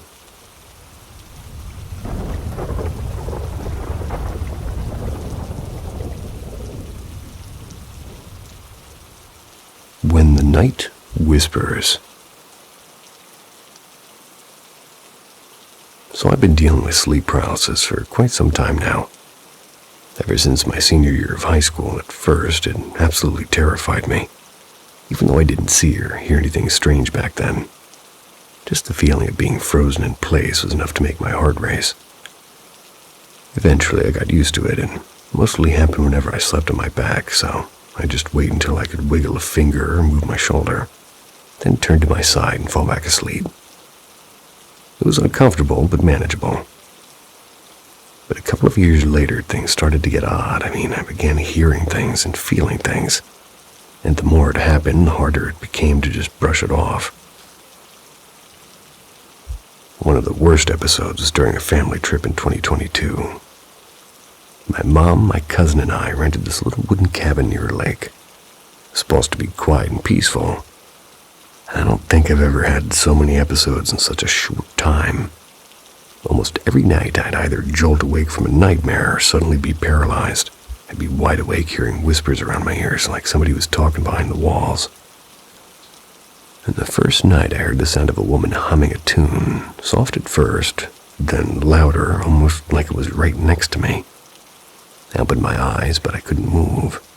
When I finally sat up, I checked the other room. Everyone was asleep. A few nights later, there was a sharp thud, like someone dropping a tray of glasses. It echoed through the kitchen. I jumped up and ran to check. Everything was exactly how we left it. Nothing was broken even. Then came the night when I felt somebody slowly touching my shoulder while I was half conscious. I tried to turn around, but my body wouldn't respond. The air felt thick, like the room itself was holding its breath. But the last night was the worst one. I was sound asleep when a series of soft knocks tapped against the window behind me. I opened my eyes, completely frozen. Then came a low, unfamiliar voice whispering, "Hello." I wanted to scream for my mom, but only a weak sound came out of my throat. And when I finally broke free, I was shaking so hard I ended up sleeping on the floor next to her bed. And I was 21, but that night I felt like a scared child again. Another time, back home, I opened my eyes and I saw what I thought was my cousin sitting at the foot of my bed. I tried to call her name, no sound was coming out. And as I stared, her figure slowly dissolved into a dark silhouette, like spreading across the wall. I tried to move to push it away, but I couldn't even breathe properly. When I finally woke up for real, I was alone. No cousin, no shadow, just scratch marks on my thighs and ankles. I must have done it to myself in a panic. The most recent one was quieter, but maybe scarier because of how real it felt. I was half asleep facing the wall. That's when I heard someone whisper, "Good night," right behind me. Thought it was my mom like always, but when I turned around, the room was empty. And later that same night, I heard the window creak open. I never leave it unlocked, and I switched on the lamp and I saw it was slightly ajar. Tried to convince myself I just forgot to close it. But as I lay back down, I felt the mattress dip beside me, like somebody just sat down. I could feel warm breath near my face and my whole body locked up again. And that night I didn't sleep again until the sun came up. Hey, the sun's coming up outside for me right now. Fancy that.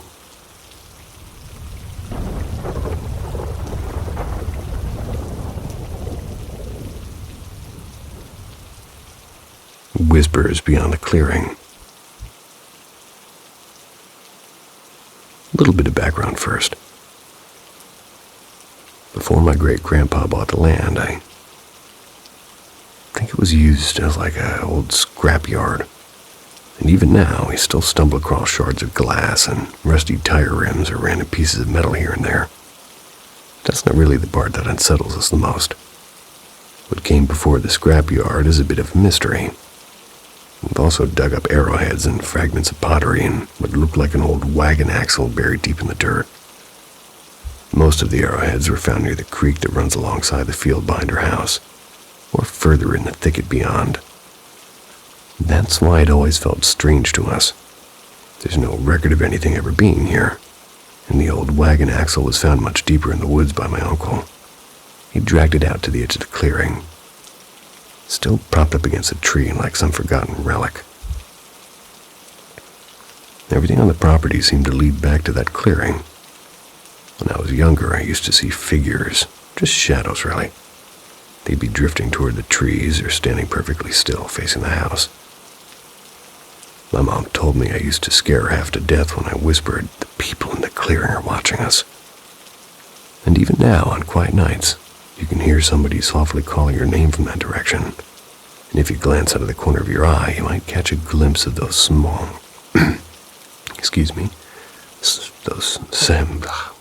Oh no, I'm in a loop. You might catch a glimpse of those same silhouettes. No one in my family goes near the clearing after dark anymore. It doesn't just feel eerie, it feels wrong. And as for our house, we built it ourselves, fairly new. You'd think nothing would be lingering here, but things happen. Once every single cabinet door in the kitchen slammed open at the same time, and another night, like a cast iron mug fell from a high shelf. But when we rushed in, it was standing perfectly upright in the center of the floor. A family friend who's sensitive to these kinds of things, you could say, tried to talk to whatever might have caused it.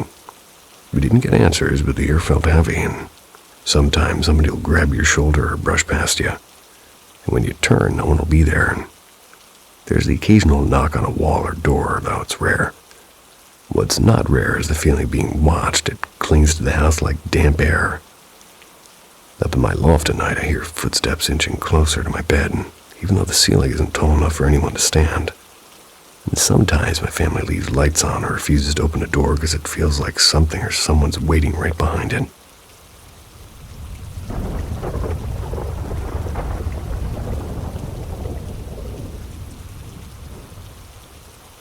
Whispers between the mirrors. I just started my first year at college, moved into one of the older dorm buildings on campus. My room's layout is a little strange. It's meant for 2 people. The beds are separated by a narrow partition wall. What unsettles me most, though, are the 2 massive sliding closet mirrors that face each other directly by the door. When I walk in, it feels like I'm stepping into some kind of endless reflection. Even in the daytime, it's unnerving. The first term went by fine, more or less. Classes and friends and late-night study sessions. But every so often, I'd get this sharp, cold sensation on the back of my neck, like somebody's standing right behind me. And my desk is positioned facing the wall across from the entrance. My back's always to the door. At night, I can't stand having the entryway in darkness. Between those mirrors, it feels like something might just step out if I look away too long. Sometimes I'd catch faint movement in the corner of my eye. I always told myself it was nothing. Winter break came, and I went home for a couple of weeks. When I returned for winter term, I went to dinner with a group of friends for the first night back. My roommate had left earlier that evening to meet her sister. The room was empty. When I came back, though, everything on my desk was completely rearranged. Books stacked backwards, water bottles upside down. My medication scattered and perfume bottles laid on their sides. Even the little wooden lighthouse I painted myself had been taken off the wall and hung upside down. I can't explain how violated I felt. It wasn't just the mess, it was the fact that someone had touched my things when I wasn't there. And given what's happened to me in the past, that kind of invasion hits harder than I'd like to admit. My roommate looked as confused as I felt when I asked her, and to this day I really don't know who did it. Could have been her friends or someone else entirely. She eventually moved out. Not because of that, but because we just didn't get along well. Since she's been gone, the strange things haven't stopped, though. If anything, they've changed and maybe quieter now, but closer, it seems. Sometimes I can feel it standing in a particular corner of the room near the mirrored closets. The feeling shifts, sometimes like a curious child staring, and other times like something heavier and older and patient. A few nights ago, while lying in bed, I heard the creak of the other mattress as if somebody was slowly sliding off of it. I checked. Of course no one was there. Typical. Other nights I hear the sound of slow breathing, just at the edge of the room. My lamp's turned on by itself 3 times. all at around the same hour, and shadows flicker at the edge of my vision. My skin prickles before I even turn my head. The moment that truly got underneath my skin, it happened last week. I was folding laundry on my bed, making neat piles, and out of nowhere, a single clear thought slammed into my head like a voice I didn't own. "Behind you." I froze, like for a full minute I couldn't move.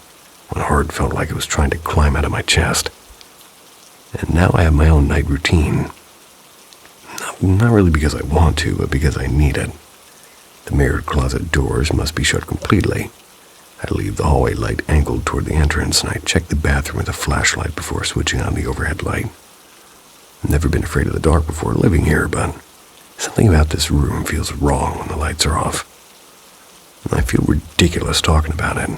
It's just like some overactive imagination stuff, but I've never been this unsettled by anything in my life. And that's everything so far. So far, so good.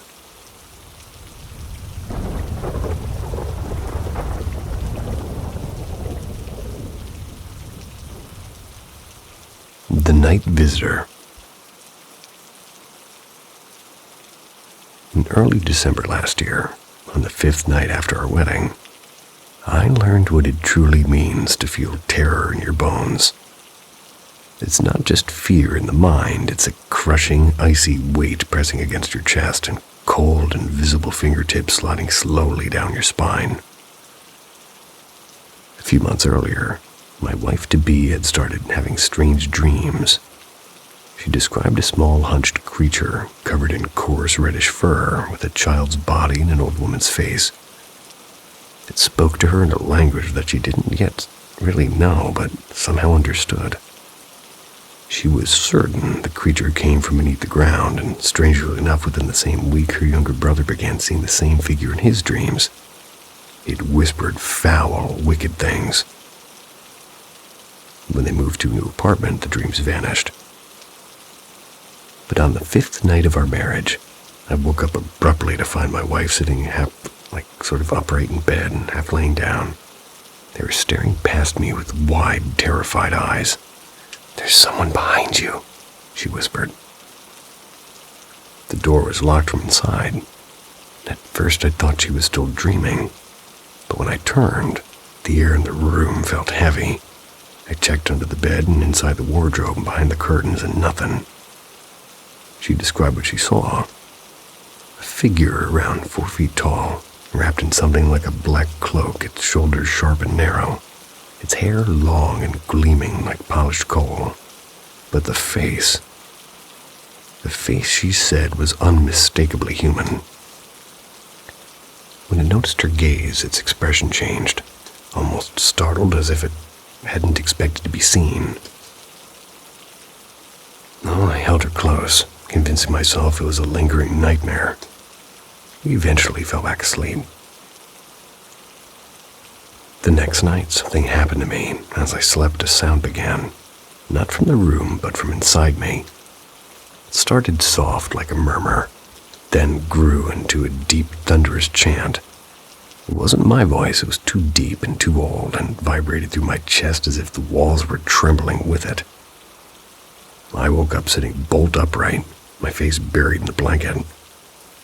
And that's when the cold hit me, like something invisible pressing down on me, freezing my chest and spine.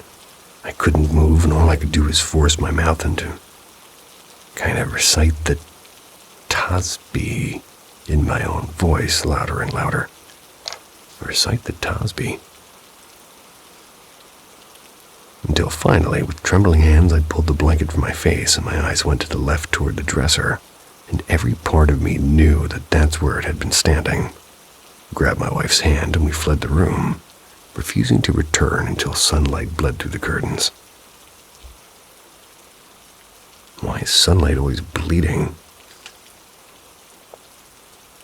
Later, she told me I'd been kind of whimpering before I began to recite.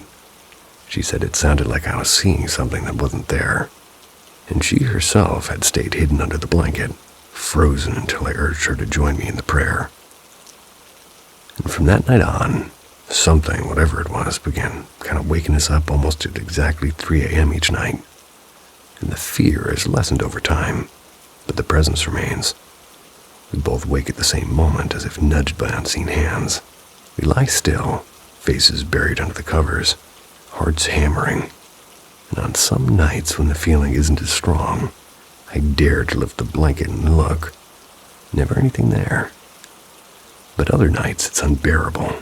We curl up, we're turning our backs on the edges of the bed and wrapping ourselves tight. And in those moments, I swear I feel someone standing right beside us at the edge. Sometimes the corners of the blanket twitch, as if tugged gently, and that soft, almost deliberate tugging more than anything else nearly unravels my mind. I still know it haunts us, because in daylight I promise myself I'll face it and fight it and banish it. But every night when the hour returns and the air grows cold, all courage leaves me. All I want then is for the night to end.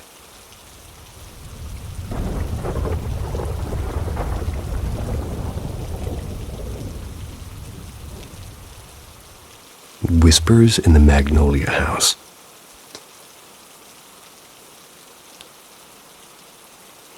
I was forced to leave my mother's house just a few weeks after my 18th birthday. With nowhere else to go, I ended up living with my uncle and father in a quiet old house on the outskirts of Selma, Alabama. Shout out to you-know-who. It used to belong to my great-grandmother before she passed. It carried a reputation that everybody in town seemed to know. People said the house had a past soaked in shadows and it once stood as a slave house. And later, according to rumor, a woman who practiced witchcraft living there alone for years. My father once told me that her rituals were so strange that even the trees around the house grew twisted. Growing up, my family shared eerie stories about the house. They swore they'd heard footsteps in the hallway and doors creaking in the dead of the night. I didn't believe any of it. I thought they were just being superstitious and moved into my dad's old room, the one with the view of the front yard. And the first night, my father gave me a strange warning. He said, "Don't ever answer if somebody calls your name after midnight. It's not me. It's not anyone." Then, almost casually, he added, "And if they don't get you, they'll get the dog." Bastards. I laughed at him because everybody said he'd gone a little bit mad years ago, but something in the way he looked at me made my stomach turn cold. For the first few weeks, nothing happened. I got kind of used to the creaky floors and the humid air and the way the house seemed to groan at night. But then one Friday afternoon, I just told my aunt I was heading to the Montgomery for a job interview. She didn't say much, just watched me with an expression I couldn't quite read. When I stepped outside a few hours later, my front tire was slashed clean through. My aunt appeared behind me as if she'd been waiting. "What happened?" she asked, though she didn't sound surprised. I brushed it off, replaced the tire, and fed my dog and drove away. When I came back after dark, my uncle met me at the door with a blank expression. "The dog's dead," he said. "Buried already." Something inside me cracked a little. My cousin, a quiet boy who usually never said much, he told me what really happened. Oh boy. In a chilling monotone, he said that they'd played with the dog until it stopped moving.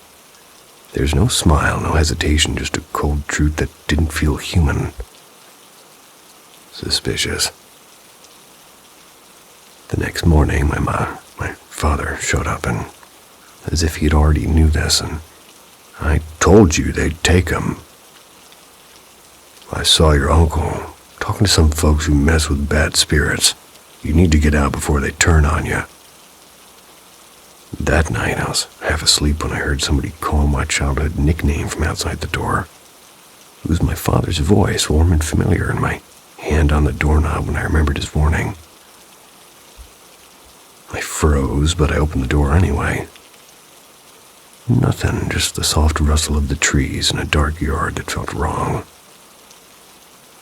2 nights later, something woke me at exactly 3 a.m. A low hum was filling the room, followed by the sound of wings beating above the roof.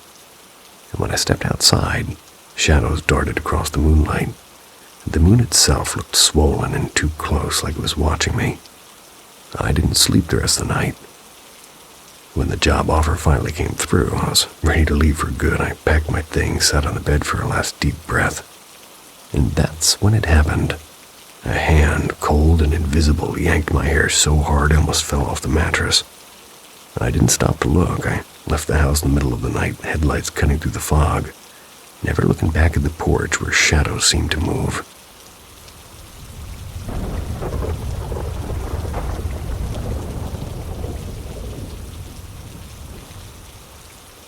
The Whispering Locks.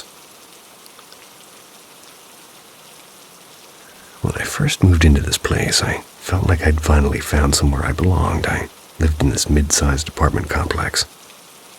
And even though there are people around, I've barely exchanged a single word with any of them. It felt quiet and felt safe.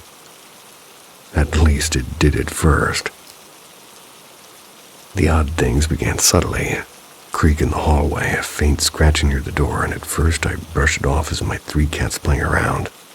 But lately, that explanation isn't enough anymore. For the past 2 weeks, every night at around 2:30, I hear the locks on my front door shifting. And I have 2 deadbolts and 1 latch lock. It's the sound of metal turning, like somebody testing the locks with a pick.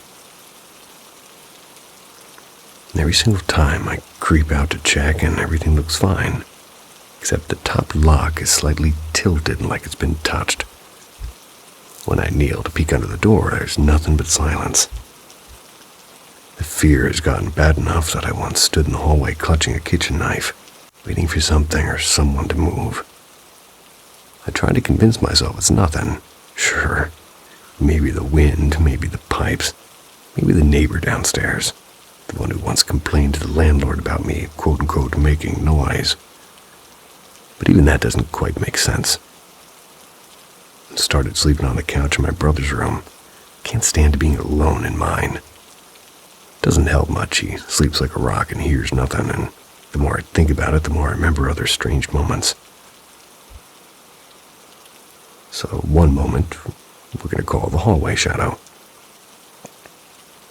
My kitchen's set up like a narrow passage, one entrance facing the living room, the other toward the bathroom. And right across from the kitchen is a small linen closet. It lines up perfectly with the bathroom door. One evening, while heating up dinner, I heard a faint shuffle. I leaned toward the opening facing the living room, and in the dim light I caught sight of something, a short, solid shadow in front of the closet. Bathroom light was on, its door wide open. I froze, and I was alone at home. My brother and mom were out, and the shadow didn't move, didn't waver. I blinked once, and it was gone. When they came home, I told my brother, and he laughed it off. The doorway figure. Another night again in the kitchen, scrolling on my phone, doing something silly, and there's a thing in my peripheral vision catching my attention. I looked up and toward the entrance. For the briefest second, I saw a dark, smudged figure leaning its head past that door frame as if watching me, and then it slipped away. Wondered if it was judging me about my questionable taste. Rushed out of the hallway, though, and there's nothing. Just the quiet hum of the old elevator down the hall. And that weird little bloom sound that happens when you're watching TikTok too much. Those are the clearest moments I can remember, and there have been other things like soft footsteps when no one's there and something falling without explanation. The latch trembling as if brushed by a hand. My brother isn't bothered, my mom doesn't believe me. And I used to love the weekends. Now I seem to dread them.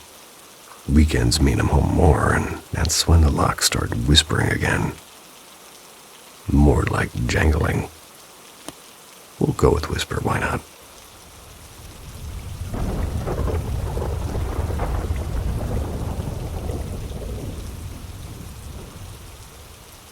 A shape in the dark. I moved in with my best friend a little over a year ago now. She rents this old mobile home. It creaks and groans at night like it's alive. When I'm trying to sleep, it often sounds like someone is slowly walking around in the living room. I usually just pull a blanket up over my head and ignore it. Never mention it to her. She jumps at shadows. But last night felt different. I wasn't even in my bed yet. At around midnight, I stepped out of my room for a smoke. Then I went to the bathroom. And just as I reached for the bathroom door to go back, I clearly heard footsteps moving across the kitchen floor. I figured it was just her rummaging for like a late-night snack. But when I came out, everything was still. Kitchen light was off, no movement. I peeked into her room, and she sleeps with her door open, by the way. I saw her curled up in bed and breathing steadily. For a second, I thought we might actually have someone inside the house. The footsteps had been that loud. But then I remembered her German Shepherd. There's no way he'd sleep through a break-in, so I pushed it aside and went back to my room. The moment the door clicked shut behind me, the footsteps started again, heavy and slow. This time they moved away from the kitchen, heading toward her room. I almost opened the door to check, but if I didn't see anything the first time, why would this be any different? I decided to let it go. I didn't think about it again until tonight. So just before she went to bed, she suddenly turned to me and asked, "Do you ever, see shapes of people in the house or hear weird noises?" And that question froze me. I asked her why. She told me that last night she woke up in the dark, saw the figure of a man standing beside her bed. Not moving, but watching. She said it looked like he had either a turban or a big knot of dreadlocks on his head. She wasn't terrified, but unsettled, like her brain wasn't fully awake. She just squeezed her eyes shut and hoped it would be gone by morning. What she described sounded like a shadow figure. I've seen something like that before. They're always silent and always just there. But the thought of what I heard and what she saw happening on the same night, that's what really gets to me. Can't stop wondering what or who was walking through that kitchen.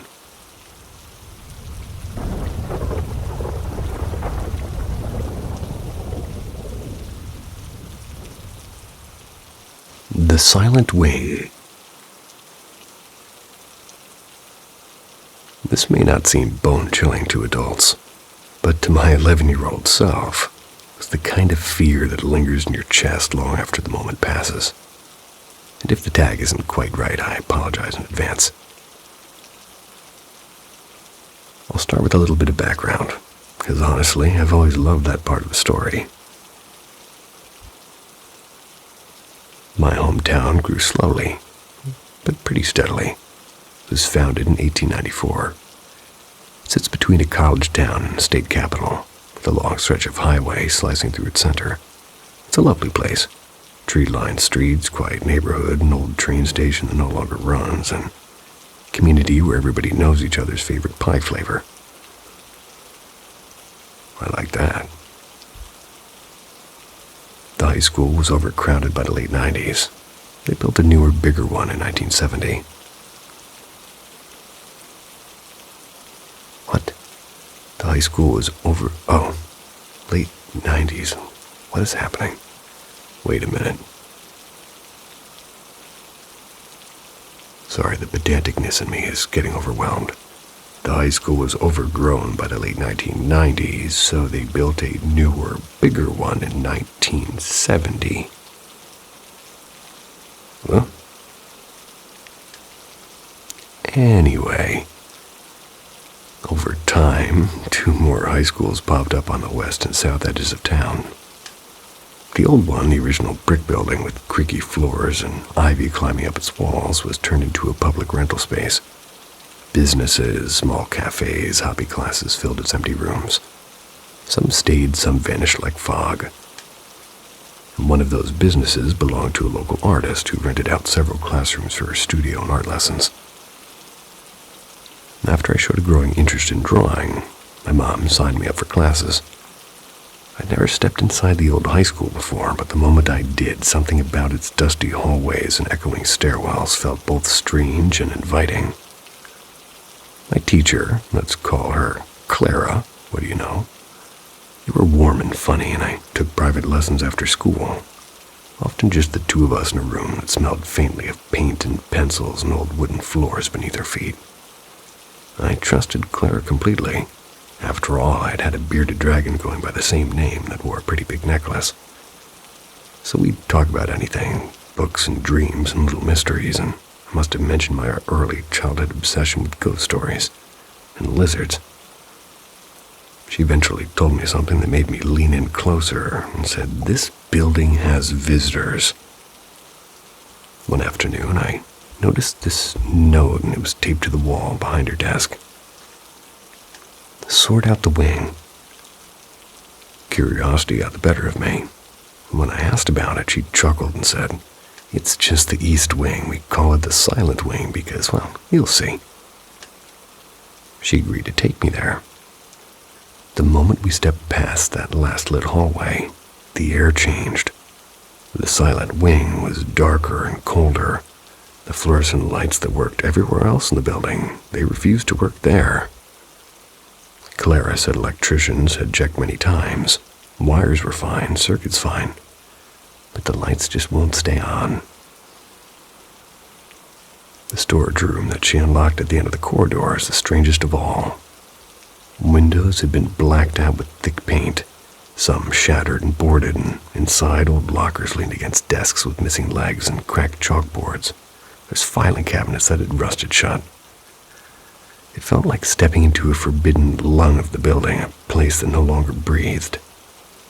Clara's voice was calm, but she lowered it slightly as she told me, "There's an old caretaker who likes this room.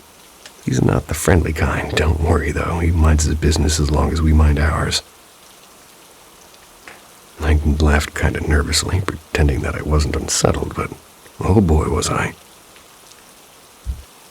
A few weeks later, during one of my last classes there, painting a mural online that Clara had sketched. She was next door in a meeting, but told me to call if I needed her. The building was unusually quiet that evening. The wind outside pushed against the windows, making the old frames creak. My brush moved slowly across the wall, red into orange and orange into gold, and that's when I saw it. Out of the corner of my eye, at the far end of that hallway stood a shape. A man, but not fully grainy, like somebody had drawn him with static. The air prickled on my skin. He was standing in front of the silent wing. I froze, I looked up, nothing there, and I told myself I imagined it. But a few minutes later, he was there again. Same place, same grainy outline. Turned my head fully this time. Gone, just a dark hallway. My chest tightened, and I had seen shadows before, sure. Reflections or tricks of the light. This one was a bit different. My body reacted before my mind did, and my hands went cold, the back of my neck prickled, and my breath shortened.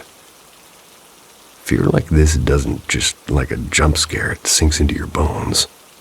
I rushed to find Clara, and when I told her, she didn't laugh.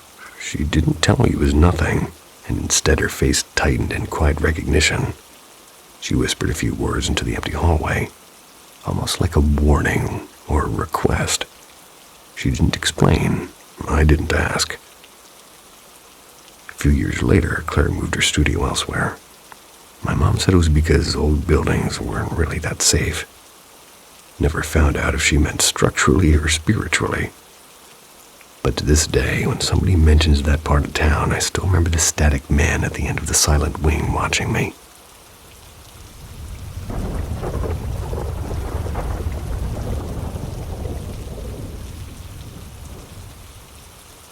The Shimmering Visitor. This is something that happened to me when I was maybe 6 or 7 years old. And as the name might suggest, almost nobody believed me. My parents and siblings certainly didn't. They thought it was just a mix of my imagination and something I'd seen on TV. But here's what actually happened. At that time, my dad was in the Air Force. We were living in one of those old base houses with creaky floors and thin walls. He had come home from a long deployment overseas, and everything felt quieter than usual, like the house was holding its breath. Everything's holding its breath. One night, After brushing my teeth, I crawled into bed, and my parents' room was at the far end of the hallway to the right and bathroom to my left. My brother's room was just across from mine. And I always left my door open, letting the soft bathroom light spill faintly into my room, or rather bleed into my room. As I was pulling the blanket up to my chin, I glanced at the hallway, and I saw something. It wasn't like any ghost I'd seen in movies. The shape was about as tall as a laundry basket tipped upright. It didn't have a solid body, more like a floating puzzle made of tiny shards. They were shifting and slanting against each other. The colors were soft, almost pearly, as if light was trapped inside of it.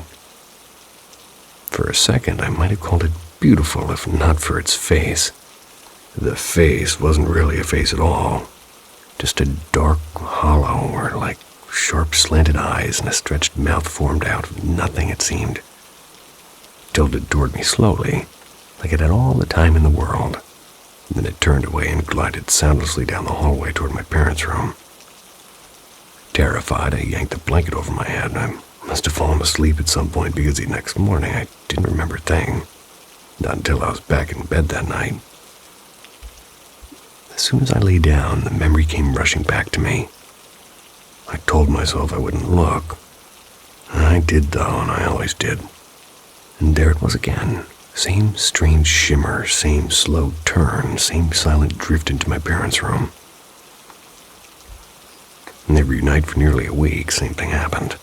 I would see it, hide, forget, and then remember. One Saturday morning, I woke up, and for once the memory didn't fade with the daylight. I ran straight to the kitchen to tell my mom everything, how it looked, how it moved, how it never made a sound. I told her it reminded me of a ghost I'd once seen in a cartoon.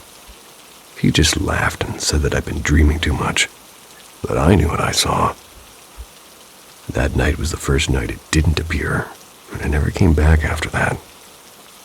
Sometimes I wonder if it followed my dad home, like something that wasn't supposed to be here but slipped through anyway. Or maybe it was only ever in my head. Either way, I've never forgotten the way it turned to look at me.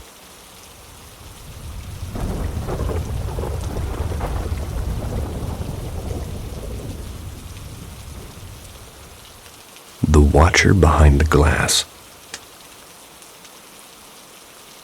This is going to be my experience encountering a shadow figure at work. A bit of backstory. I used to work the night shift as a security guard at a university, mostly during the peak of COVID lockdowns. The campus sat near a quiet canal, and many of its buildings were more than a century old. And since there were barely any people around, my shifts were long and silent, and often completely alone. If anybody was on campus besides me, they weren't supposed to be there. The building at the center of this story was the old science hall, a 5-story structure that had been around for maybe 110 years. It sat on a slope with a narrow path running behind it through a patch of trees. The path was poorly maintained and had no lights, so at night the only glow came from the faint blinking of equipment inside the classrooms. So, it's around 2:45 in the morning. It's when I headed down that path for my usual patrol, and as I neared the back entrance of the science hall, a strange weight settled in my chest. Not fear exactly, but a heavy kind of pressure that made my skin all weird. I remember instinctively keeping my eyes straight ahead and avoiding the dark windows. And then, without warning, the unease seemed to lift, and it was like stepping out of fog. And just as I was about to clear the alley, I caught something moving on the glass. A shape, tall and still, like a silhouette pressed flat against the window. It slid along as I walked, keeping pace, and there was no way for it to be my shadow. The light source wasn't even behind me. I told myself it had to be a trick of the dim lighting. But when I finally turned to check again, the shape didn't follow me. It just stayed in one window watching. I bolted back to the office without finishing the round. The next afternoon, when I came in early to switch shifts, I asked the day guard to walk to check the classroom behind that window. The door plaque was faded, but inside was some kind of old biology lab. Rows of jars and preserved specimens. They were stored in a locked cabinet. A long wall of shelves with cloudy glass containers. The guy looked at me and asked if what I saw had been taller than a person, maybe 7 feet or so. When I nodded, he just sighed and said that I wasn't the first. Apparently, several cleaning staff years before had quit after finding wet footprints leading in and out of that same room. It was long after it was locked for the night. I don't know if I'd call whatever it was evil, but it didn't feel like it belonged there, and it definitely didn't want me there.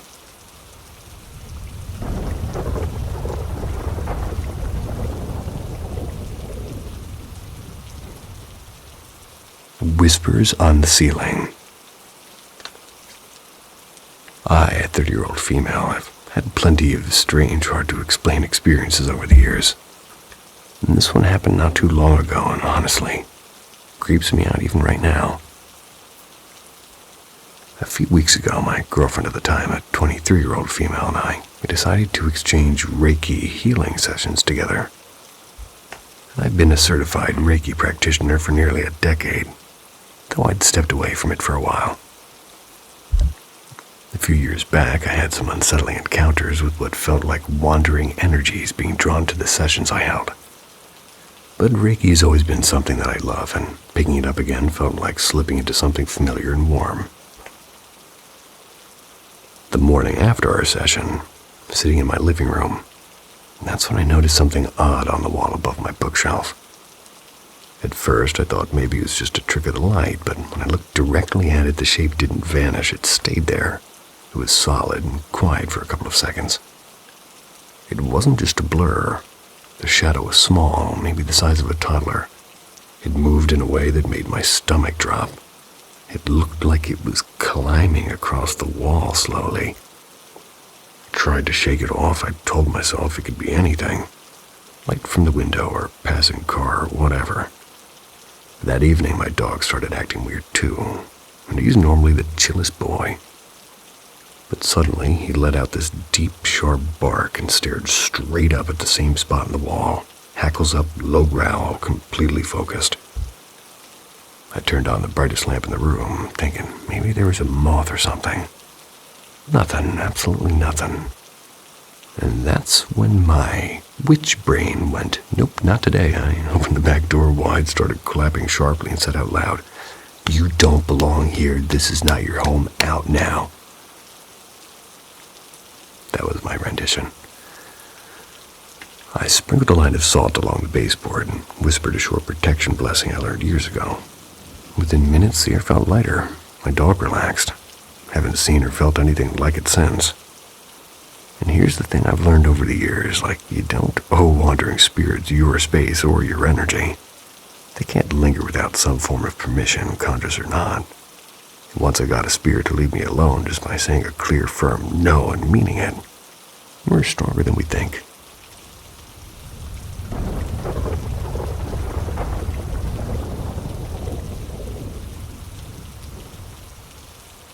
Whispers in the Winter House. When I was a teenager in the late 90s, strange things began happening in the small old house where I grew up. It wasn't all at once, just little things at first, so small I'd brush them off. Creaking sounds would echo through the hallway, even when no one's home, and it was like somebody dragging their fingernails along the wall, that kind of thing. The kitchen sink would suddenly gush water at full blast in the middle of the night, even though the handle was stiff and hard to turn. Our bathroom light, an ancient pulled chain lamp, would flick on and off like somebody was playing with it. And once, on a windy night, I heard something rubbing rhythmically against the wooden wall just outside my room. It went on for hours, almost like a bear scratching its back on a sort of barky tree, but inside the house. And when I pulled the curtains next morning, I expected to see an old lilac bush swaying, but it wasn't there. My mom had cut it down a week earlier. And for a while, I thought I was just paranoid. I mean, I am me. It always seemed to happen when I was the only one home, and one night I'm laying in bed and I heard heavy footsteps moving across the kitchen tile. Sounded like a man wearing boots. The steps stopped right where the linoleum met the carpet in the hallway, then turned around and walked back. I told myself it was just her dog. When I got up, there's no dog in the kitchen. Doors were bolted and all the windows were locked tight. I stood there with my heart thumping, and in the quiet, I heard it again. The same steady footsteps. I ran back to my room, pulled the blanket over my head, and tried to hum myself to sleep. And I never told anyone back then. I figured maybe my brain was playing tricks on me. And then one night it all just stopped, like somebody flipped a switch. No more footsteps, no more weird lights. I lived in that house for another 3 years before moving out. My mom still lives there, and I visit her every Christmas. Years later, not long after the lockdowns ended, I was visiting my younger sister. We were both in their 40s, and for the first time ever, she brought up those weird nights in the house, as she put it. So she'd heard them too. My stomach dropped. She told me one afternoon when her mom was away, she and a friend had tried a Ouija board for fun. They thought they were talking to some man or something. They pretended to be one, and after that, she said the strange noises became constant. She heard footsteps, not just inside, but on the roof. And the part that gave me goosebumps was when she told me about the morning she was vacuuming her room before work. She accidentally sucked up a sock. She opened the machine, even sifted through the dust bag. Couldn't find that sock. She gave up, went to shower, and when she came back, the sock was lying perfectly folded on her bed and clean. Her friend had gotten so terrified that she told my mom, and I'd have no idea any of this had even happened. So that night, a bit shaken, I messaged my mom to ask what she remembered. And my mom, now almost 80 and still deeply religious, she didn't hesitate. She said she heard the pipes banging and the taps turning on by themselves, and the cat staring at the ceiling for ages. She also told me that after my sister confessed about the Ouija board, she went to the library. She read up on how to get rid of spirits, as she put it. Spent a whole night praying. Finally, she walked down to the river near her house and, in her words, sent it away with the water. I'd never known any of this. To me, it just stopped, and even now typing this out, I get chills, and it all sounds so impossible. But somehow, every piece fits.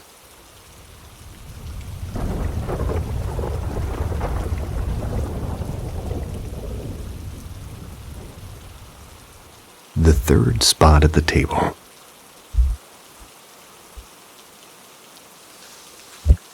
Okay, so this happened last night while I was making late dinner. So yeah, not even a full day ago. Sorry for any typos, I'm on my phone.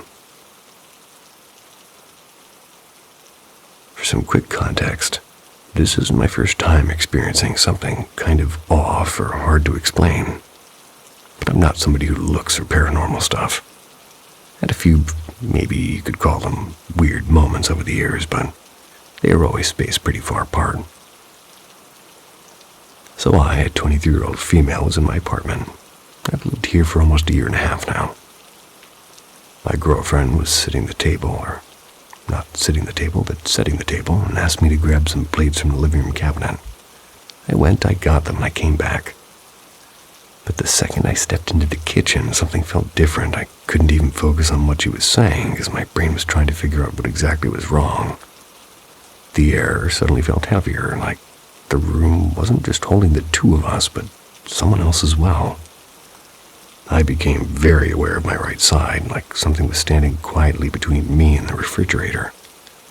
There's about a meter of space there. Really hard to explain that kind of sensation.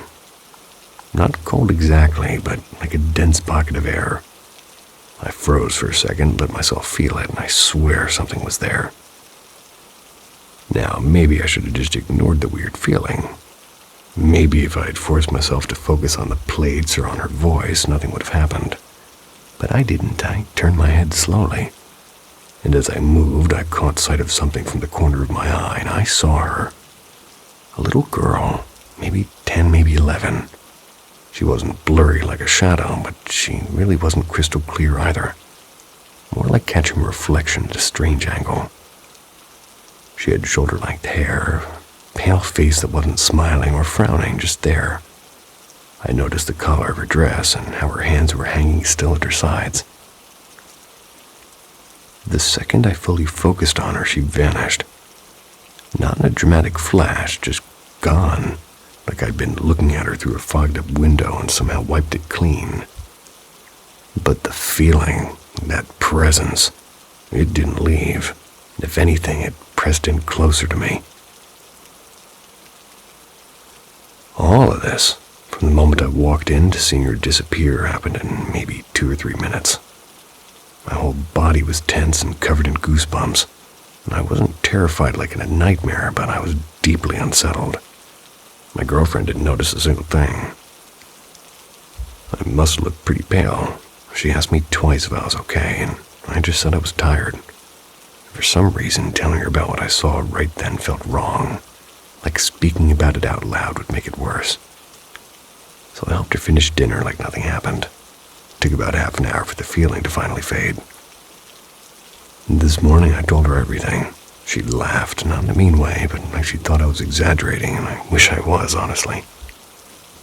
I don't know what to make of it. Was it real? Was it just my brain glitching? I always felt the apartment had a strange energy, but nothing like that. Keep wondering if it'll happen again, and honestly, I don't know what scares me more, that it won't or that it will.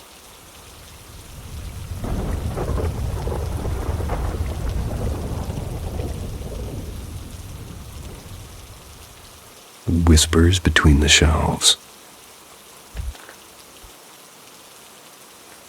During my final stretch of high school, around 1.5 years, I had a small part-time job at our local library. I worked 2 evenings a week as a student page, mostly reshelving returned books and kind of wandering up and down the aisles a lot. Place wasn't exactly huge, and if I started at one end, walked to the other, it'd take me maybe 40 seconds tops. Although I do have long legs, and apparently I walk like I'm late to everything. Sort of like a daddy long legs in a hurry. And to give some background before the actual weird bit, during my very first week there, July 2021, I think, I went into the staff washroom to wash my hands. I was just reaching for the sink when the motion sensor tap turned itself on and kept running. Usually it'll shut itself off within a few seconds, especially if no one's there. But this time it stayed on for almost a full minute. I wasn't even near it to trigger it. I told my older coworker about it a few months later. And they'd been working there for 5 or 6 years, and none of them had ever seen that happen. Could have just been a sensor glitch, but stuck in the back of my mind. As time went on, we sometimes swapped little odd things stories during, like, slow closing shifts and things like that. It's a small town library, and things were quiet at night, and if we spent 10 minutes chatting by the desk, no one would mind. Now I got used to the usual noises of the building. Books shifting on their shelves, the old wooden wall settling in the winter cold, because Canadian winters are no joke, by the way.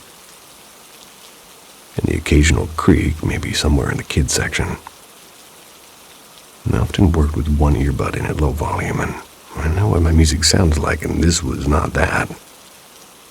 And sometimes I was sure I heard somebody moving around at the back, like footsteps, light but clear, and whatever I walked over to at the section would be empty, and 2 coworkers always at the front desk, and most nights after 7 p.m., patrons were pretty rare. Once or twice I caught a glimpse of something dark out of the corner of my eye. Just a flicker or a shape that was gone when I would turn. And honestly, it could have just been my imagination. The shelves are tall and black, and lighting isn't exactly cozy. The night I'll never forget, though, was at the end of August, 2022. My last shifts before I was moving away for university. Just me, a coworker my age, we're going to call him Adam, and one of the senior staff, a woman named Francine, who's a bit spiritual. It was 10 minutes to closing. Building completely silent except for the humming lights. Adam and I are at the front desk chatting while Francine was right by the entrance. They were turning the key in the door. Then we both heard it, the very specific, unmistakable crash of an entire row of books being shoved off a shelf. I'd made that exact noise by accident once, so I knew it immediately. It was not subtle. I actually froze and looked at A, and he looked at me with the same expression. We hurried to the back wall where it had come from. Not a single book out of place. Not on the floor, not even leaning awkwardly. I had just done the closing. Maybe 5 minutes earlier I did that walkthrough. No patrons anywhere. Francine, who was literally a meter away, didn't hear a thing. If Adam hadn't have heard it too, I honestly would have thought I imagined it, but he did. Thank you very much for listening. Sweet dreams. See ya.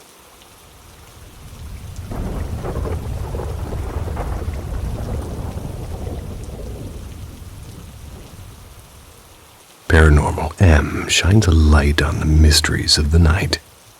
From cursed places to haunted objects, nothing is hidden. Subscribe now, your journey begins here, it would seem. The Ghost in the Corridor. Never really shared this with anyone before, maybe because I didn't want people to think I was making things up. But there are a few strange things that happened in my life that I still can't explain. I'll try to write them down here, hoping somebody might help me make sense of it. I grew up in a very religious family. We often joked about living in a spiritual house because sometimes the TV would flicker on in the middle of the night. Maybe the radio would start playing static for no reason. The house itself wasn't ancient or anything. It was built about 45 years ago. That was by my grandfather. No one had ever reported anything odd before. And there were 3 things that happened to me over the years, things I can't rationally explain. And oddly enough, in all 3 incidents, my younger sister, who's 3 years younger than me, they were somehow involved. The door that breathed. I was about 10. Our whole family was visiting our grandparents in the countryside. And one afternoon, my sister and I were upstairs in this big wool blanket, playing some made-up game. The house was quiet. Then we noticed the old wooden door handle starting to move. At first it tilted slightly, like someone was gently testing it maybe. We laughed nervously, thinking our cousin was messing with us. But when we called out to them, no answer. The handle kept moving, slowly pressing down, and the door creaked open just a few inches. There was no one outside, no footsteps. Just the steady, deliberate movement of the door like it was breathing. Then all at once the door swung fully open, quiet and controlled, and stayed that way for several seconds. My sister clutched my arm. I remember the way the air in the room felt thicker, as if someone else was there. And then just as slowly the door closed on its own. Handle eased back up, and it happened twice more before it finally stopped. The voice at 3 a.m. Years later, when I was 17, my parents took us on a pilgrimage. I didn't want to go, but my parents were determined, so we all went. That night, we stayed in the living room of a stranger's house, along with other travelers. I slept on the floor, my sister on my left. The day before, I'd watched The Conjuring with my friends, so, of course, my brain was already on edge. I woke up at 2:55. In the movie, everything goes wrong at 3:07, so every creak and every gust of wind in that unfamiliar house felt amplified to me. Then my sister, who sometimes talks in her sleep, she sat up abruptly. She turned toward me, eyes half open but somehow focused right at me, and in a low, deep voice that wasn't hers, she said clearly, "Are you going to let me in or not?" It wasn't her tone, it wasn't her usual sleepy mumbling. It was loud and demanding, like a stranger had borrowed her mouth. She stared at me as if waiting for an answer. After about a few seconds, she whispered something I couldn't catch and lay back down like nothing had happened. I froze. I couldn't even scream. I just whispered prayers until I eventually fell asleep. The unknown footsteps. When I was 19, I'm just kind of cramming for an exam at the end of the narrow upstairs corridor. And at the other end were the stairs, and just beside them, my sister's room. My grandmother was living on the floor below us at the time. It was around 11 p.m.-ish, and I think I had music playing softly when I noticed the light at the bottom of the stairs switch on. Not a big deal. I mean, Grandma often went to the bathroom late at night.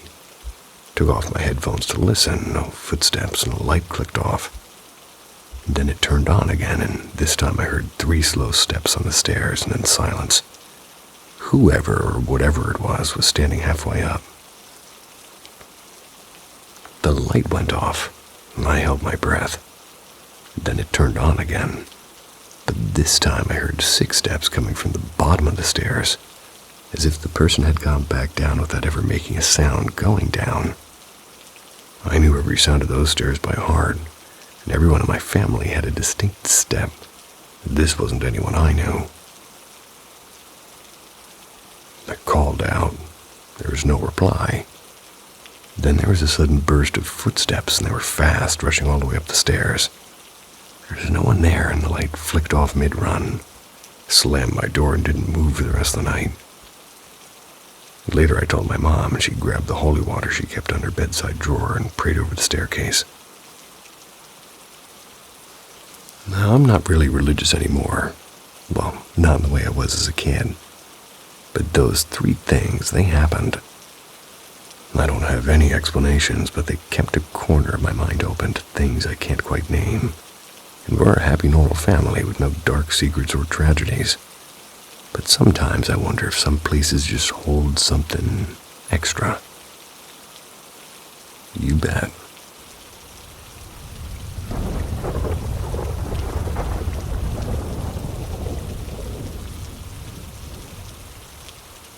Whispers in the Quiet Room. A little backstory. Since I was around 4 years old, and throughout my childhood actually, I'd sometimes have these strange, unexplainable experiences that I never fully understood. Later, when I started living on my own in my 20s, almost every place I moved into had some kind of odd activity. Things like hearing the sounds of chairs scraping the floor in the kitchen when I was completely alone, or feeling like someone was standing just out of sight. I'd get so scared I'd run to my room, I'd lock the door and hide under the blanket like it'd keep the world out. In my late 20s, I moved into a small loft apartment, and not long after moving in, my boyfriend and I were napping one quiet afternoon. Half asleep, he mumbled, "Someone's breathing in here," and then somehow drifted right back to sleep. I was wide awake after that. I strained to my ears. I was trying to catch what he'd heard, and then I noticed it too. Slow, heavy breaths like somebody standing just a few feet from the bed. It wasn't coming from the walls, the vents, or outside. It was hanging in the air in the middle of the room. The longer I would listen, the louder it grew. It wasn't just breathing anymore, it was deliberate. 1 deep inhale, 2 short exhales. Like it knew I could hear and wanted me to know it was there. And then it began to shift, drifting from the foot of the bed toward to where we were lying. I could almost feel its presence following the sound. I remember feeling so frustrated all I wanted was a quiet, ordinary place to live. I felt like moving somewhere new just meant inviting a new kind of haunting. With my boyfriend there, I didn't feel helpless. But I lived alone, and the idea of being alone with whatever this was made my skin crawl around. The next evening, when I got home from work, I whispered to myself, "Please don't be breathing, please don't be breathing." But the second I opened the door, a long, drawn-out exhale rolled through the room. My stomach clenched. And around that same week, an old friend from my hometown, we're just gonna call him Steve, and he passed away in a motorcycle accident. A few of us drove for hours to attend his funeral, and afterward, one of his demo albums was released to his friends. We played it on the ride home, and for some reason the CD player jammed right after we put it in. We joked that Steve just wanted to keep us company a little bit longer, and I didn't mind. I can't remember if the breathing came before or after Steve's funeral. It all sort of blurred together. What I do remember is that the CD stayed stuck in my car for several days. One night, alone in the apartment, the breathing started again, steady, cold, and close. Panic flared in my chest, and out of nowhere I thought of Steve's music. I wanted it with me in that room. Bolted down 3 flights of stairs, got into my car, and begged the CD player to let it go. "Please, I need you now," I whispered. I pressed eject. The CD popped out effortlessly. If that was just a coincidence, it was a perfect one. Walked back with that CD in hand, felt like holding a small shield. I played Eli's songs the moment I stepped inside. Warmth and familiarity filled the room, and it was like having a friend sitting beside me. And that night, something inside me shifted. I decided I wouldn't feed the fear anymore. I didn't listen for the breathing, and I didn't care, and after that, it simply stopped. Maybe it was never real, maybe it was, but it's been nearly a decade since then. I haven't felt anything dark brush past me. Still keep a quiet corner in my mind for the unknown, but honestly, I don't miss it.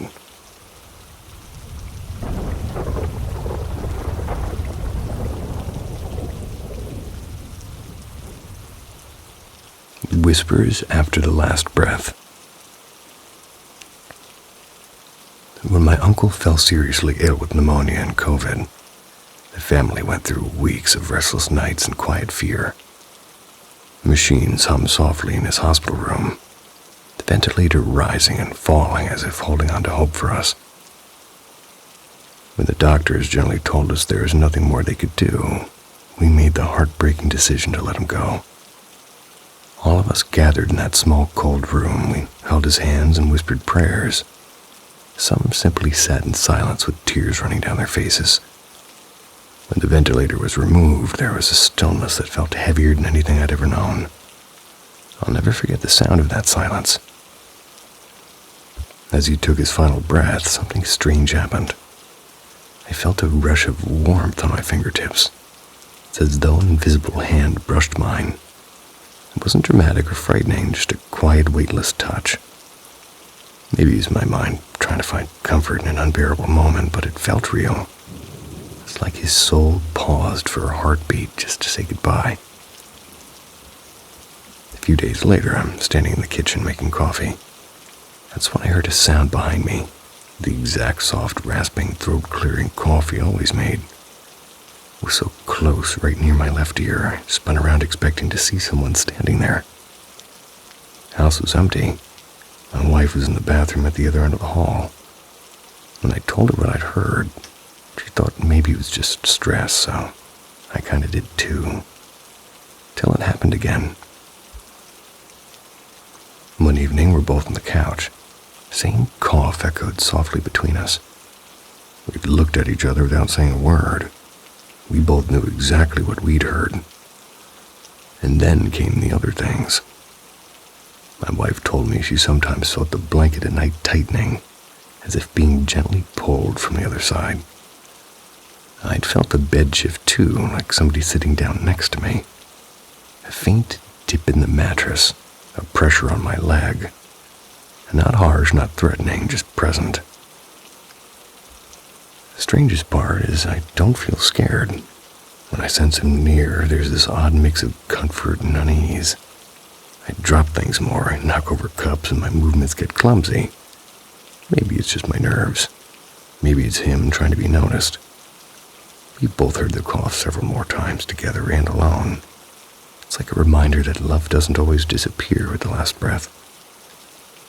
I don't know what exactly is happening. Maybe it's just our hearts refusing to let go. Maybe he never really left.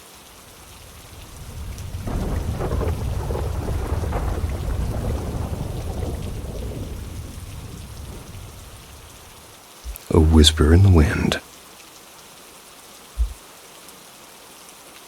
During my senior year of high school, I got the opportunity to visit Washington, D.C. for the very first time. It was January 2009. The city was buzzing with energy. We were going to witness Obama's first inauguration, and at 17, this was my first trip without my parents. I was both thrilled and quietly anxious. A whole week in D.C. and New York felt like the biggest adventure of my teenage years.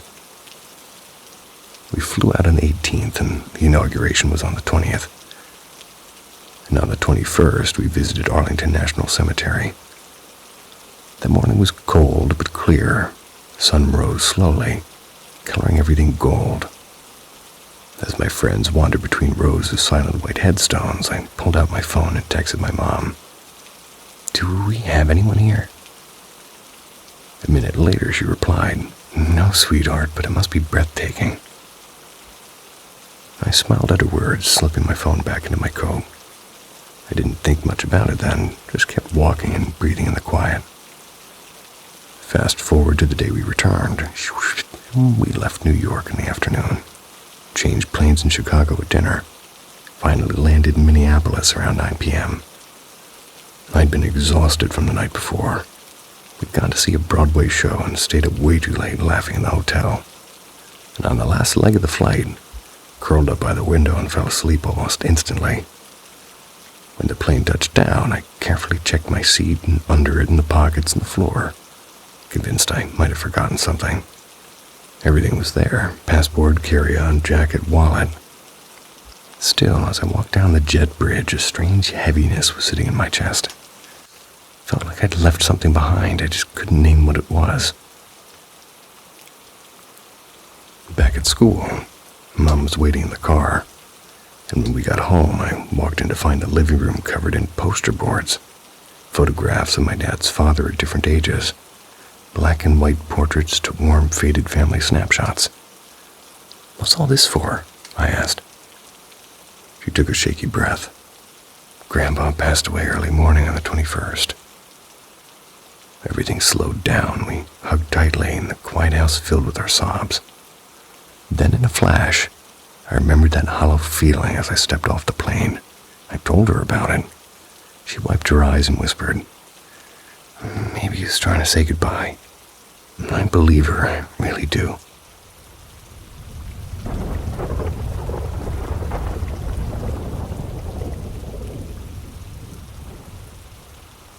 The shadow at the doorway.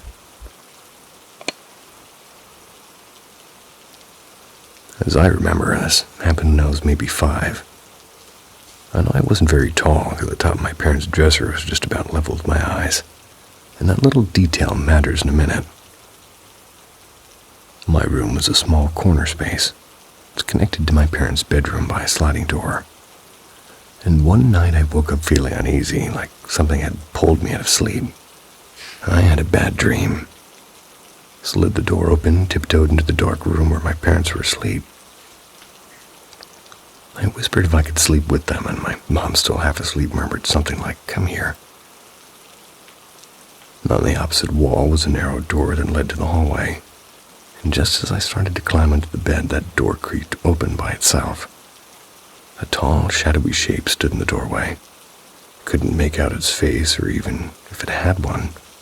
The figure was about as tall as the door frame, completely black, like it was cut out of the dark. What I remember most clearly isn't how it looked, but the way the air changed. The room suddenly felt like it was suffocating and heavy. It's as if something awful had been let in. In fact, the air itself seemed to hum with something wrong. It was on one side of the bed, then it was on the other, and slowly it started to glide. Not walk. It glided along the foot of the bed toward me. The moment it moved, I realized I couldn't move. My chest locked up, my legs wouldn't work.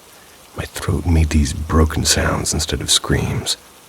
I could see my parents' outlines right next to me, completely still. They didn't stir, didn't even breathe differently. It was like they were frozen, or like I was somewhere else entirely. That was the worst part. The absolute certainty that no one could help me. The shadow reached the foot of the bed, came closer. Its shape flickered slightly, like smoke trying to hold itself together. It stopped just a couple of feet away from me, and for a second I thought it would touch me. And then without a sound, it folded in on itself and vanished like the darkness had swallowed it.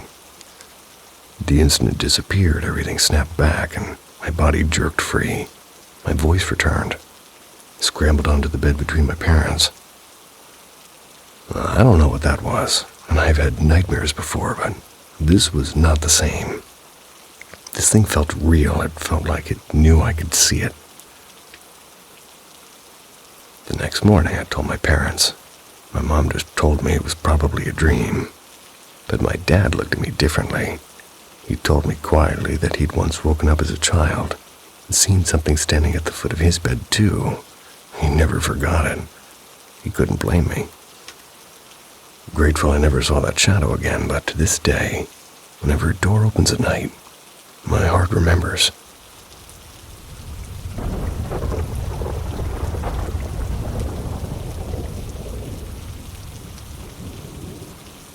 Whispers in the Dark. September 2022. I was awake with my daughter in the nursery at around 2 a.m. It's when I hear a sound drifting up from the living room. It's faint at first, like somebody moving around, and then unmistakably the sound of a drawer sliding open. Then the sharp clink of metal on wood. And then it's like a steady rhythm, a knife on a cutting board maybe. My parents are visiting for a few weeks to help with the baby, and since the guest room's downstairs, I assume it's my dad making tea or raiding the fridge. But then the air in the room shifts, you know, that feeling you get in the back of your neck. It's when your instinct screams something isn't right. That happened. I step toward the nursery doorway. And the instant my foot touches the hall carpet, the noise stops. Dead quiet. Peek around the corner into the kitchen. Nothing, no one. The drawer, I swear I heard, isn't even open. And then a worse thought hit me. What if whatever that was trying to draw me away from her? I spin back, check the crib, and she's fast asleep. Heart's pounding so hard it hurts now. I pull up the camera feed and bolt the hallway, and nursery cams are off. We never turn them off. Can't explain it, but I know I wasn't imagining the sound. Still sitting here with my daughter now with the lights on. Every creak of the house making me flinch. February 2023. Things quieted down for months. I almost convinced myself it was just exhaustion messing with me. But lately, strange little things have started happening again. It began with her toys. I'd walk into the nursery in the morning, find her favorite stuffed rabbit on the floor, or her sound machine unplugged. At first, I thought I was being careless. Then I saw something. Standing beside her crib and rocking her gently. That's when the baby monitor slid off the shelf, not dropped, but slid, crashed almost a meter away. There was no breeze or vibration, just a deliberate push from something unseen. And tonight, watching the monitor, I saw the big box of formula. It's got heavy tins inside. It fell out of the closet. It didn't tip, it fell. Whatever I felt last summer, it's back, and it's in her room. April 2023. This event was terrifying. Feeding my daughter when she suddenly started choking. My wife ran for the deep choker while I pulled her from the high chair and gave back thrusts. It felt like hours before she finally coughed it out, gasping and crying in my arms. And just as everything went still again, a sound echoed through the house. A child's laughter, soft and clear and close. I froze and my wife met my eyes, both of us whispering at the exact same time. What the hell was that? She doesn't know about the other things I've been noticing. I've kept it to myself. But now it's not just me. Whatever this is, I don't think it hurt her, but I swear it enjoyed it.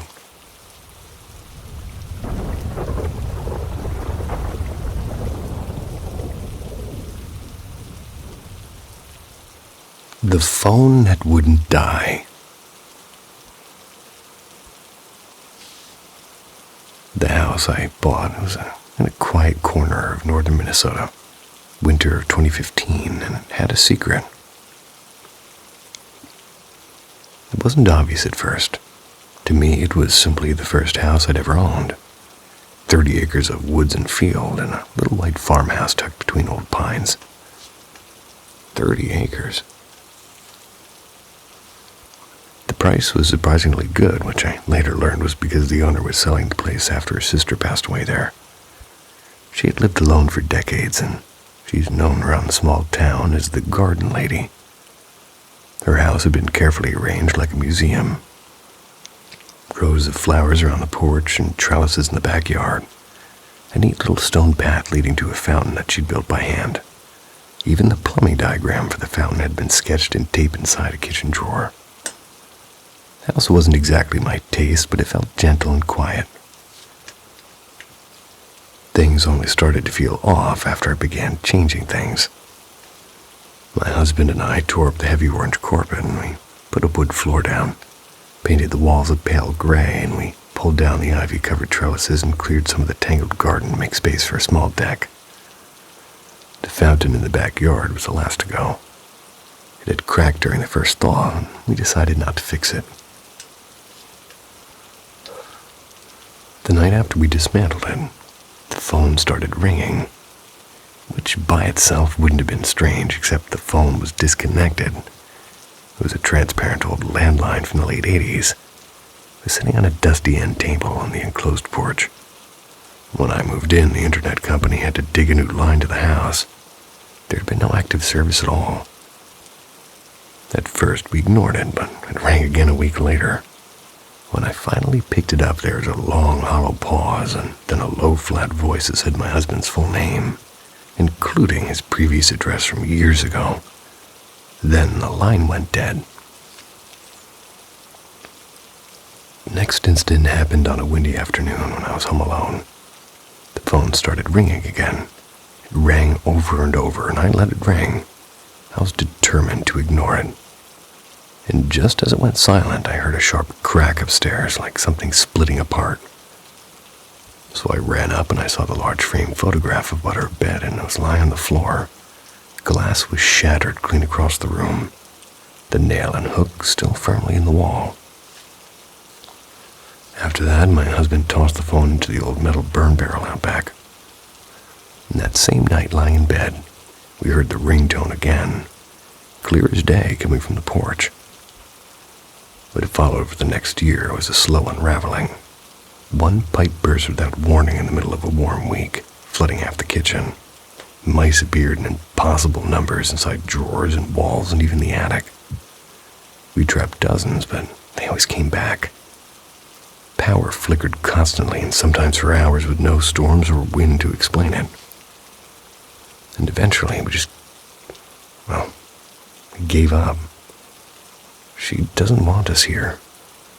We sold the house and packed everything into a truck without looking back. I live in a new home now across the state. It's brighter and warmer. And before we painted a single wall, I went through the house and made sure there wasn't a single landline left, just in case.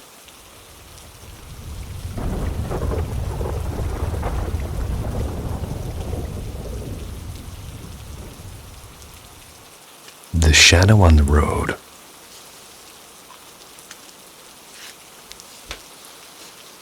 My junior year of high school, I went to a friend's birthday party, where somebody eventually brought out a Ouija board.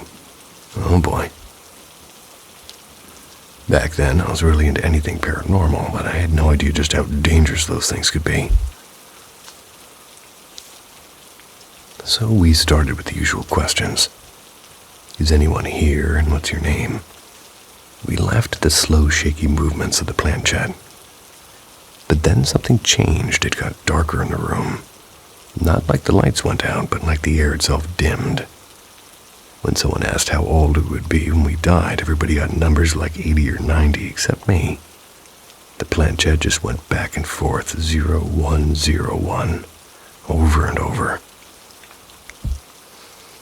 One of the guys finally said, "This is stupid," knocked the piece off the board. Tried to laugh it off, but I didn't play again after that. Something about it sat deep in my chest like a stone. Not long after, maybe 2 weeks later, he appeared to me, and I didn't know who he was, just that he was there. At first he felt calm and safe, almost like a protector standing in the corner of my classroom. But that comfort had turned into fear quickly. At home, things began to happen. Drawers sliding open, quiet whispers when no one else was there, lights flickering in rooms we weren't in. And at night it was worse. He'd stand right outside my door and I could feel the dread pouring off of him. His shape twisted like smoke into something darker. And I knew he wasn't just some lost soul, he was malicious. I lived like this for years until I met the man who's now my husband. Congratulations. Our first place together was a tiny duplex, barely, maybe 450, 500 square feet. And from the couch you could see everything, the bedroom, the kitchen, even the back door. It should have felt cozy, and instead footsteps and whispers filled the walls. My husband, who was a practicing Wiccan at the time, blessed the house. But he missed the outer walls and the porch. And that's where the knocks started, and the scratching, the heavy, slow knocks on the windows at night. People who visited said they saw the shadow too, always tall and broad-shouldered and heavy. They'd say things like, "I don't know what that is, but it's bad." And without fail, it would follow me back into whatever room I was in. My husband tried to banish it once. It didn't work. He worked late, closing shifts, getting home around 3 a.m. most. To get home, he'd have to drive down a winding road near the river, a place already known for strange accidents. But one night he stumbled inside pale and shaking, and it took him a week to tell me what happened. Halfway down that road, his brakes stopped working. The steering wheel jerked out of his hands, pulling him straight toward the river at 60 miles an hour.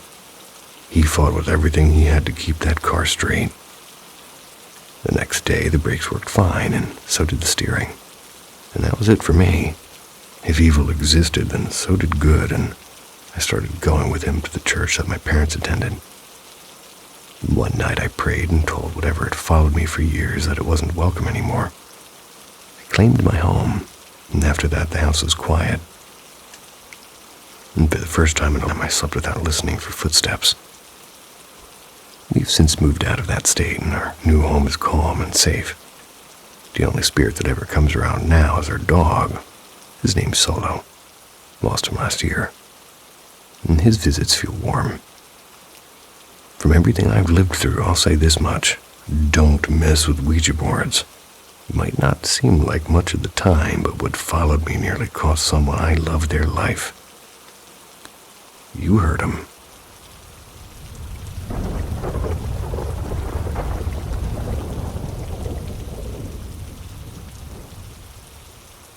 The night Andre came back.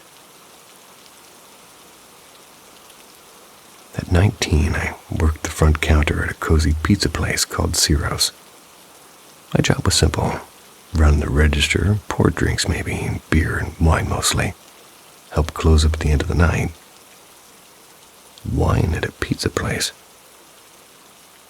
Usually, 2 people would be in the back washing trays and shutting down the ovens. I cleaned the lobby up front. And that night was quiet. I was sweeping the floor near the entrance when I turned toward the register. There's a little open space behind the counter and leads straight to the kitchen, and that's when I saw him. A young man stood there. He seemed translucent, like a thin layer of fog wrapped around him. He wore jean shorts and a red Ciro's t-shirt, just like the rest of us. He looked like maybe a light-skinned black teenager with a soft afro, maybe 17 or 18. I froze and I blinked and I glanced toward the big front windows and then looked back and he was just gone. I didn't feel fear exactly. Instead, it was like this soft, strange wash of emotions. Peace and sadness and confusion. Felt like he was just as surprised to see me as I was to see him. For that split second, we made eye contact. Later, as we were locking up, I asked my supervisor if anybody had ever died while working here. His face shifted from tired to startled. "Yeah," he said. a young man named Andre. 10 years later, hanging out with one of my best friends, or my best friend's best friends.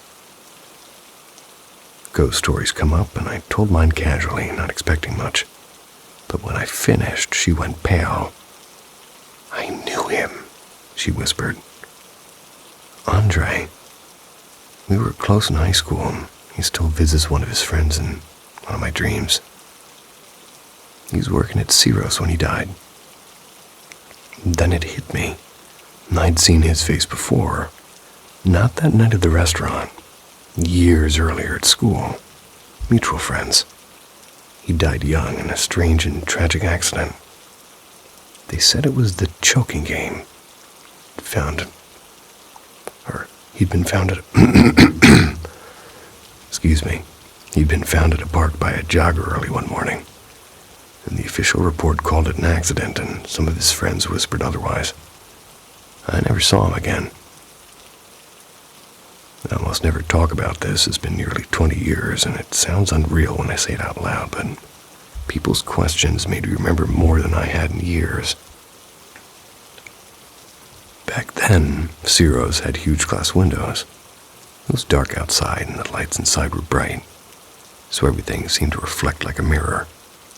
And when I saw Andre, it wasn't a reflection, it was solid and three-dimensional. And out of instinct, I turned my gaze away toward the opposite side. Saw only my reflection in the glass. No second figure. That's when I turned back and he was gone. I stood there rooted to the floor trying to process it. I remember his face vividly, soft features, clear eyes, an expression like somebody caught between two worlds. I walked straight to the back and said, "Hey," I asked my supervisor, "did anybody here that was working die?" He stared at me like I pulled the question out of nowhere and said, "Yeah, his name was Andre. Why?" I pointed back toward the lobby because I just saw him. I'm a little bit confused. The moment he said Andre's name, the puzzle pieces clicked, and I remembered the memorial and the obituary and my friends crying. I remembered his face in pictures, and that was exactly who had stood there seconds earlier, and we fell silent. Never brought it up again. Years later, somebody kind of close to him told me they believed it wasn't an accident, that he might have been murdered, though nobody ever proved it. But that night, what I felt from him wasn't darkness, it wasn't rage, it was something soft and gentle, like someone lingering in a place that once mattered. I never saw him again. Never forgotten the look in his eyes, though. Wait a minute, the next story. Well, let's just continue reading then. Still a little bit confused. Sorry about the coughing.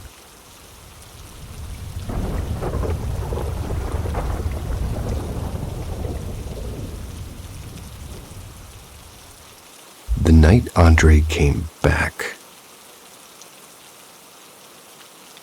I'm just pre-skimming this. It truly is the exact same story again. Please fast forward one more story after this one if you could. The night Andre came back.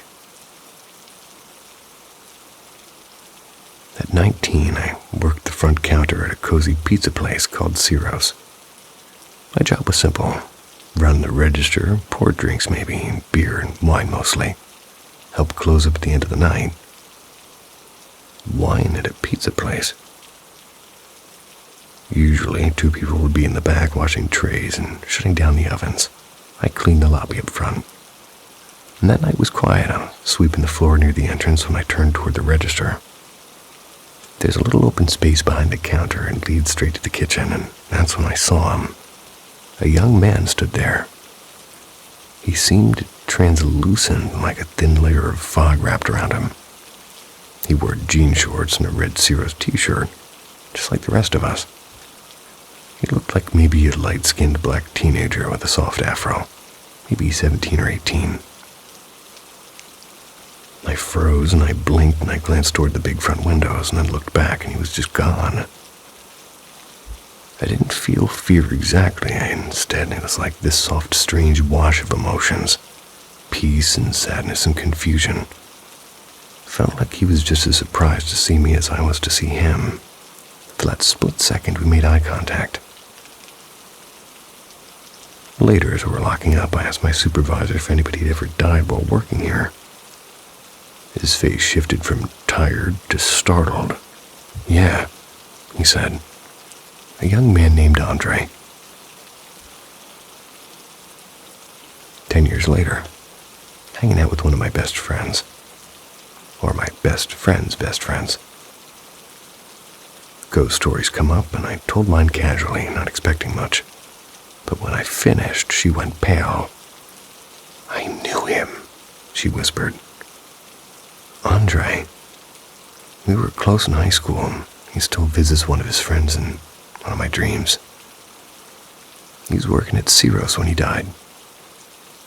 Then it hit me. I'd seen his face before. Not that night at the restaurant. Years earlier at school. Mutual friends. He died young in a strange and tragic accident. They said it was the choking game. He'd been found at He'd been found at a park by a jogger early one morning. And the official report called it an accident, and some of his friends whispered otherwise. I never saw him again. I almost never talk about this. It's been nearly 20 years, and it sounds unreal when I say it out loud, but people's questions made me remember more than I had in years. Back then, Ciro's had huge glass windows. It was dark outside, and the lights inside were bright, so everything seemed to reflect like a mirror. And when I saw Andre, it wasn't a reflection, it was solid and three-dimensional. And out of instinct, I turned my gaze away toward the opposite side. Saw only my reflection in the glass. No second figure. That's when I turned back and he was gone. I stood there rooted to the floor trying to process it. I remember his face vividly, soft features, clear eyes, an expression like somebody caught between two worlds. I walked straight to the back and said, "Hey," I asked my supervisor, "did anybody here that was working die?" He stared at me like I pulled the question out of nowhere and said, "Yeah, his name was Andre. Why?" I pointed back toward the lobby because I just saw him. I'm a little bit confused. The moment he said Andre's name, the puzzle pieces clicked, and I remembered the memorial and the obituary and my friends crying. I remembered his face in pictures, and that was exactly who had stood there seconds earlier, and we fell silent. Never brought it up again. Years later, somebody kind of close to him told me they believed it wasn't an accident, that he might have been murdered, though nobody ever proved it. But that night, what I felt from him wasn't darkness, it wasn't rage, it was something soft and gentle, like someone lingering in a place that once mattered. I never saw him again. Never forgotten the look in his eyes, though. Wait a minute, the next story. Well, let's just continue reading then. Still a little bit confused. Sorry about the coughing.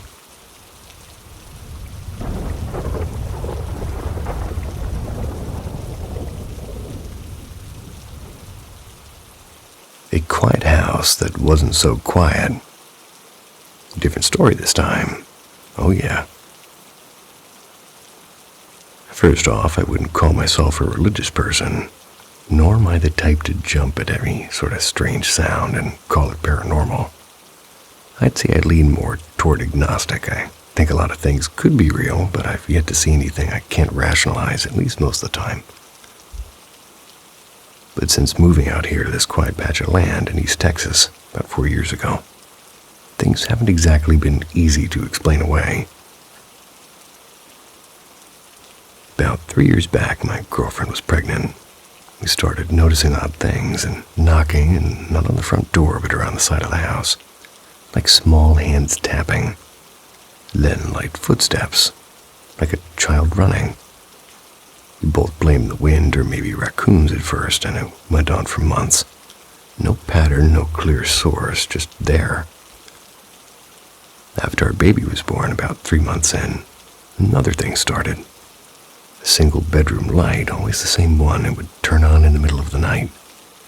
chalked it up to the old wiring. The house is more than a century old after all. But it did nag at me. Then came the dreams. Or maybe not just dreams. I'd be half asleep and half aware. I'd feel this cold weight in the room, like a shadow just beyond my vision. My body would lock up, shaking like a sort of seizure. Never had one in my life. And then it'd vanish the second I forced myself awake. My girlfriend changed too. Forgetful, lost in her own head. I assumed postpartum at first, tried to be patient. But meanwhile, the baby's toys would light up in the dead of night without anyone near them. Again, I told myself it was wiring or batteries. Always an explanation. 2 years pass. Nothing, just normal life. Then one afternoon, as I sat on the couch, a stack of old DVDs on the mantel had lifted and slid across the room like somebody had thrown it. I watched it happen. No sleep deprivation, no stress, just me and the sound of plastic hitting wood. The year after that, she told me sometimes she saw a shape in the hallway, a shadow. She'd think it was me until she realized I wasn't even home. We laughed about it at first, and then one night a door closed in front of us. Not slammed, just eased shut. No draft, no loose hinges. A scrub brush flew from the counter like somebody flicked it. And yes, that same light, the one from years before, flicked on by itself right after. None of it is enough to make me claim haunted house or anything dramatic like that, but when you're standing in a quiet room watching something move without a hand near it, explanations start to feel a little thin. And I'm still the kind of person who likes to rule out the logical first, but sometimes logic steps aside and leaves me with questions that don't have easy answers.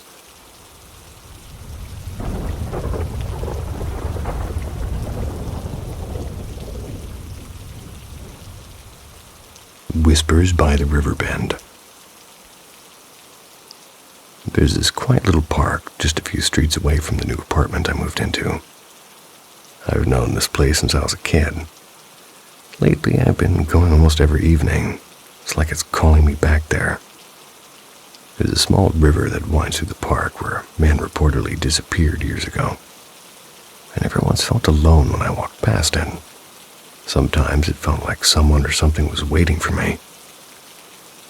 I've always been sensitive to the supernatural and supernormal. Emotions that aren't mine can flood through me like a storm. Growing up in a house that carried a dark, oppressive presence taught me to trust those feelings, even when I didn't really want to. That day, I really wasn't feeling well at all. I told myself I'd stay home. Maybe I'd read or maybe I'd sleep. But this pull, soft but firm, kept urging me out. Against my better judgment, I went. Usually, I stick to the main path, but this time my feet took me somewhere else entirely. I drifted past the usual benches and past the old swings, heading straight to a narrow dirt trail that had been cleared in years. I wasn't in control, I was being led. There's this gnarled oak tree leaning over a bend in the river. I felt its presence ever since I was little. Standing beneath it that evening, my mind felt foggy, as if I'd stepped into a dream I couldn't wake from. I followed the overgrown path down to a secluded patch by the water. And then it happened, an intrusive thought, sharp as a knife, slid into my mind. This is where I'd hide a body. The words weren't mine. My breath hitched and panic squeezed my chest tightly. I was frozen. I was unable to move or even think. My heart roared in my ears, and for a moment I thought I might collapse right there. Then I saw something pale and half buried in the damp soil near the roots of the oak. At first, I thought it was a piece of driftwood, but when I nudged it with my shoe, I saw the curve of bone. Clean, white, unmistakable. Fragment of a skull. Human. I didn't touch it. I couldn't. I stared at it while my hands trembled. The sound of the river rushing around me. And later, after some frantic calls and showing the photos to my cousin's wife, whose father is a doctor, it became undeniable. It was not an animal bone. I called the police and they arrived quickly, marking the area and asking questions I could barely answer to my lightheadedness. I kept feeling like the air was too thin, like someone else's panic was bleeding into me. While watching them work, a memory struck me hard. When I was a child, I used to have a recurring dream of standing on a riverbank, staring down at a skull resting in the mud. I'd wake up breathless and terrified. Never understood why, until now. The energy I felt by that river was the same presence that had always lingered near the water, the same whisper that pulled me there. I don't know if I'll ever learn whose remains they are, but I do know this. Someone lost and afraid wanted to be found. Happened to be the one who had heard. I still visit that riverbend often. Never feel truly alone there. Sometimes a shadow lingers by the oak, not threatening but waiting. When I turn to leave, it always seems to say, "Stay." When I finally gathered the courage to whisper, "Why me?" the answer came soft and clear. You were the only one who listened.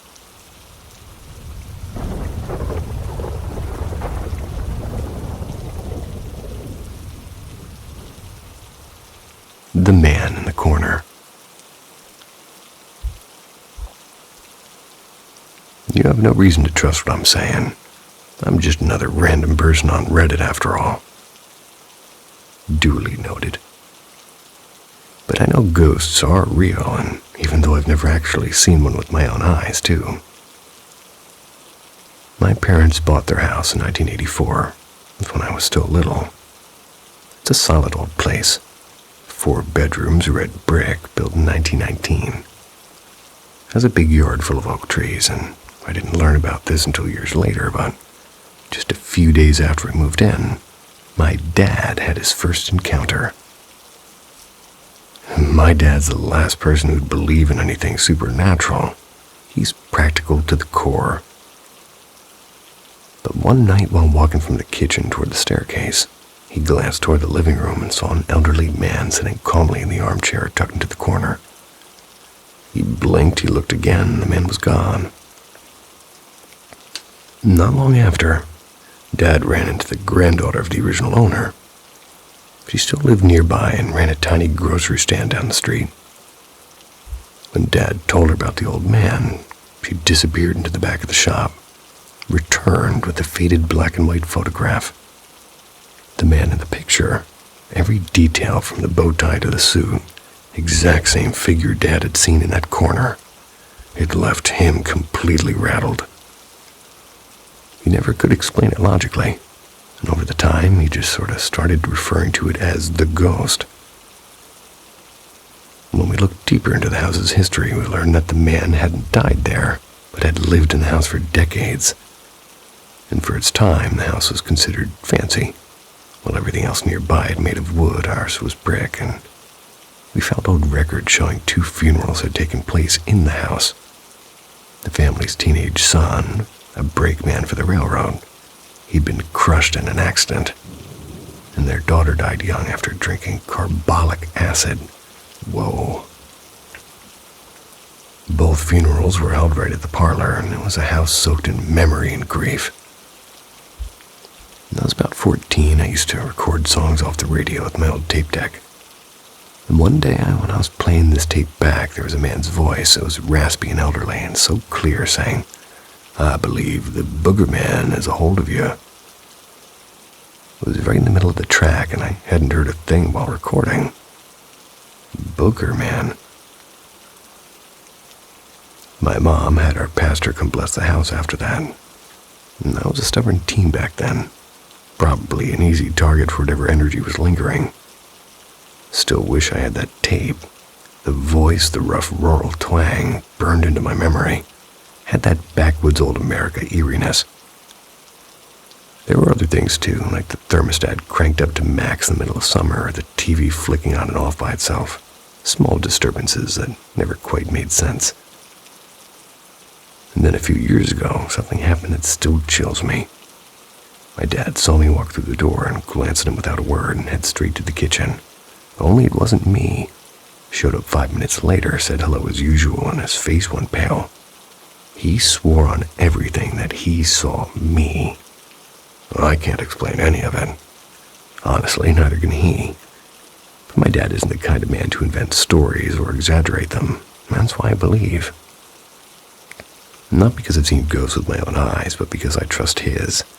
Because whatever's in that house doesn't seem to belong fully to this world. Maybe they're just existing on a different frequency, close enough for us to catch a glimpse once in a while.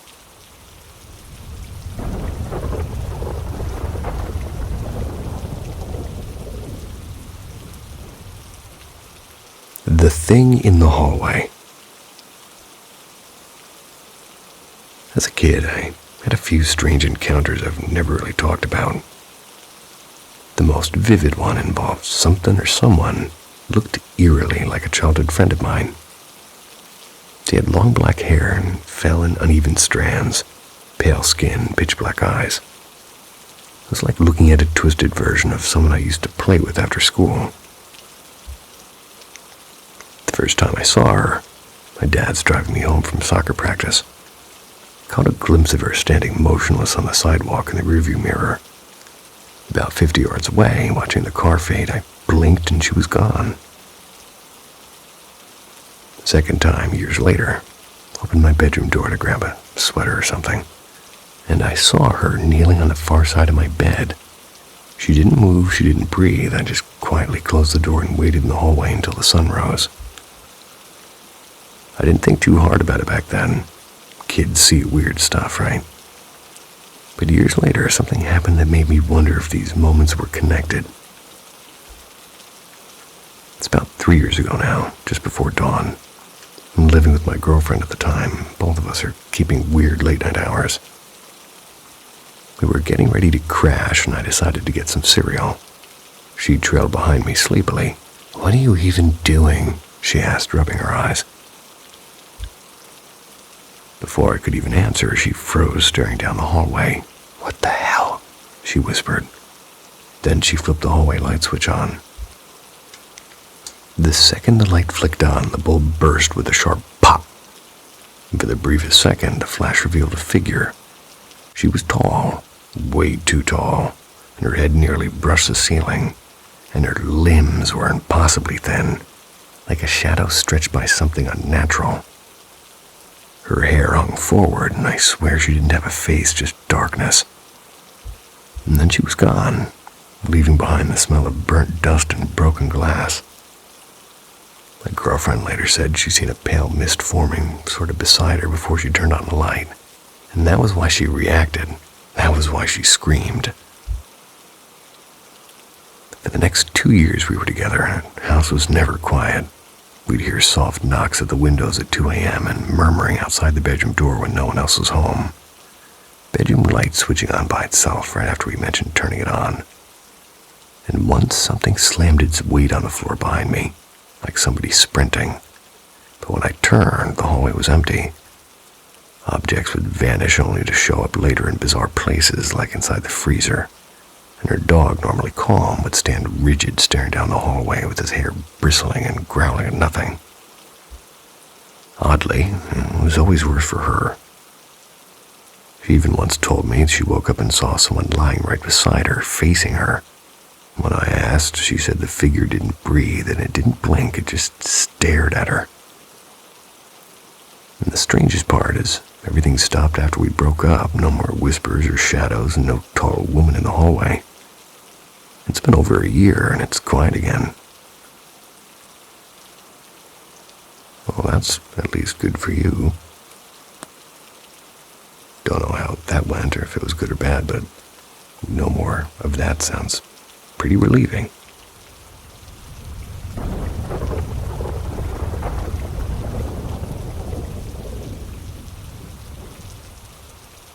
The church basement. Before I begin, I should give you a little bit of context. Context about myself and the town I grew up in and the church that shaped a big part of my childhood. I come from a tiny town in northern Minnesota, It's where everybody knows everybody. They might not know your favorite flavor of pie, but still everybody knows everybody enough. And it's pretty much my reality. My family has belonged to the same Lutheran church for generations now. And ever since the building itself was sort of hauled up from the countryside into town in the 40s, I grew up exploring every hallway and every creaky step and every echo in that place. I know its smells and its quirks and its sounds by heart. I know bits and pieces of its history, but not enough to answer the questions that's haunted me ever since. Who or what still lingers there? It all really began in 2012. Our pastor decided to take some time off to recover from burnout and depression. And around that time, I started helping with the weekly church bulletins, typing them up and printing and folding and delivering them to both our church and the sister church outside town. My dad, my brother, and my sister usually pitched in, and since we're chronic procrastinators, this always happened late on Saturday nights when the church was otherwise empty. One night while we're driving over to finish the bulletins, Dad and my brother started talking about something weird that had happened to them a couple of weeks earlier. Dad's a deacon, had taken my brother with him to set up communion late one Saturday. And back then, before somebody finally tossed it in 2010, the church had this old rotary phone mounted in the basement wall by the kitchen door. And if you remember those, you remember the sharp brrring sound that they made. I tried. Snuck up on me. They were near the tables in the basement fellowship hall, and that's when they heard it clear as day, the rotary phone ringing from the wall where it used to hang. Except the phone had been gone for years, and Dad didn't answer, of course. Who would call a church that late? And besides, the new phone didn't sound anything like that. A week later, the two of them were down in the basement again. That's when they heard slow, deliberate footsteps pacing the aisle of the chapel directly above their heads. Back and forth, no hesitation, no creak of a door opening, no greeting from someone arriving late, just that steady rhythm of someone walking who wasn't supposed to be there. A few weeks after that, I experienced it myself. So we're finishing the bulletins and laughing a little nervously about the ghost story Dad and my brother had told us. That's when the footsteps returned, and this time they were coming from the staircase that leads down from the altar to the kitchen. It's just across the basement from where we sat. We couldn't see the stairs, but the sound was impossible to mistake. Step after step, up and down with no pause. My heart was pounding so hard I could feel it in my ears, and Dad had just found an old photo album underneath the printer desk, and my siblings and I were whispering, practically begging him to just leave it and to get out of there. I always thought that if something like this ever happened to me, I'd be brave and grab a flashlight and check it out like people do in movies. Turns out I was wrong. I couldn't move, I couldn't even make myself breathe normally. First time I'd ever truly felt that kind of fear, to be honest. Later, my old math teacher, who also attended the church and had a kind of no-nonsense logical personality, told my dad that she'd heard the same kind of footsteps one night herself. She was practicing piano by the altar, right in the front of those same stairs. She'd thought it was just kids messing around and called out for them to knock it off. But the footsteps didn't stop until she walked toward the staircase, and when she looked, there was no one, there was nothing. At first, I thought maybe what we're dealing with was some kind of residual haunting, like in those old paranormal shows, like a replay of something that once happened. But over time, I really wasn't so sure. Sounds didn't always come from the same place. They moved and they shifted and they felt aware.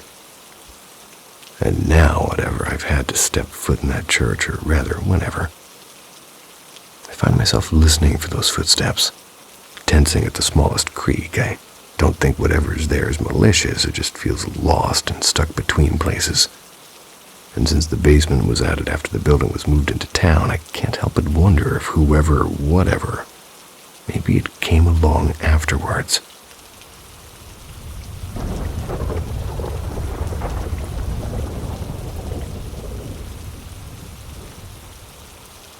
The Whisper Behind the Door. Hi again. Made my first post about a week and a half ago about the time slip in Atlanta. Wanted to share another story from Nashville, though. Quick rundown on it. I'm an artist from Charlotte, North Carolina, and I was commissioned to do a mural project on a ceiling in Nashville, Tennessee. This happened during the third week of March 2021. My younger brother tagged along to help me. He was trying to help me settle in for the first week at least.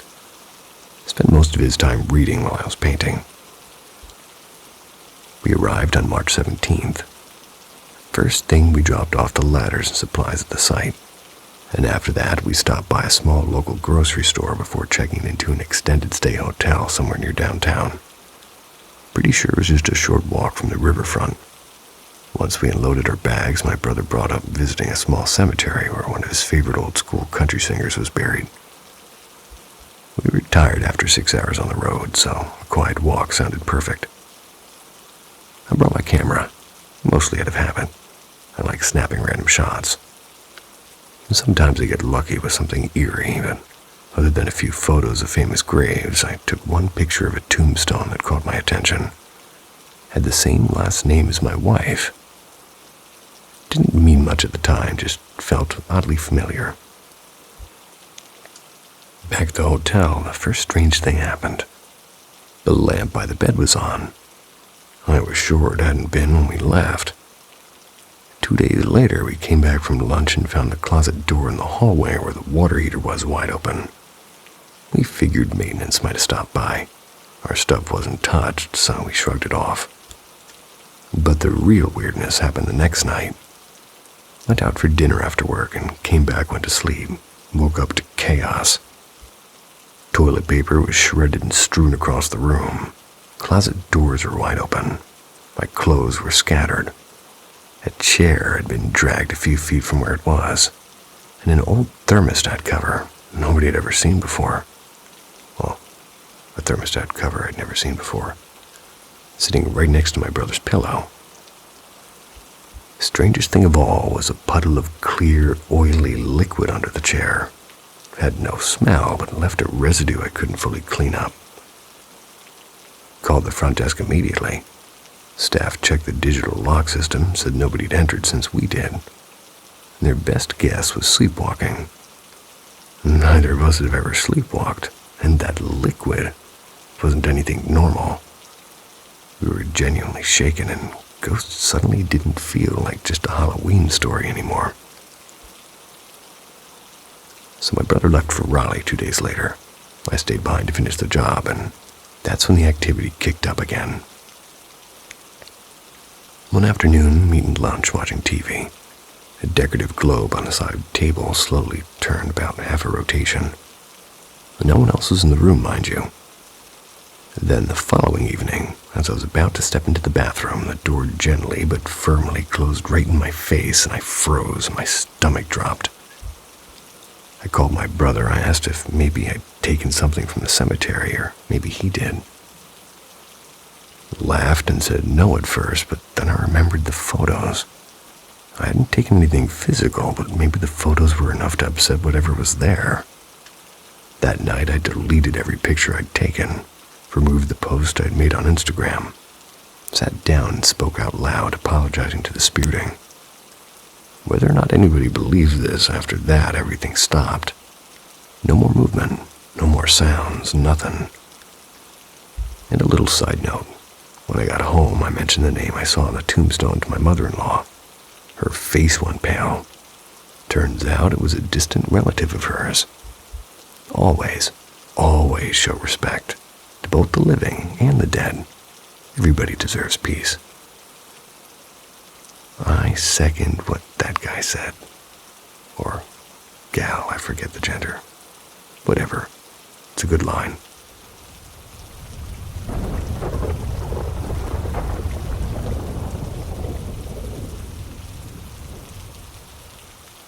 Whispers in the Dark. Tales from the Ghost Tour.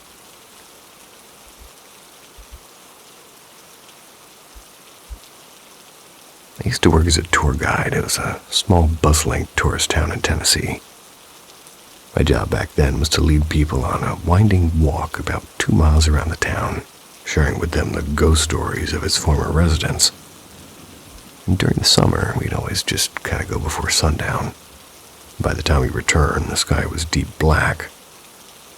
A tour could take anywhere from 1 to 2 hours, depending on how fast the group walked.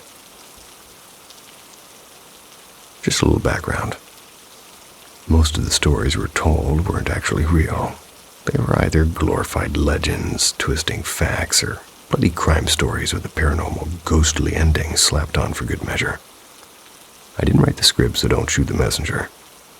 In fact, I even took time to visit a local historical center and dig up some genuine ghost tales to sprinkle into the mix, just to make the tour feel less like a cheap carnival act. But every now and then I had moments that I couldn't just laugh off as folklore, moments that made me rethink whether some stories were as fake as I thought they were. The first one I'm going to mention is the silent grave. We carried EMF detectors with us, those little devices with colored lights that react to electromagnetic fields. They usually flare up near power sources, but if one lights up in a place with no wires, you pay attention. Our model had 5 lights, red for no signal and climbing up through yellow to green when something strong was picked up. Never went really below red unless the device was switched off, though. The final stop on the tour was always an old cemetery at the edge of town. Nobody had been buried there for over a century at least. And after I wrapped up the last story, guests were free to roam the graveyard with their flashlights, snapping pictures and spooking themselves. One night, a woman called me over. "It's doing something weird," she said. And I came closer. Her EMF detector wasn't lighting up, it was shutting off completely every time she was passing over a specific grave. When she lifted it away, it flicked back on. Over the grave, a total blackout. We tried a few other graves. Nothing, just that one. Stone was so worn it was barely legible. We squinted and tilted our flashlights, and finally somebody made out the first name, and it was Samuel. The last name was just a blur of weathered lines. 5 of us leaned in close, trying to make it out. And then, clear as day from behind us, Holloway. We spun around, no one was there, and the night was still. I wrapped the tour up fast after that. Later that week, I came back alone and left a few flowers on that grave. Felt like the right thing to do. Story 2, The Old Man and the Silver Coin. Sometimes I'd get tips if the tour went well. Older guys loved the old covert handshake, palming me the cash like we're some sort of spy exchange. It was silly, but money's money. And I think that's adorable. One group I had was a family. It was a mom, a dad, a teenage son, and an older man who'd been sort of tacked on because we didn't run solo tours. He hardly spoke, but when he did, it was always unsettling. At one point, after I told a story about a girl who jumped from a bridge, he asked dead seriously whether I thought she died on impact or bled out slowly. Not exactly tourist banter. At the end of the tour, the family went exploring among the gravestones. The old man came up to shake my hand, and his palm was freezing cold and colder than any Tennessee night I'd ever known. When he pulled away, I felt something heavy in my hand. Not a bill, but a coin. I turned to watch him walk off down the path, except he wasn't there. He was just gone now. And the path out of the graveyard was clear for hundreds of feet. I should have seen him. In fact, I didn't even hear footsteps. So at home, I examined this coin. It was an old silver dollar, minted in a year that predated any living person who could have casually carried it around. Family later mentioned that the old man had greeted their son by name when they arrived. Or greeted their son by name, and they'd never met him before. Well, that's a good tip. Story 3, The Woman in the Cabin. An early stop on the tour was a cabin, one of the first homes ever built in the town. It had been relocated a few times, but was finally set back on its original foundation. We don't have any photographs of the woman who helped settle the town, but we do have old portraits of her daughter, looked just like her. That picture sat on a sign right outside the cabin. I'm sure they wouldn't agree about that. The cabin is always locked. The windows are filthy, and most nights, the inside looks like nothing more than shadows and cobwebs. But I like to let guests peek in through the cracks. It built atmosphere. One night, after telling the usual story about her spirit supposedly still lingering there, a teenage boy turned to me and said, "Who's in there?" I laughed, assuming he was talking about the sign. "That's just an old photo," I said. He shook his head and said, "No, the lady in the chair." I leaned in to look. A faint glow from the streetlight spilled through the glass, and in the far corner of the cabin sat a woman in a long dress, rocking gently in a wooden chair. I could make out her profile, and I swear she looked like the woman in the photograph. Quickly moved the group along, and the idea that somebody might have broken in, especially with a bunch of kids in tow, was more frightening than any ghost. But when I returned later, the lock was secure. Windows showed nothing but a bare, empty floor. No chair. Never had been a chair in that cabin. These are just 3 of the stranger moments from my time as a ghost tour guide. Got a handful more. Most can be explained if you try hard enough. But every now and then, there are things that stick with you. And sometimes the silence speaks louder than the stories. Well, I appreciate that you went above and beyond at your job. Totally get it.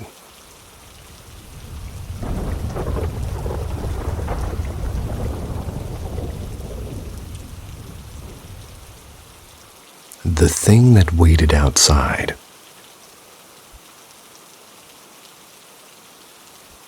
First, context.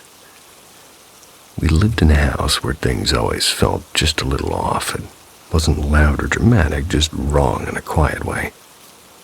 Every single friend or relative who'd even had the faintest sense of intuition, mostly the women in my family who grew up paying attention to gut feelings, unlike the men who would shrug everything off. Typical.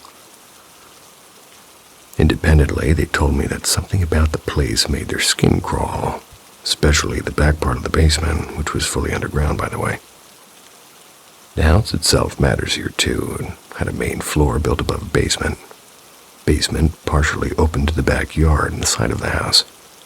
And my room was down there with a small window facing a thick tree line. The deck stretched across the back of the house, right above where the basement opened out. You could walk onto the deck from outside or through the living room and my parents' bedroom on the ground floor. Strange things happened often. I'll try to keep this short, but it's what happened at the end that's kind of lived rent-free in my brain now for years. For months, there were these knocking sounds on the basement glass doors and windows. It wasn't constant, but it was frequent enough that my friends could confirm I wasn't imagining it. The farther you went into the basement, the heavier the air got. Thick and unpleasant, like standing in a place where something bad had once happened. Or some really terrible, thick gravy. Sounds silly, I know, but it was a feeling that didn't go away. The knocks were never random. Always 3 to 5 raps and slow and deliberate. Decent bars, actually. They moved from one pane to the next as if something outside was pacing. No trees brushed the glass, and there wasn't wind, and it didn't sound like a branch or an animal. It felt like intention. Weirdly, it almost never really happened when my parents were home. They never heard a thing. My friends did, over and over again. I could accept a ghost story, I can accept weird noises, but what happens one night when I was alone can't file that away so easily. It was late and calm and quiet. I was lying in the bed in the basement, and my dog, a big protective one, curled at my feet. The knocking was worse than usual and sharper, and my dog was pretty tense. He had those sort of airplane ears. I love those. His whole body coiled like a spring. And sometimes when I got like this, he'd patrol the house growling into corners I couldn't see.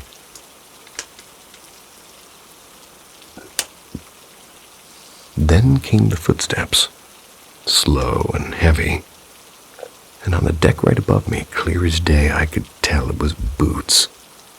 The kind with weight to them, maybe work boots. And that rhythm you don't really forget once you've heard it outside your house at night. My dog sprang up and bolted upstairs. I followed the sound with my ears, waiting for the footsteps to leave, but they just didn't. Nothing, just stillness. I called my mom, and she suggested we phone the neighbor instead of the police. They'd take too long anyway. The neighbor came, checked around, saw nothing. I ended up upstairs in my parents' bedroom with my dog, who was still rigid and still alert. The glass door leading to the deck was covered with a privacy film. It blurred details, but didn't block out light or movement, really. I sat on the bed facing the door, trying to convince myself that was the worst that had passed. Then, my dog growled. Low, different from any sound I've ever heard from him. Not warning, but something more primal. And that's when I looked up. There was a face at the door. Except it wasn't a face, it was a pale shape pressed against the glass, about the height of a short adult or a child, but had no features, no nose or mouth or shadows where eyes should have been. I could always make out some contours through the privacy film, and this time there was nothing. Just smooth blank skin. It didn't turn or run, it slowly backed away as if satisfied that I'd seen it. Can't explain why, but this thing felt different. The knocks, they always gave off a taunting masculine energy. Tall and lanky and trickster-like. The boot steps felt dangerous and predatory, but this was worse. It was cold and feminine somehow. Not trickster, not predator, but just wrong, like it was pretending, or rather, not pretending to even be human anymore. If it weren't for my dog, the way he bristled and barked and wouldn't settle for hours, I might have convinced myself it was just a dream, but he felt it too. Even my parents noticed how rattled he was when they got home. So I searched for local legends, trying to find something or anything to explain what I saw. All I ever find are half-whispered stories about things best not named. None of it fits exactly. Maybe that's worse. I don't believe in monsters, and I want to believe it was just a stalker, some strange trick of the light. But the blank face pressed to the glass won't leave me, and the knocking never really stopped.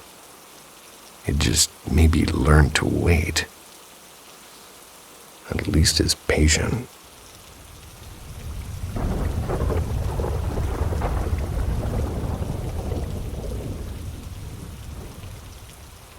The glow that shouldn't be there.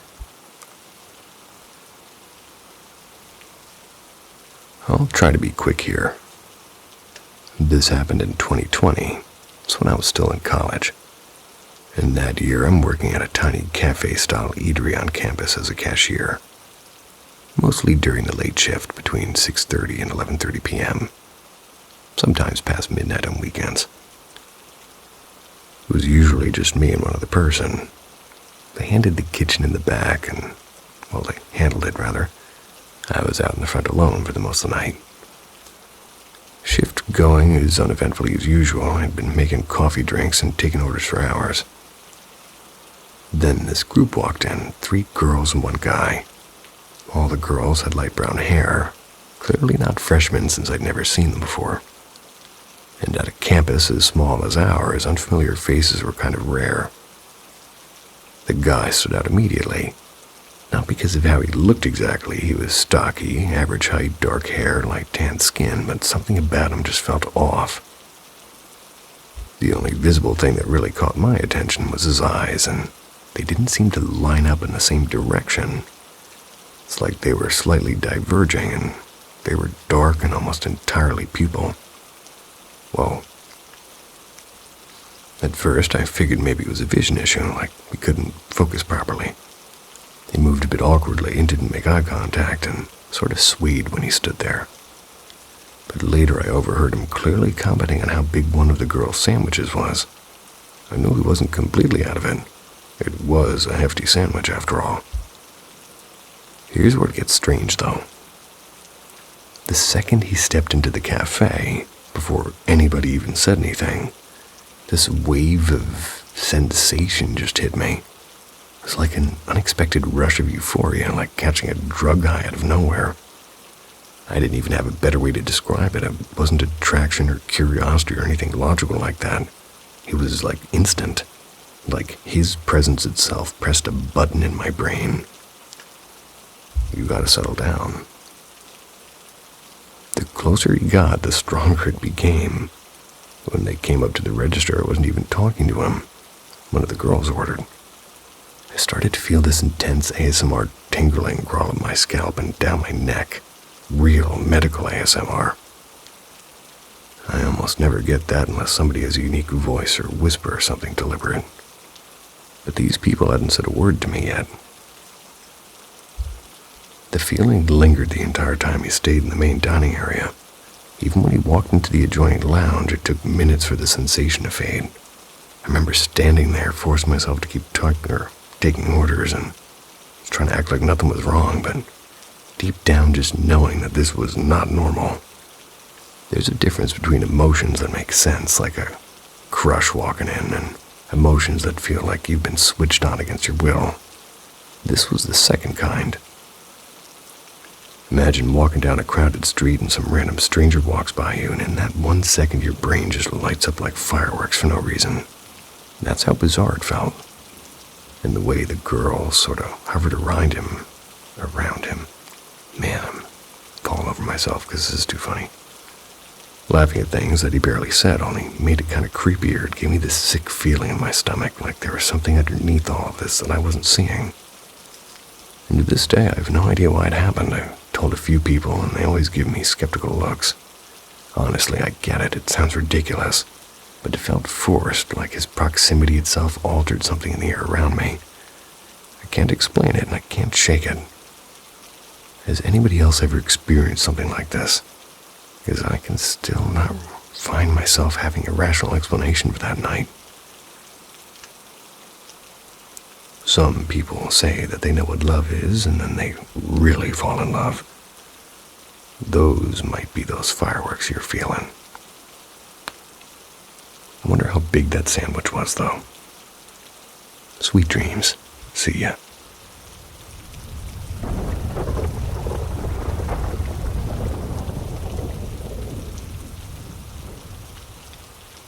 Behind every ghost story is a truth untold. Paranormal M uncovers it for you. Subscribe and follow the trail of fear, among other things. Demon Behind the Glass. This is a nightmare that's clung to me like a shadow for years. It never faded like most bad dreams do. It felt otherworldly, as if something I couldn't explain was really happening. To set the stage a bit, I used to rent an apartment inside an old house that had been split into 2 units. The landlord lived on one side. My apartment was the other half. It was pretty obvious that what was now my living room had once been part of a sort of one large space. A set of old French doors separated my bedroom from the living room. When I lay in bed facing those doors, I could see straight through the living room to the windows on the other side. The first thing I remember is the air refusing to fill my lungs. I jolted awake drenched in cold sweat. My heart was pounding and my hands were shaking. My chest felt tight. I was lightheaded, and I thought maybe it's my blood sugar. So I fumbled for my glucose meter. 155, not low, and the panic only worsened as I realized nothing was wrong. Yet everything felt wrong. I dragged myself to the bathroom, splashed my face with some water, and grabbed a washcloth. Hung it on the towel rack before heading back. Halfway down that short hall, I froze. My body just stopped responding. My legs felt as heavy as stone, and I tried to push forward. It was like walking underwater with cinder blocks tied to my ankles. My knees buckled, and I started clawing at the floor, inching forward, trying to reach my boyfriend's foot to shake him awake. Then, woke up in bed. I was disoriented and blinking. Was that a dream? My heart was still hammering, and I drifted back to sleep. But it didn't stop there. A little while later, I woke again. I turned on my side and started toward the living room windows. The blinds were tilted just enough that the lower part of the window was visible. A silhouette was standing there, just standing. I whipped my head toward my boyfriend, desperate to wake him. Then I woke up again. This time when I turned back, the silhouette had a face. The best way I can describe it is somewhere between Darth Maul and that demon thing from Insidious. I wanted to scream and to move, but before I could, everything blinked out again. It happened again and again. The figure appeared at the window, then behind the French doors, then inside the room. Each time I woke up, it felt closer. First outside the doors, then inside, then at the side of the bed, then at the foot of it.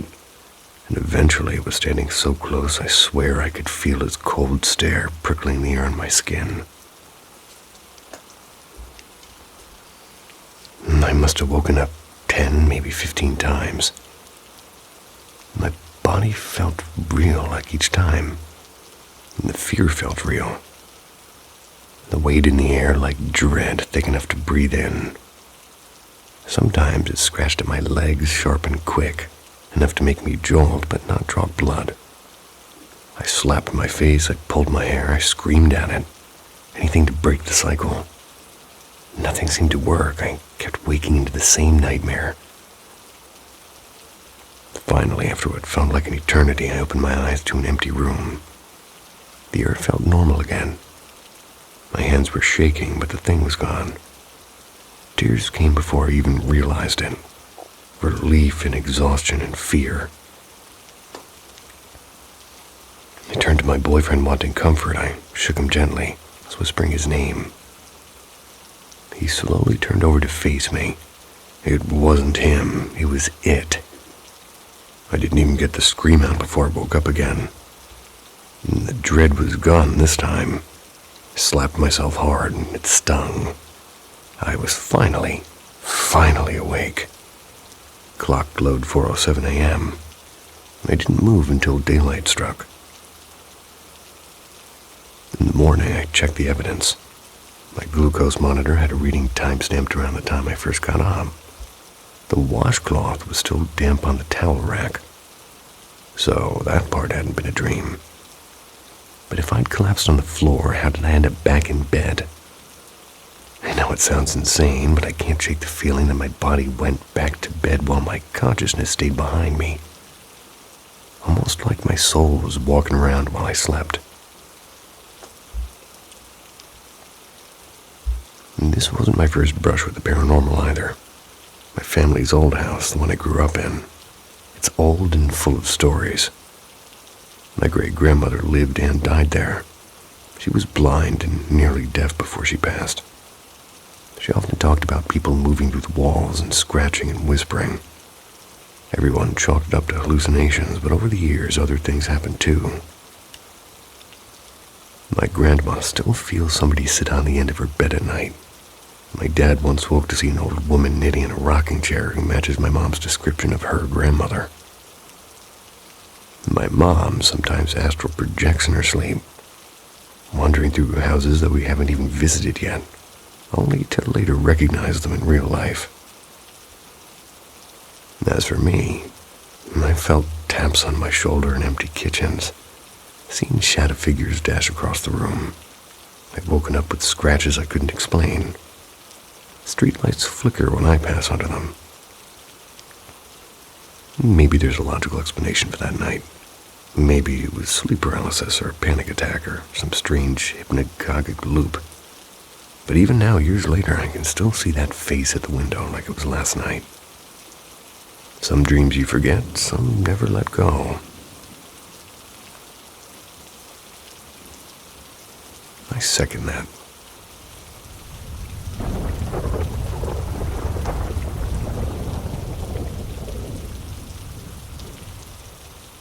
Through the half-open curtain. It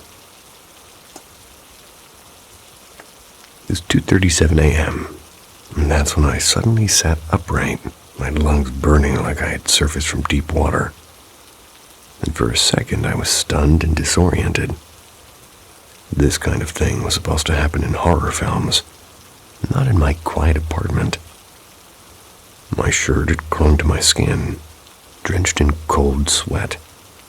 My pulse thudded in my ears and my fingers trembled like autumn leaves. First thought was my blood sugar. Low levels often felt like this, didn't even consider waking my partner. No panic, just orange juice and I'd be fine. This sounds familiar. I stumbled through the narrow doorway connecting our bedroom to the kitchen. The digital clock on the microwave glowed dimly and I checked my sugar levels. 128. Perfect. Washed my hands, I checked again. Still 128. That's when the unease settled deeper. I splashed cool water on my face, hoping it would wash away the invisible weight pressing on my chest. Helped a little, but not enough. Also familiar. The entrance to the bathroom was tucked into a tiny hallway. Halfway through, my knees gave out. It was like walking into invisible cement. I tried to lift one foot, then the other, but they were stuck there. Panic burned its way up my throat. My body collapsed onto the cold wooden floor. This was when I decided, maybe I should wake him. I tried to call out, and nothing but a rasp of air. I tried to crawl, but my limbs felt heavy and dragged down by unseen hands. My vision blurred at the edges. The last thing I remember was reaching out toward the end of the bed, my hands inches from my partner's foot before the world folded into black. When I opened my eyes, I'm back in bed and disoriented. What the hell just happened? I whispered to myself. My boyfriend was snoring softly beside me. No ambulance, no chaos, no explanation. I tried convincing myself it had just been a dream. And after a long stretch of staring at the ceiling, I shifted onto my side, the one facing the curtain. The curtain over the sliding door wasn't fully shut. A thin sliver of night bled into the room. I stared at that gap, debating whether to fix it, and I decided to leave it. But then movement, just beyond a curtain at the edge of the patio. A figure stood too still and too close. I turned to shake my partner, and just as my hand brushed his arm, I woke up again. My heart plummeted, and I forced myself to look at the curtain. This time, the figure was closer, right at the glass. I turned away, and I woke up again. Each time, the distance between us shrank, until finally I was there, inches away, with its face pressed against the glass. Its mouth stretched impossibly wide. It's as though it had been drawn with the wrong proportions, and its eyes were pits reflecting nothing. I screamed, woke up again, and it was in the living room. Woke again at the side of the bed, woke again reaching for me. At least it didn't look like Darth Maul, I guess. I couldn't move, and I couldn't speak, and I couldn't breathe. My lungs screamed for air as his hand grazed the blanket. I jerked awake, facing the window. Empty, nothing there, and my relief was short-lived, though. At the foot of the bed, it grinned, and it didn't vanish this time. I felt it grab my ankle, and the touch burned like frost. I woke up again and again and again. This girl needs some Ambien. About 15 loops, and each time it was bolder, and I slapped myself, pinched my skin, screamed silently. Nothing pulled me fully out, and I could feel everything, every touch, every whisper of breath on my skin. Then finally, after what felt like years crammed into minutes, I woke for real, I thought. My partner slept peacefully. No figure, no curtain movement. My body was slick with sweat. Tears blurred my sight as I let out a shaky breath, and I reached to shake him awake for comfort. He turned over, and it wasn't him. The grin, the black eyes, the lack of looking like Darth Maul, but similar description. And this laugh that promised pain. I woke up again, and this time, the dawn light bled softly through the curtains at 5:13 a.m. I checked the kitchen. The glucose meter held 2 readings from that night. Curtain really had been half open. A damp washcloth still hung in the bathroom, but everything else a blur. How did I get back into bed after collapsing, and why did the bruising on my ankle match the places it grabbed me? 6 years later, I still don't have an answer. Maybe part of me stayed behind in that hallway. Maybe it was something my brain will never make sense of. Maybe this is a slight re-edit of the story from the first one I read, and maybe the editor is drunk. I don't know him, but anyway, every night before I go to sleep, I make sure that the curtain is closed every single night. Nobody likes bleeding light coming through them either.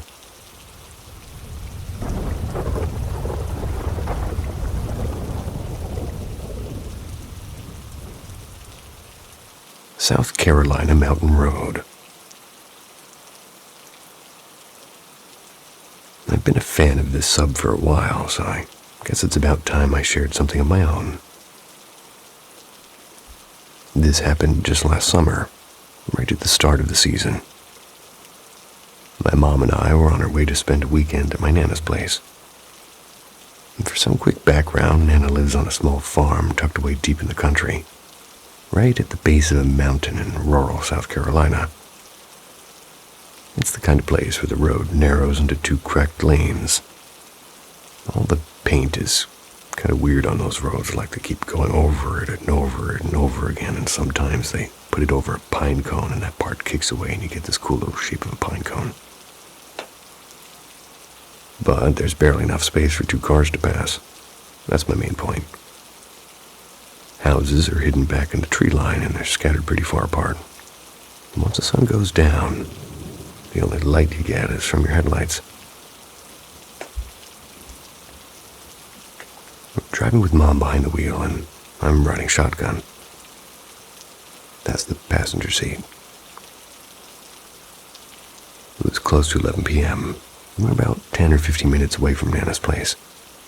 The radio was barely audible, just some soft static coming through the dark. We rolled onto this long, straight stretch of road between 2 dense walls of forest when something sudden and something fast cut across the headlights. It was a blur at first, but both Mom and I saw it clearly enough to know what we were looking at. The thing was big. It was taller than a person, almost Shaquille O'Neal size, or at least as big. Couldn't make out its head, but what stuck with both of us was the way its body looked. It was segmented.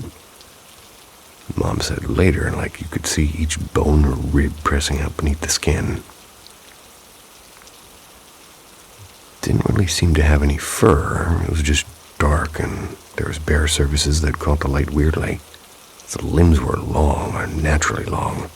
It didn't move like a deer or a dog. It sort of loped, pulling itself with its front limbs like it was half crawling and half gliding. It moved fast.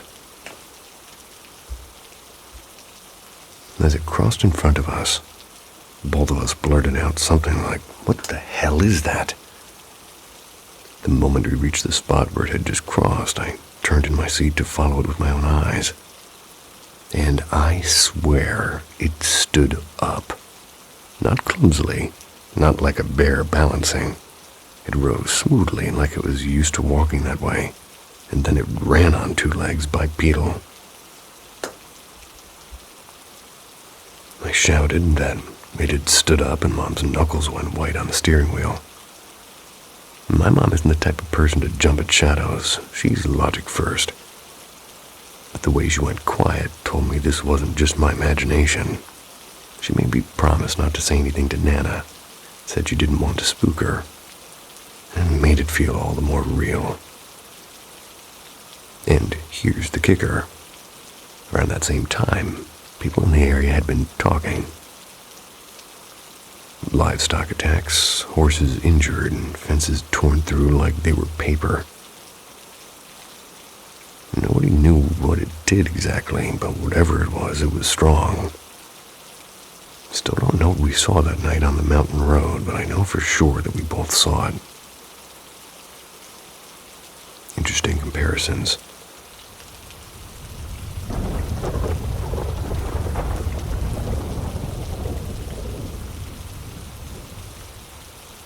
The Man by the Closet. Last winter, in the middle of December, my mom was admitted to the hospital. I moved in with my sister for a while. She let me stay in the guest room downstairs, right next to the laundry area.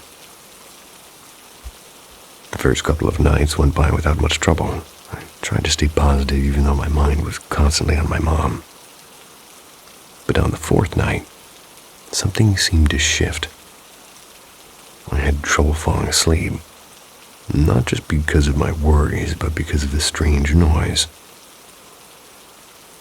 You see, there's an old storage cabinet in that corner of that room, and that night I could hear something inside it.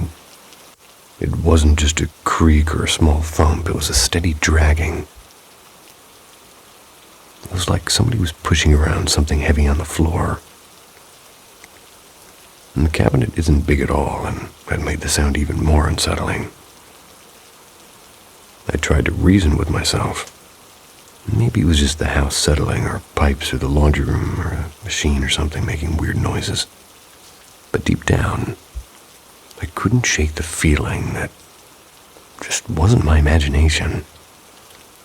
And I've always believed in the paranormal, and I kind of had experiences that I can't explain. But at that moment, I didn't want to face anything else, really. My heart was already carrying too much. Every few minutes, the dragging sound would stop. And then something new started, a faint scraping outside the tiny basement window. It wasn't like an animal. It sounded metallic, like something sharp was being drawn slowly across the glass. And at some point, I drifted off, but I woke up in the middle of the night to a room that felt too dark. The soft nightlight that should have filled the room with a warm glow seemed almost swallowed by the shadows. And that is when I saw him. A man stood near the cabinet, incredibly tall. So tall his head nearly brushed the ceiling.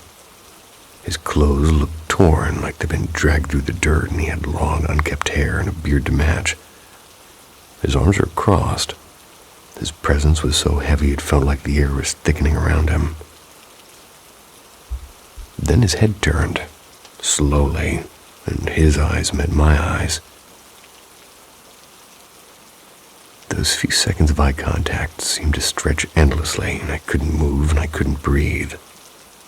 And then, just as sudden as he'd appeared, he was gone. The room seemed to brighten, and the nightlight worked again. I grabbed my phone, and it was 4:12 a.m. I didn't dare close my eyes again. The next day, I told my sister what happened. She turned pale and whispered, "Don't tell my husband or the kids, they'll never come down here again." I didn't argue. Since then, I've been kind of down in that room plenty of times. I haven't seen the man again, but I can't shake the feeling that something about that basement isn't exactly empty. It's like the air remembers, and sometimes late at night, I swear, I can still hear that faint scraping at the window.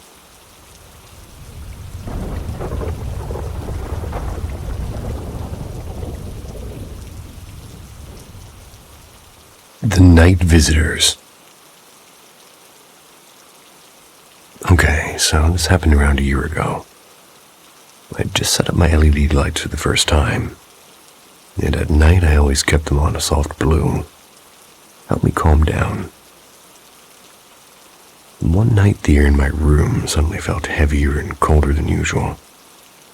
My room's in the basement, so it's normally chilly, but this time it felt different. My door was shut and my windows were locked. I could feel something shifting around me, like a quiet current of air brushing past my skin. Not long after, I started to feel eyes on me. I'd look around and there'd be nothing. But every so often, when the blue light hit the corner of my room just right, I would see a tall figure standing there. It was a shadow with a long coat and a hat, like somebody standing out of an old photograph. He didn't move, he just stood there blending into the darkness. And that was just the beginning. A few nights later, things got a bit worse. And I saw her, a woman or something that looked like one.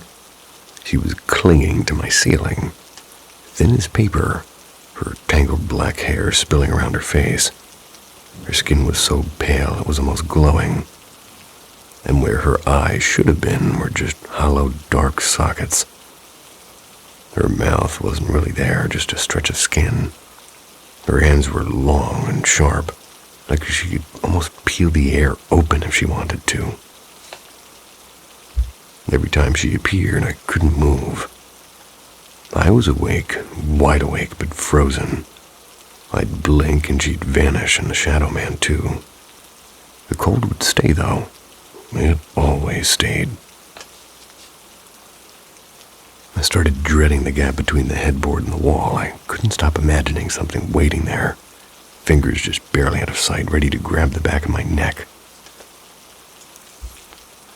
Then came that night.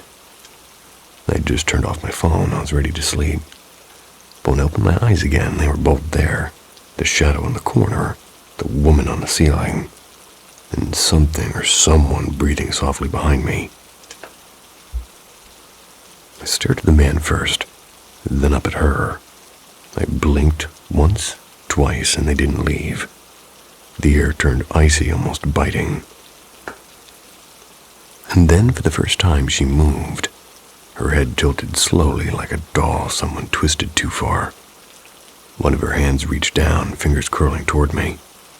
My chest locked up, and for a moment, I actually wanted to reach out back, like something was pulling me toward her. But I didn't. I squeezed my eyes shut, and when I opened them again, the room was empty. But the cold felt alive. I haven't seen them in full since then, but sometimes the temperature drops without warning.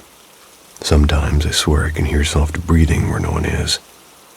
And the last time I felt him, the shadow was like maybe last November.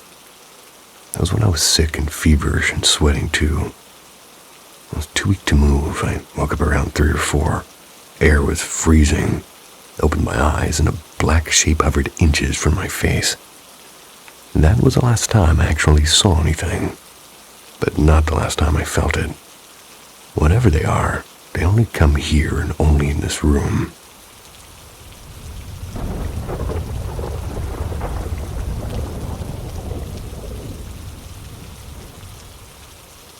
Shadows that stayed behind. My parents and I, we live in a creaky old house on a quiet cul-de-sac for almost 8 years now. And during that time, they argued nearly every single day. These weren't small disagreements. They were terrifying, full-blown fights. Shouting, slamming doors, and throwing things. It was like something in that house pulled the worst out of them. We started noticing other strange things too. My dad would wake up and find the TV unplugged or the toaster sitting in the middle of the kitchen floor. And those were times when he was sure everything had been put away the night before. And we had a small cellar instead of a basement. I dreaded going down there after sunset. The air was heavy and cold, like it wanted me gone. Or to preserve potatoes and such. Whenever I bent over to grab something from the dryer, the feeling of something watching me from behind was so strong it made my hand shake. I never once turned around. One afternoon, my uncle was visiting for lunch. We were halfway through our food when a long dragging noise came from below. It sounded like a big trash bag, like it was scraping slowly across the cellar floor. Not a bump, not a drop, a slow, deliberate drag. All of us froze, and then for reasons I can't explain, we just pretended it didn't happen.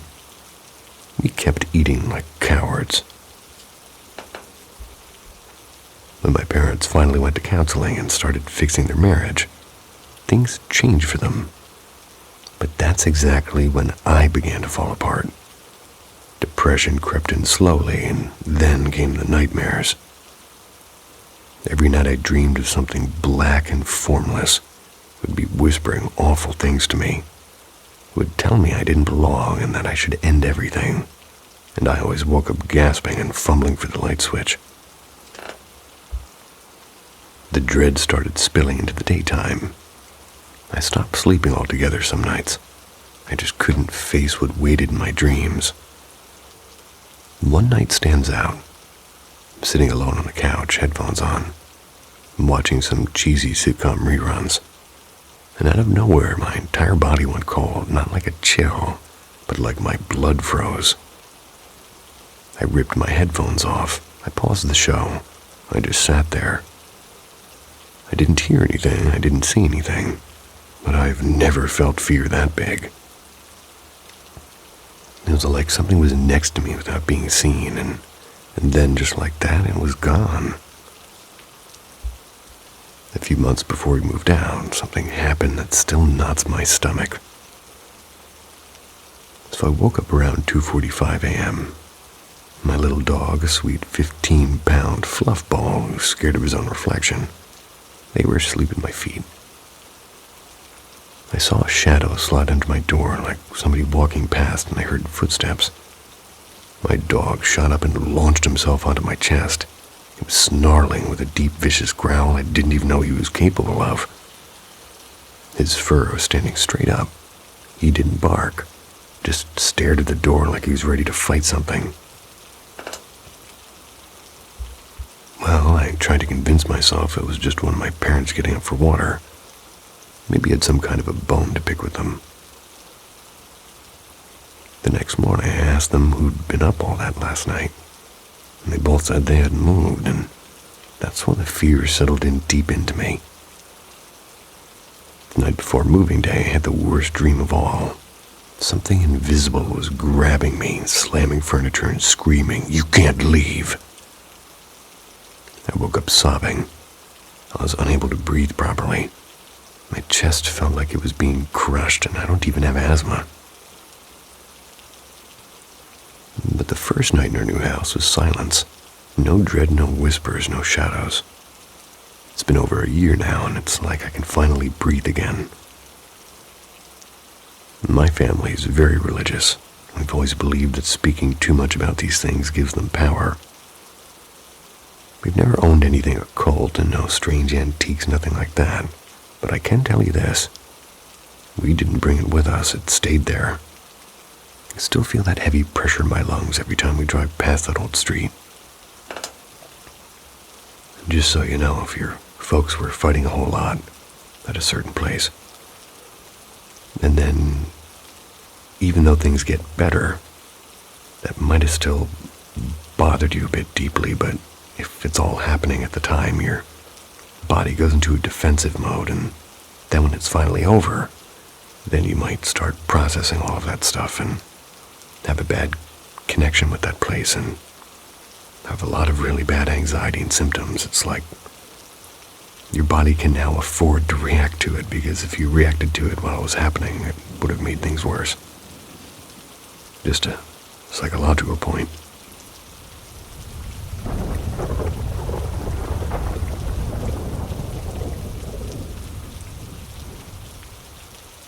Whispers after closing.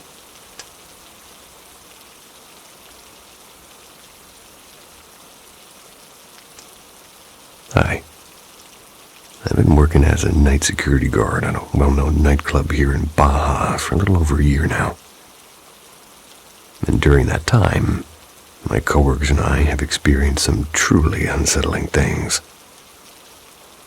I wanted to share a few of these stories with you. But before I do that, a little bit of background first. Although the current building isn't that old, the nightclub itself has been in business for over 4 decades now. The original location was just across the street. The owners decided to move here about 10 years ago. The new place has 3 main sections, a pretty lively cantina on the ground floor, a nightclub upstairs, and another adjacent area that used to host a second dance floor with different music. These days, that side section is used strictly as a storage space. It's locked most of the time. Things that have happened to me personally go as follows. Sometimes I work double shifts. And on my first morning shift, I went up to the nightclub level just to use the bathroom in peace. It was pitch dark, and the only thing I could feel was this strange, almost suffocating sensation. It's like somebody was standing behind me, watching closely. And not every day feels like that, but when it does, it's heavy. Another time, I'm upstairs changing out some old no-smoking signs near the bathrooms. And as I approached one, the sign suddenly ripped itself off the wall and flew a few feet toward me, like somebody had yanked it and thrown it. And I froze there and quickly ran to pull open the curtain to let some daylight in. Only the dim emergency lights were on, and it felt unbearably tense in there. There was also a night when I was making my usual rounds. Pointed my flashlight toward the bathroom, and I saw a figure stepping inside. Thinking it was a coworker about to do their business, I followed. What? The bathroom was completely empty. Creepiest thing for me happened in the back office. There's a door that connects to the abandoned nightclub area. Went in to grab my radio and flashlight, and as I was about to leave, a soft voice whispered in Spanish. Oh boy. No te vayas, tengo miedo. Something like that. Don't go, I'm scared. And from behind that closed door, my blood ran cold. I pushed the door open and shone my light around, but nothing and no one. Stories from my coworkers. One of them told me that during the graveyard shift, he and his partner are standing near the dance floor. That's when a stack of heavy tables suddenly toppled over onto their own, and they're scattered everywhere. Another coworker swears he was shoved hard when walking down the back stairwell. He fell badly. He sprained his ankle too, and the incident was caught on camera. He never came back to work after that night, actually. Many staff members have said they've heard a woman's voice softly say, "Hey," near the office hallway. It's like somebody trying to get their attention. Some have heard stall doors in the restroom opening and closing by themselves, one by one, or have felt someone push the door from the outside, almost like trying to trap them inside.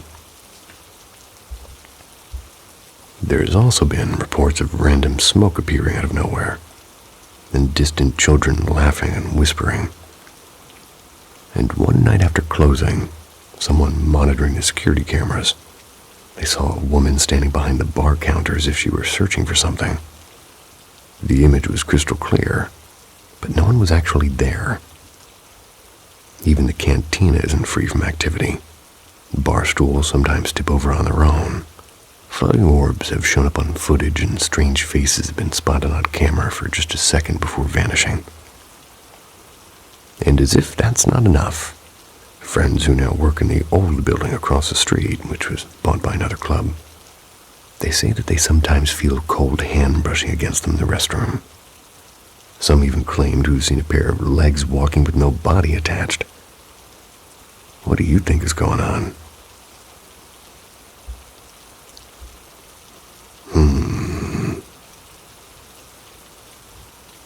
hope they washed their hands.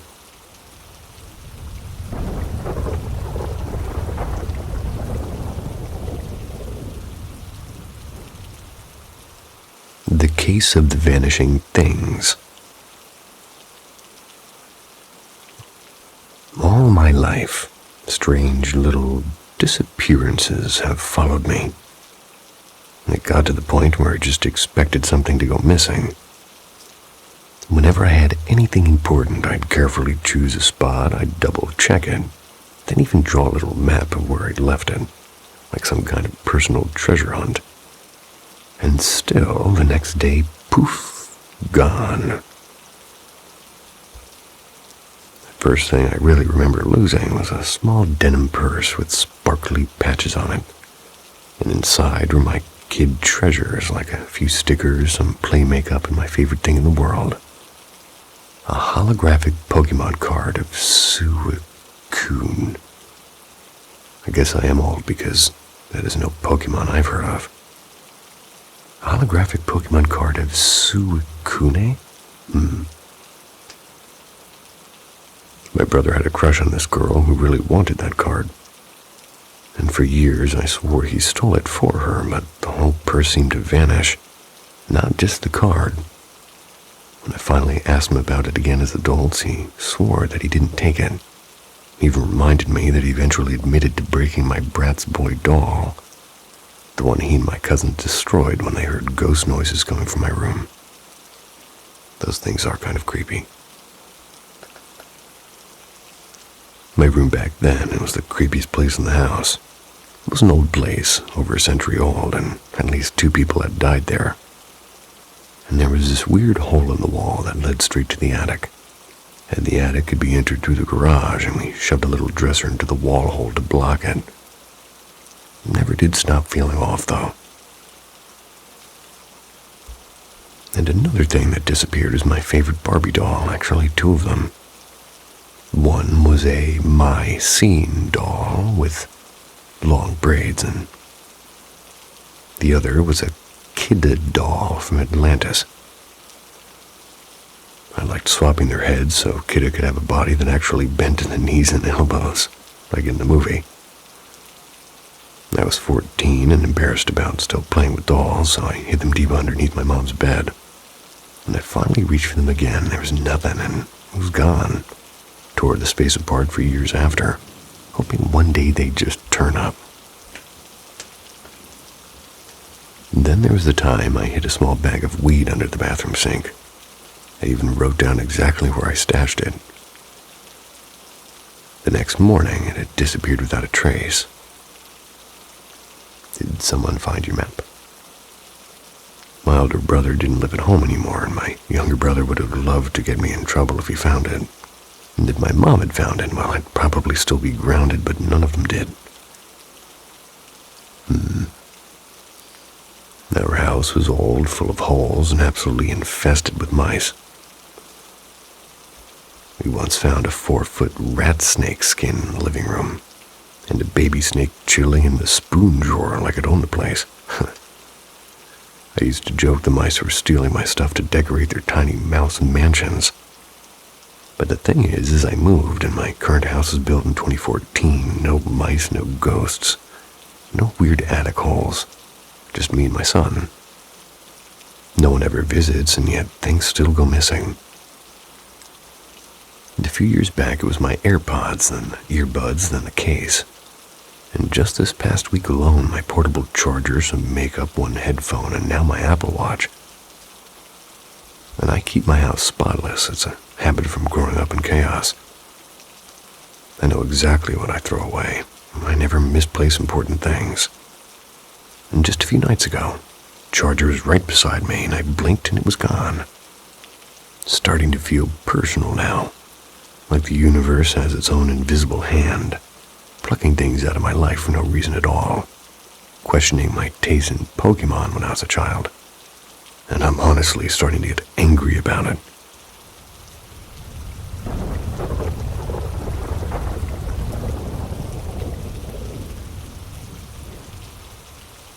The Watcher in the Dark.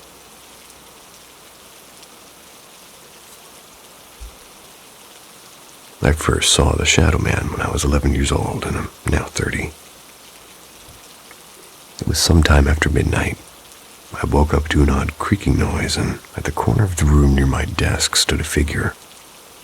He was impossibly tall, had a long black coat that almost touched the floor, a bowler hat tilted slightly to one side, glowing amber eyes, and long thin fingers that seemed to curl and uncurl like smoke.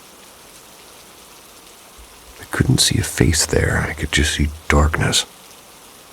Frozen with fear, I pulled the blanket over my head and held my breath, and when I peeked again, he was just gone. And after that night, he started appearing more often. And I didn't tell a soul. But about a week later, my younger sister, 2 years younger, they showed me a strange sketch. It was the same figure, down to the hat and hands. When I asked, she said she saw him every night standing beside her window, tracing the glass with his long fingers. She'd hide under the blanket until the tapping stopped. So she left a drawing on her nightstand one evening. The next morning, she told me she woke to see him bending over her desk, tilting his head at the picture like he was studying it. She thought it was Dad and called his name. The figure snapped its head toward her, let out a low screeching sound, and vanished upwards. They left a faint black streak across the ceiling. The drawing was gone, and we searched everywhere and it never turned up. The hauntings lasted through our teens, and sometimes we'd both see him at once, sometimes only one of us. I finally told Mom when I was 16. To my shock, she quietly admitted she'd been seeing him too, ever since we first moved into this house. She described the exact same hat, the same coat, the same hollow stare from dark corners. She said he always appeared just far enough away that she couldn't quite focus on his face. Things escalated after that. At first, it was the paralyzing nights, something pressing down on my chest and whispering just out of earshot. Then came scratches and bruises and the sound of pacing in the hallway. My father, the most skeptical of us, he changed his mind the night he was yanked by both ankles and dragged half off the bed. He said it felt like ice-cold hands locked around him. That was the first time he admitted it. He was shaken. He'd been wrong. We still live in the same house, and so does he. And even now, we see him almost weekly. Sometimes in the hallway, sometimes reflected in dark windows, sometimes in broad daylight. Once my sister, my boyfriend, and I were playing Mario Kart. He strolled right past the living room doorway, a solid silhouette moving slowly. We all stopped mid-laugh and stared at the same spot. Another time he leaned halfway around a door frame, staring directly at us for what felt like forever before melting into nothing. My parents once watched him drift through the dining room wall like a fog. Neither said a word for days after that. Visitors who know nothing about him often sense it too. A close family friend once bolted out at 3 a.m. They were saying something had stood next to his bed, breathing against his ear. Never slept here again. Alongside the sightings, the house itself behaves pretty strangely. Lights flick on and off, and doors unlock themselves, and handles twist violently. Things are thrown, hammer jar hurled from its shelf, a chopping board smashed on the tiles.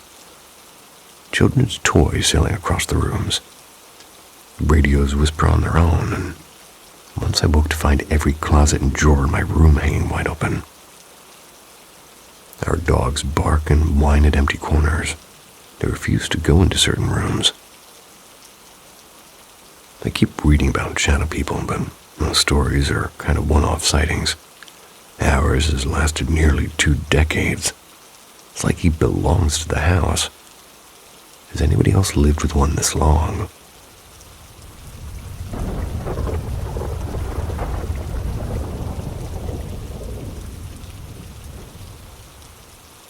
The Blue Balloon. About 2 months ago, I had this dream. I was working, like in a school, standing in the deputy's office with her, and through the glass door, I saw a blue balloon drifting lazily across my classroom. And all of a sudden, the balloon didn't just pop. It burst into a spray of glitter with a sharp crack. Then the entire building went silent. Every single light went out at once. When I woke up, I laughed it off. Just another strange dream. I didn't tell anybody, and why would I? A week later, I arrived at work early in the morning, and there it was, a single blue balloon tangled gently in the bushes by the main gate. I rolled my eyes, because probably from a birthday party, kids lose balloons all the time. Headed up to the deputy's office, ready to joke with her since I knew she couldn't stand balloons after watching It, the clown movie. So I began, "Hey, guess what I saw?" But she froze mid-step with eyes wide. Don't say it." "I already know. Just told me there's a blue balloon outside," and right as she said the words, there was this crack and the lights in the hallway went off. She looked genuinely unsettled, and she's one of the most skeptical people I know. I just stood there with my heart pounding. Not really because I had dreamed this exact moment, but because the power thing was too weirdly perfect to be a coincidence. There were only the three of us in the building at the time, and 5 minutes later I walked down to the classroom where this coworker was prepping activities. As usual, I paused at the doorway to check the floor. The kids often leave little wooden blocks or toy cars in the way, and the floor was completely clear. I remember that so clearly. So I walked to the shelf, I set my water bottle down, turned back toward the door, and there it was, a deflated blue balloon lying right in the doorway. It had not been there seconds ago, I don't think. No way I could have missed it. No one else could have slipped in, and we hadn't used balloons in the classroom in weeks. Well, I decided to shake it off and get on with the day. But things only got stranger. An hour later, the apprentice came to me, pale face as chalk, and she stammered, "You're not gonna believe me, but I was in the bathroom, and I heard someone humming in the far stall. But when I checked, it was empty, completely empty." Later, another coworker swore she saw a small table shift by itself, and one of the plastic chairs tip over like somebody had pushed it. Even though no one was near it, we all heard this sound. And over the years, I've had my fair share of odd moments in that school. Fleeting shadows and footsteps when no one's around. Whispers in the hallway. I've always been more of a sensitive person to that kind of thing. But that day, it was like the entire building decided to breathe with me. And the strangest part, it wasn't really the singing, or the chair, or even the lights. It was the blue balloon that I dreamed of long before it ever happened. Putting glitter in a balloon is a pretty good idea. I'm sure that's normal, but I've never heard of it.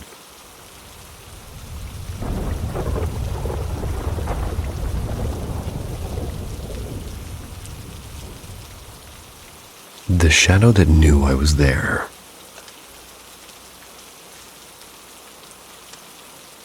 Me and my girlfriend visited Eastern State Penitentiary a couple of years before the pandemic. That day turned into the most terrifying moments of my life. If you've ever been to Eastern State Pen, you'd know. It's basically paying to wander through a broken down prison. Everything smells old and damp, and the walls are cracked, and there's this unsettling chill that sticks to your skin. The history is fascinating, but the place itself feels wrong.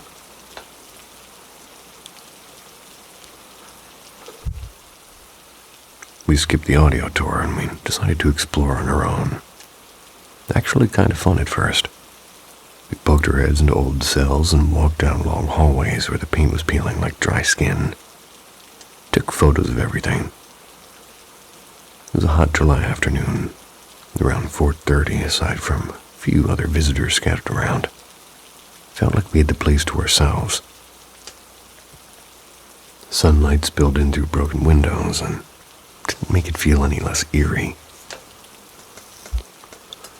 We turned into one of the older cell blocks, the kind with narrow halls and rusted metal doors. Out of nowhere, my stomach tightened and this wave of dizziness hit me. I stopped at the entrance, pressing my hand against the wall to steady myself. It felt like someone or something was glaring at me without actually being there. My girlfriend had already walked ahead and laughing about something and peering into one of the cells. She had no idea what was happening behind her, and that's when I saw something that stepped out of a cell about 30, maybe 40 feet down the corridor. It wasn't a person, at least not in any way that made sense. It was pitch black. Not just dark, but black like wet ink. It looked human-shaped, but had no face and no texture, no edges I could understand. Just a seemingly solid figure carved out of shadow. My body froze and I couldn't run and I couldn't yell. It felt like the air had turned to cement around me. And this thing, it radiated something heavy, like my chest was being crushed from the inside. My thoughts started repeating like a broken record. I shouldn't be here. It doesn't want me here. I shouldn't be here. We just stared at each other. Me breathing like I was underwater, and it completely still. It didn't make a sound, actually. And then as suddenly as it had appeared, it turned and slipped into another cell, as if it had melted into the wall. The moment it disappeared, my body snapped back into motion. I ran as fast as I could, grabbed my girlfriend by the arm and told her we were leaving. She didn't even have time to ask why before I pulled her toward the exit. And even now, I can still see it when I close my eyes, that blank, faceless shadow standing there like it knew me. And I'm Haitian. My mom still keeps a lot of old spiritual beliefs. But when I told her, she didn't hesitate. She said what I saw was not human. That thing was made of something dark, she told me. I don't usually believe in those kind of stories. I'm an atheist, but that day I can't explain it in any other way. I'll never forget it. And if anybody ever asks, I'll tell them Eastern State isn't just a prison museum. Something there is still watching you.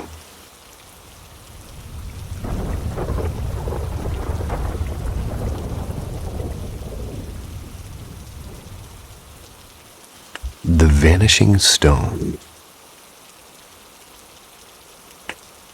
About 3 years ago now, I moved with my partner into our first real home. We were starting a family. We were full of excitement and plans for the future. And just down the road, not even 5 minutes away, was an old cemetery. It's the kind of place that feels peaceful rather than eerie.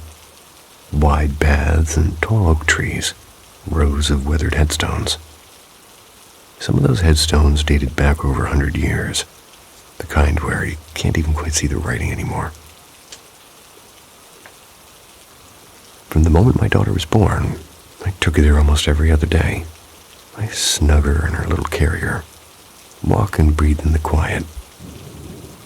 Well, that sounds lovely.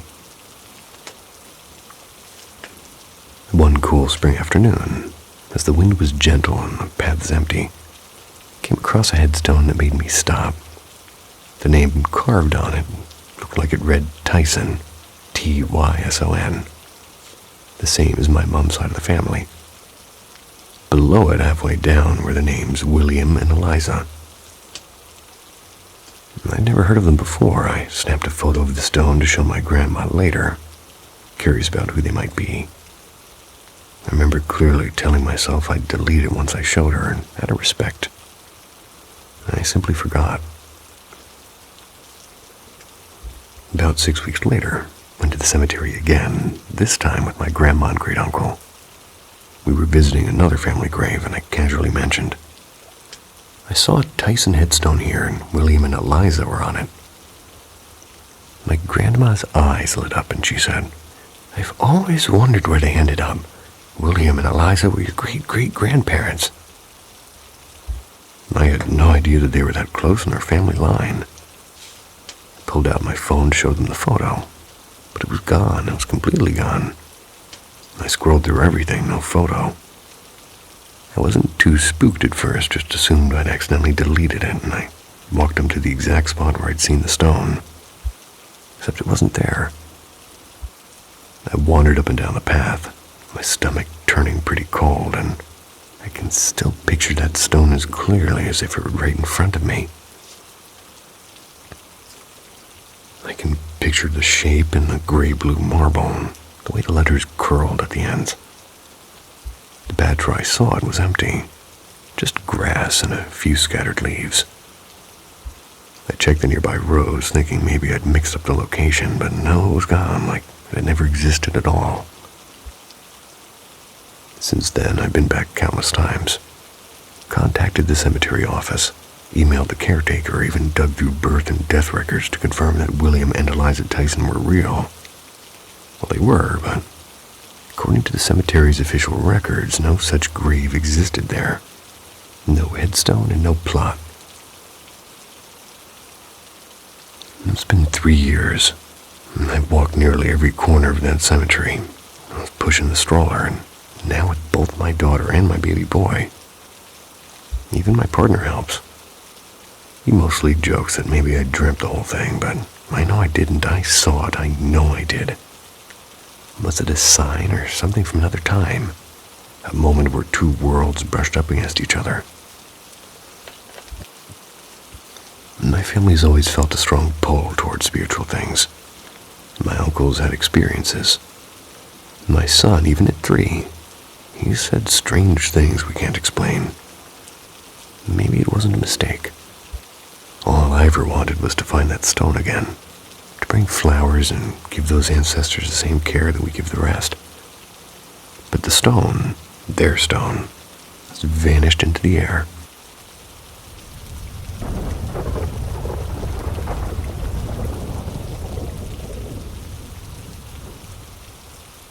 Whispers in Cell 7.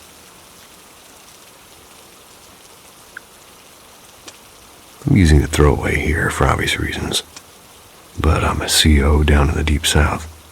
Just started my 7th year at this facility. I've always been kind of religious, nothing too serious, just the usual small-town church on Sundays. But I work in a pretty big county jail, and over the years I've had some weird stuff happen on night shifts. Working overnight, 20 to 0600, it's pretty quiet. The lights are dim most of the time, and you're by yourself trying not to nod off. So anytime I'd hear faint footsteps or a random voice, I always chalked it up to being tired or the building just, being old. So I've heard shoes scuff outside my control room when everyone's locked in. I've heard whispers from wings that have been shut down for months. But none of that really got underneath my skin. What happened about a week ago, though, I can't shake it. The floor I work on houses mid-security violent offenders. Assaults, robberies, domestic stuff. My nights usually go the same. I lock everyone down, do a standing head count. If the roster is, say, 160, I count 160. Then I sit in the control room watching the monitors. We're in the middle of quote-unquote modernization upgrades and tongue fumbles. New steel doors, new locks, furniture, and most importantly, new cameras. Every pod is full except for B pod, which is under renovation. No inmates there. The new cameras feed directly into a small monitor in the control room, and each cell number shows the bottom right corner of the screen. So basically what I'm driving at is I don't even bother counting B-Pod. It's supposed to be empty. But about a week ago, after I finished head count, I sat back down in the control room, scrolling through the internet like I always do. Around midnight, I glanced at the monitor out of habit, and in B-Pod Cell 7, I swear I saw someone standing dead center facing the cell door. I blinked, I looked again. Gone. Told myself it was a trick of the light and maybe the feed glitched. 30 minutes later, I set my phone down. I stretched a bit. Glance up again. This time, no mistake. Someone is in Cell 7, door wide open. I bolt down the hallway, I just badge the door and storm into the pod, and there's nothing. I put in a maintenance report, and next day they tell me everything's fine. The wiring is good, camera correctly linked to B-Pod 7. I convinced myself I was tired. Next night, I keep one eye on the monitor, and midnight comes and goes, and there's nothing. I must laugh at myself for freaking out. Then 0200 hits. I'm back in the chair.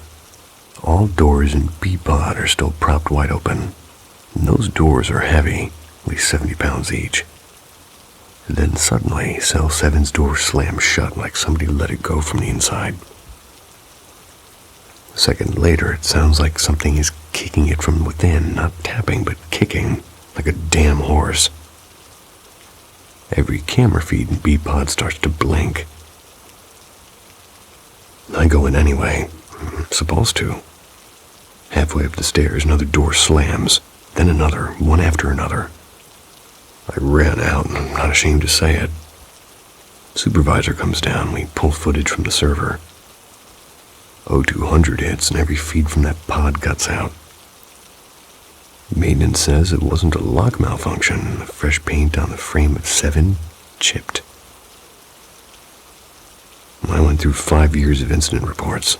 Nothing about deaths in that pod. But sealed reports do exist. I mean, wouldn't be the first time something ugly got buried in paperwork. Now they're almost done with B-Pod and will move on to C, and I'm hoping when those other pods get emptied, whatever this is doesn't follow. Doors still creak and occasionally close on their own, but not like that night. I've put in for vacation into May. Maybe stepping away will help me shake it off. I've never been one to believe in ghosts, but I don't think AC can slam a steel door like that. If anyone's got a similar story, I'm all ears.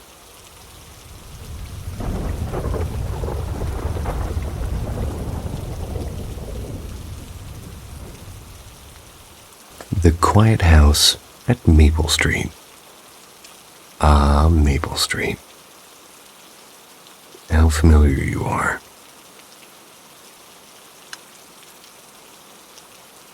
The house I spent most of my childhood in was a little bit strange.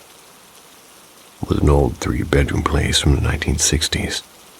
Had a sunroom that my parents turned into a tiny playroom.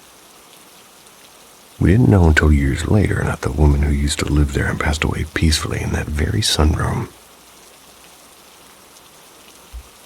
One night I woke up. I looked down the hallway from the lower bunk, through the soft glow from the nightlight in the bathroom. I saw someone tall just standing still at the end of the hall. It wasn't Mom or Dad. I just shut my eyes and I whispered to myself, "Nope, that's not real." I forced myself to sleep. When my parents moved my brother and my bunk bed into the sunroom to make space for my baby sister, my aunt gifted us a life-size Cinderella doll. Sometimes when we woke up, it was lying somewhere completely different from where we had left it. But the scariest time was one summer night. At the time, I had left it leaning against the wall by the bookshelf. And when I woke up around 3 a.m. to use the bathroom, it was standing upright in the middle of the hallway facing my room. I stared at it for a good 30 seconds. Decided the bed was safer than the bathroom. When I tell people about that, they always say, "Probably your brother messing with you." But my brother, now in his 30s, he swears he was terrified of that doll too. He would never keep a prank like that secret for this long. My sister had way more weird things happen to her in that house than I did, actually. I still think I got off easy.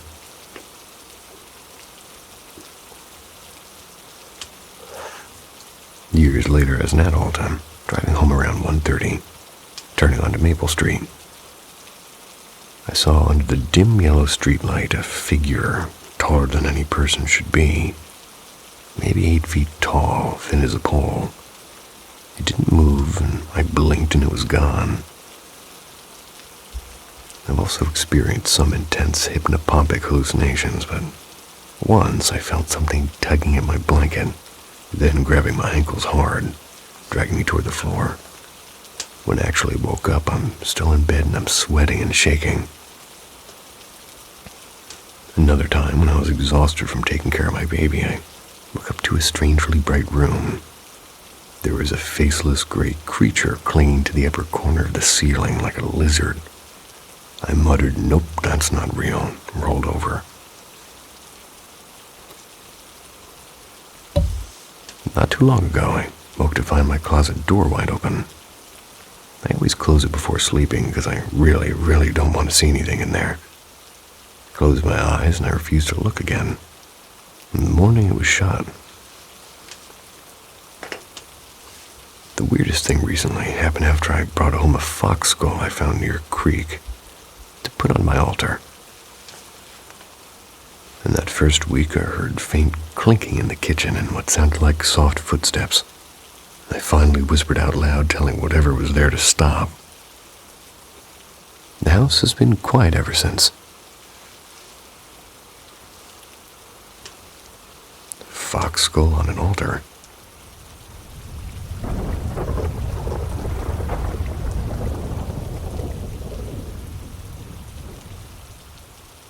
The Watcher at the Hallway.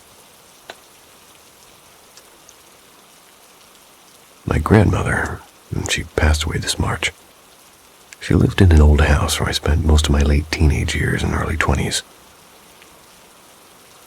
When my parents split up, a messy, drawn-out divorce when I was 15, my father and I packed up everything we could carry, and we moved in with her. I'd visited a few times as a little kid, but she'd always been a quiet, guarded woman who preferred solitude. The house stands on what used to be a stone cellar from a railway depot. It burned down in the late 1800s. The stones were salvaged afterward and became part of the foundation, actually. So that being said, the place is over 130 years old, and rumor has it the cellar was once used to shelter railway workers during winter storms. And later the house became part of a convent where nuns took care of children left behind. My grandmother survived the post-war years, and somewhere along the way she grew a fascination with porcelain dolls. Over her lifetime, she collected nearly 1,500 of them. Damn. There was one that always unsettled me. A big one, the size of a small child. Had glassy green eyes and never seemed to look away. Never did tell anybody how much it bothered me. Strange things would always happen in that house. Still remember one morning in 2017. I was taking a quick shower before school and I thought I saw the shadow of my dad standing between the bathroom and the hallway. I even called out to tell him that I'd be done soon, and there was no answer, and the light felt dimmer, like something was blocking it. Irritated, I yanked the shower curtain open, ready to yell at him. But the door was locked from the inside, and no one was there, and I stood dripping and shivering and confused. After that, the shadows became a familiar part of my nights. I'd wake up feeling watched, with my heart pounding and my eyes searching the dark. I could sense something at the edge of my vision near the doorway, by the window, behind the curtains. The doll stayed downstairs in the sitting room then.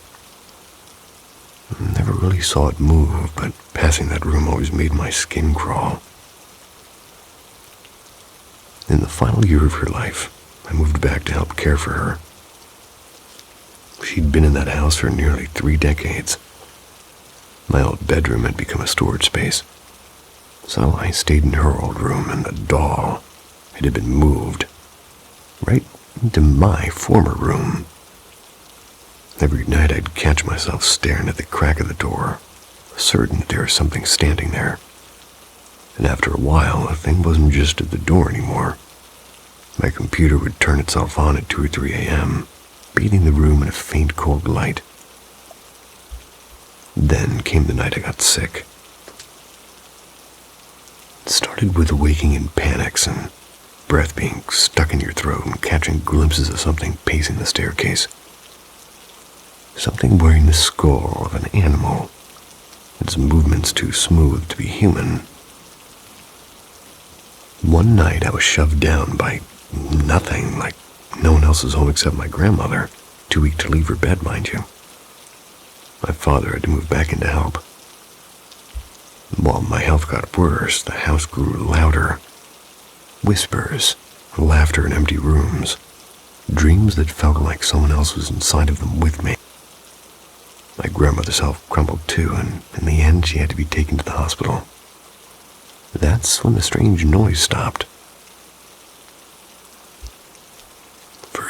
For a time there, only the presence of my late grandfather seemed to linger. A soft, steady presence that guided me to hidden things he'd left behind. Things my father later confirmed were real. Felt almost like protection. But peace never lasts long in that house. In the months after she passed, something else moved in. Not gentle, not familiar. It growled and spoke in this low guttural syllables, then in full sentences that made my blood freeze. It knocked on walls and dragged its feet in the hallway at night. I left to stay with a friend, hoping distance would weaken whatever it was. When I returned last month to grab my belongings, the hallway upstairs was almost completely dark. I flicked on the bathroom light behind me to see better. As I stepped toward my room, a flash of blinding light exploded in front of me. My vision went black, and when it came back, a figure was standing there. A woman about my height, hair tangled and dark, skin rotting as if she'd been buried long ago. She didn't move, she didn't speak, but the air around her felt like a scream. I ran downstairs screaming before my partner could reach me. I didn't sleep for 2 days after that one. A few nights ago, went back to help, kept calm and moved through the house as a group. We took what I needed and left. Nothing happened that time, but the silence didn't feel empty. It felt like waiting. I don't plan on going back, not alone, not again.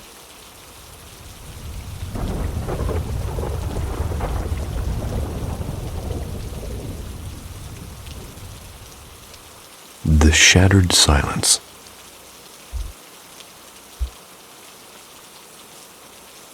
In 2016, I flew from Melbourne to Edinburgh. That was to, attend an engagement party of a close colleague's daughter. I had also lined up several in-person strategy meetings for the following week.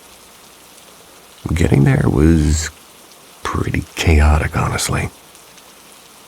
During our layover in Kuala Lumpur, a flock of starlings forced an emergency inspection after a few got caught in the plane's engine on descent. No. Sorry, I like birds. So I threw everything off schedule, and by the time I finally arrived in Scotland, I felt like I'd lived a whole other lifetime. The engagement party itself was lovely. There was live folk music, far too much champagne, and a long conversation with a retired engineer.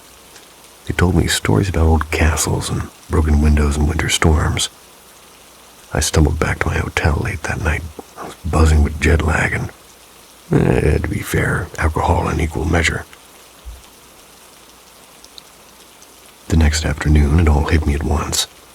The sleepless flight, the 6-hour time difference, and the endless rounds of toasts.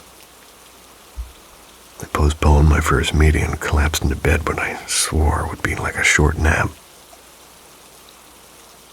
When I opened my eyes, sunlight was leaking through the curtains. I guessed I'd only been out for maybe an hour. Forced myself to get up before sleep could drag me down again. But as I tried to move, I realized I couldn't, not even a twitch. My chest felt heavy and I could hear my heartbeat pounding in my ears.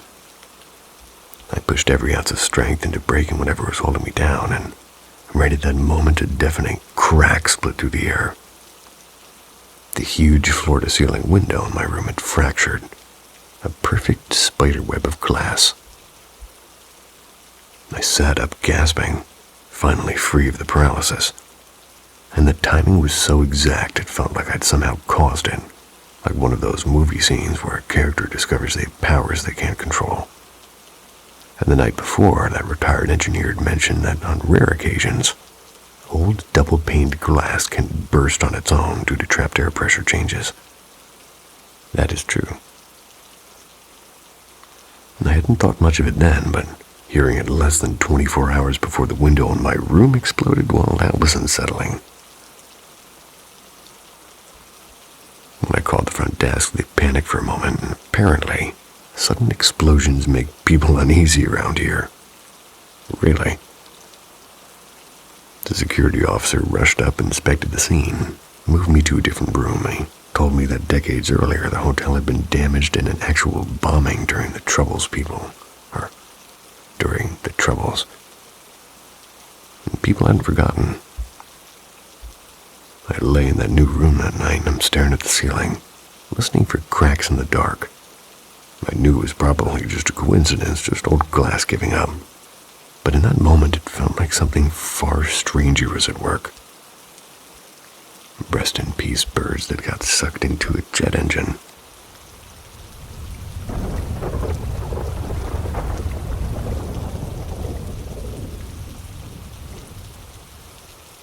The man in the hallway.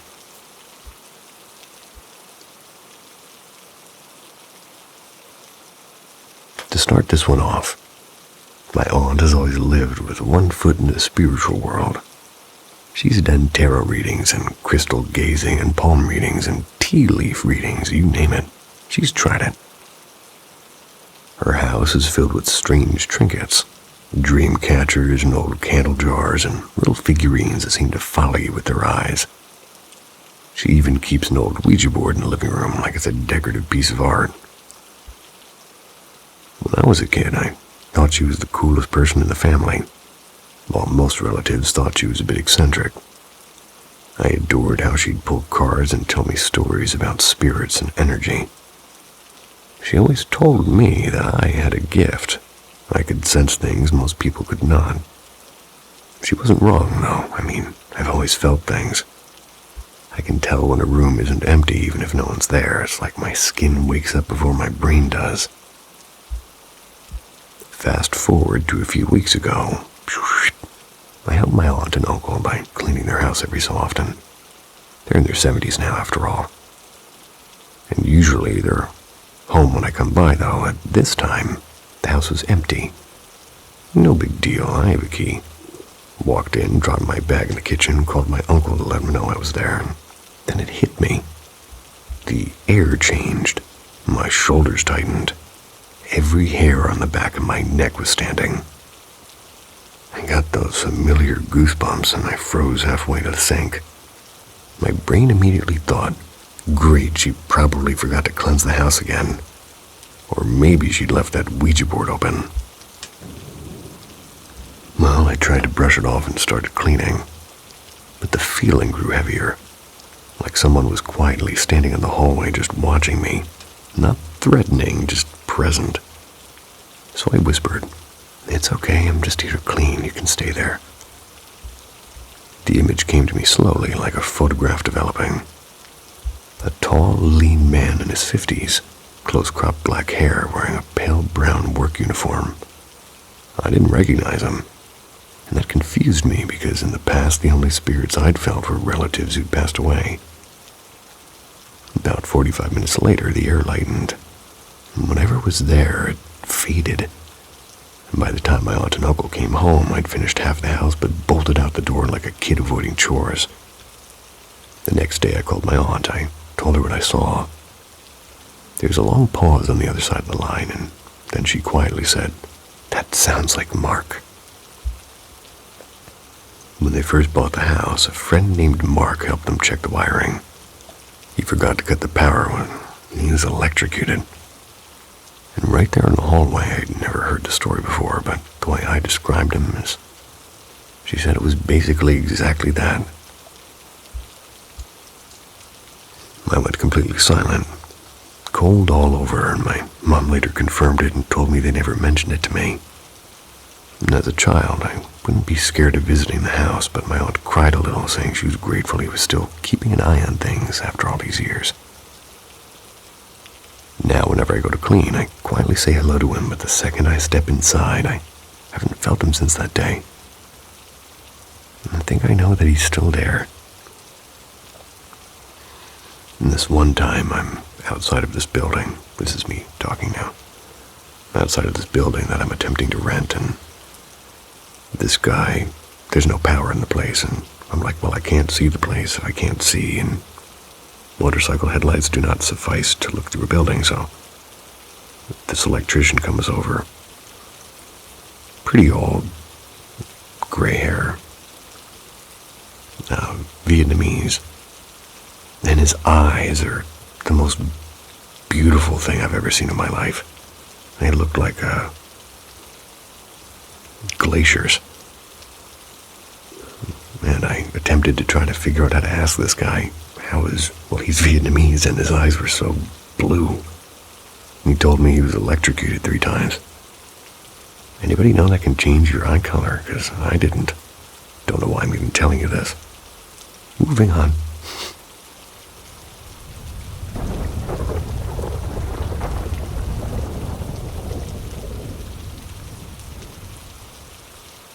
Wings in the midnight sky.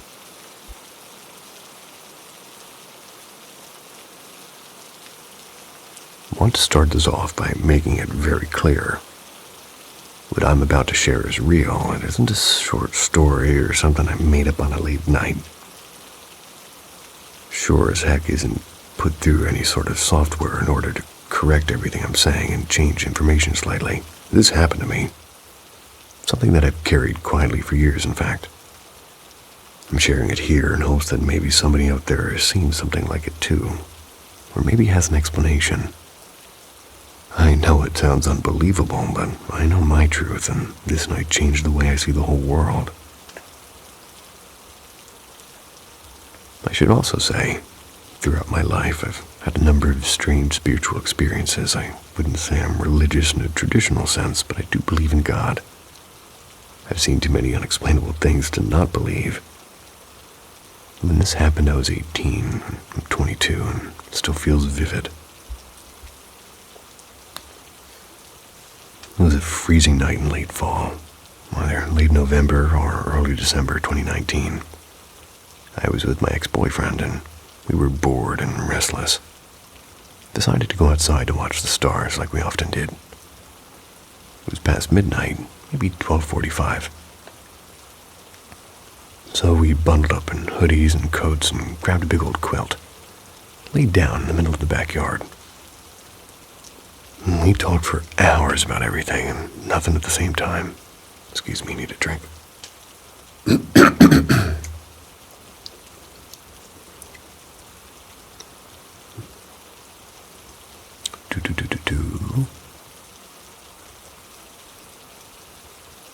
Yeah, so for hours, we talked about everything and nothing. The kind of conversation only night can hold. And at one point, though, the mood shifted and he told me he didn't believe in anything beyond this life. No heaven, no God, nothing after death. I told him I respected that, but I couldn't agree. I've always felt there was something bigger, and I'd seen too much to dismiss it, honestly. He just said, half smirking, "If I ever see something real, then maybe I'll believe." We let the silence settle between us after that, and then we went back to joking and pointing at constellations we didn't know the names of. And that's when it happened. I caught a sight of something drifting silently across the sky. At first, I thought it was a cloud or a bird, but Then I realized it wasn't like either of those things. And above us was a pair of enormous luminous wings. No body, no head, no tail, just wings. They must have stretched at least 20 feet wide and had a faint silvery glow to them, almost like moonlight shining through smoke. They were translucent, but real and tangible. My breath caught in my throat. It wasn't fear exactly, it was awe, the kind of feeling that freezes you. Not because you're scared, but because your brain can't keep up, you know. My ex didn't notice until I whispered and then yelled at him to look. The moment he tilted his head up, he went pale. He swore loudly and scrambled up from the blanket with his whole body being tense. The wings didn't flap wildly like a bird. They glided slow and graceful. And with just one long silent stroke, they passed above us and vanished beyond the roofline, as if melting into the night. He grabbed my arm and insisted we go inside, and his hands were shaking. We barely spoke after that. Neither of us slept much.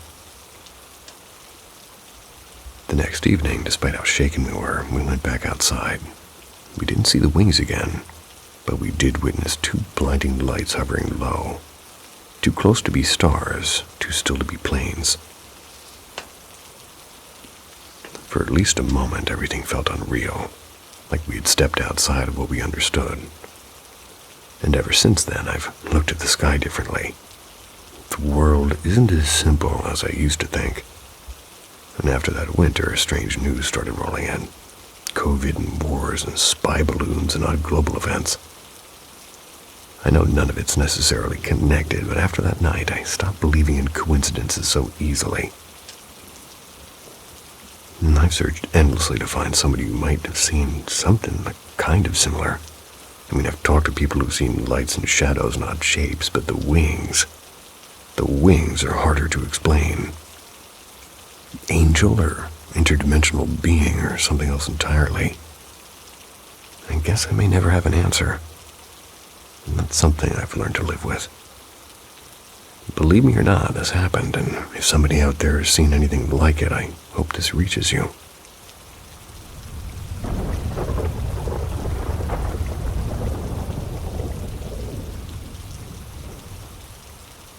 The Shadow Behind the Shelf.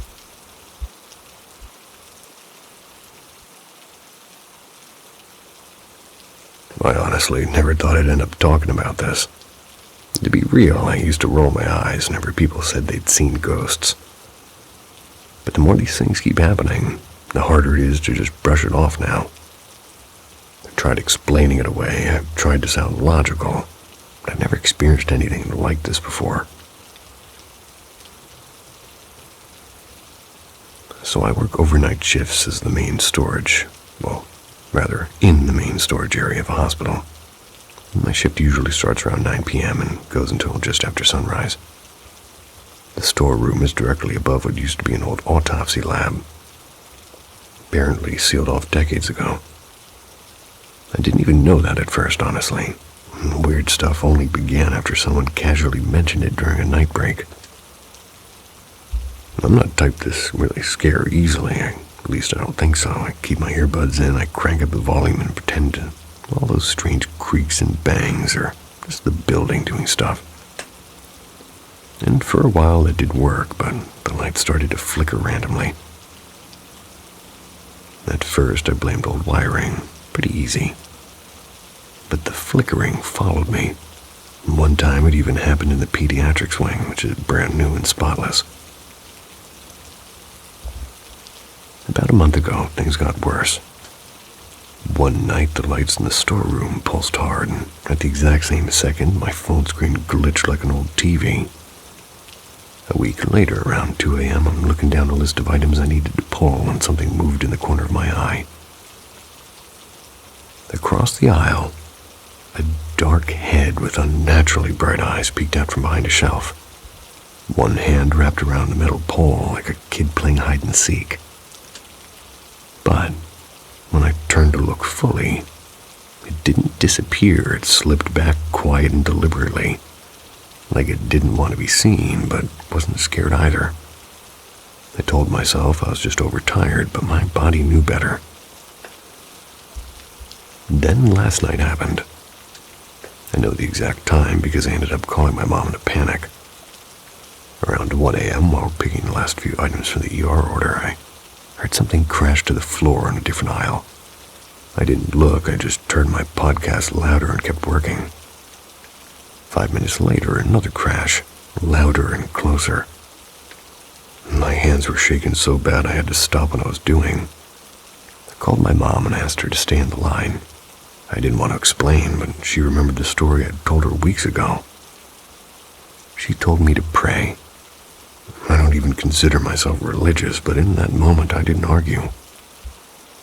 Took the delivery car to the NICU and then postpartum. Everything was fine, until I pushed the cart into the postpartum supply room. Hadn't even unpacked one box when the lights above me blinked violently like a strobe and my chest tightened. I bolted out of the room without even thinking. Tried asking one of the nurses at the station if they'd ever seen the lights do that. She gave me a look like I was losing it, and maybe I am. I keep telling myself it's not real and old wiring and stress lack of sleep. But deep down, it doesn't feel like that anymore. I don't know what's in that storeroom. I just know it's not nothing.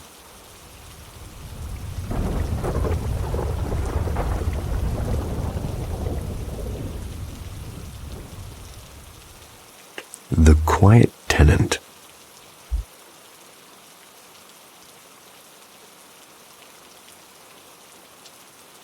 About 10 years ago, I moved into a small loft apartment inside a red brick building. It had once been an all-girls boarding school. The arched stone entrances were still carved with dormitory and chapel, like whispers from another era. At first, the place had a soft, almost cozy atmosphere that kind of makes you want to leave your doors unlocked. And my unit used to be a reading hall with tall windows running along the entire wall.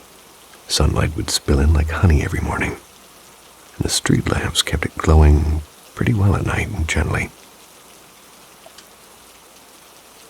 My father lived only a few blocks away, and back then he was deep into his PhD in metaphysics, and he'd become fascinated with the unseen world, like tarot spreads and energy healing and astrology charts, chanting, meditation, all of that. It never scared me, honestly. I thought it was kind of enchanting. I stayed with him for a while before moving in, and I sometimes felt the air in his house got a bit thick at night. Never crossed into fear, though. About 6 weeks after moving into the loft, I noticed something had shifted. It wasn't like the air turned cold or heavy, just different. The warmth I'd first felt was replaced by something quieter and denser, like a room after an argument. Told myself it was just the end of a honeymoon phase, but soon I couldn't shake the feeling that I wasn't alone anymore. Didn't feel malicious, just watchful and waiting. The sensation crept beyond my apartment. Even stepping through the lobby door felt like passing an invisible checkpoint. And then my cat began to act strangely. She refused to go near the small hallway that led to my bathroom. She'd hiss at the empty space or stare fixed into the kitchen like she expected somebody to answer her meows. And at night she'd bolt into a narrow beam above my bed and crouched with her tail puffed up. I laughed it off at first, because cats are weird, right? You are indeed correct, but moving on. The bathroom was the worst. Carried a strange heaviness, like someone's forgotten sorrow. I rushed through the showers, brushing my teeth with my shoulders hunched, always feeling a presence just behind me. My sleeping area was a raised platform, separated from the living space by a tall partition. And from bed, I could see straight into the bathroom and partially down the steps into the kitchen. And more than once, I sensed something move. A soft blur sliding from the bathroom toward the kitchen. Sometimes it was just a flicker at the corner of my vision, and other times it was a shadow that wasn't mine. I mentioned it to my dad, expecting him to tease me, and instead he calmly said, "It was probably the same thing that stayed at my house for a while." He told me how once his step-nephews were visiting, and one of them, while chewing on a slice of pizza, looked toward the hallway. Said there was a black shape floating there. It vanished when he blinked, and not long after I moved out, Dad said the shadow, or whatever it was, disappeared too. Apparently, it hadn't disappeared. It moved with me. When my boyfriend came to stay for a month, things escalated. I'd only told him about the not being alone feeling, not the rest of them. So the first night he woke me up. My cat had somehow appeared on the high beam again, without making a sound or showing how she got there. Well, he was unnerved when I told him it was just cats being cats. The following afternoon, come home to find him pale and shaken, and he'd been working on his laptop when he felt someone watching him. He looked up to see a man-shaped shadow standing in the kitchen doorway. Thinking it was an intruder, he rushed toward it, but simply dissolved, and when I told him everything, he was furious I'd kind of kept it from him. But after that, he started spending his days at the library. He stayed up late most nights, and he began to see it too, a shadow slipping from the bathroom down to the kitchen. I said they looked like feet, like low to the ground, like something walking just below the edge of vision. The final weeks before the move was unbearable. The loft no longer felt neutral, it felt hostile. One evening, while I'm sitting on the bottom step sorting books, my boyfriend facing me, a shape passed behind me. It didn't just move, it blotted out the warm light from the kitchen as it went by. And before I could speak, he whispered, "It just walked past you." And his voice cracked when he said it. He moved out 2 days earlier than planned, and after that the air inside the loft stayed charged and prickly. But the shadow, whatever it was, didn't follow us. Never felt it again. Still don't know why it was, why it attached itself to me, or why it never left that apartment. But some nights, when the house creaks too softly, I wonder if it finally found someone else.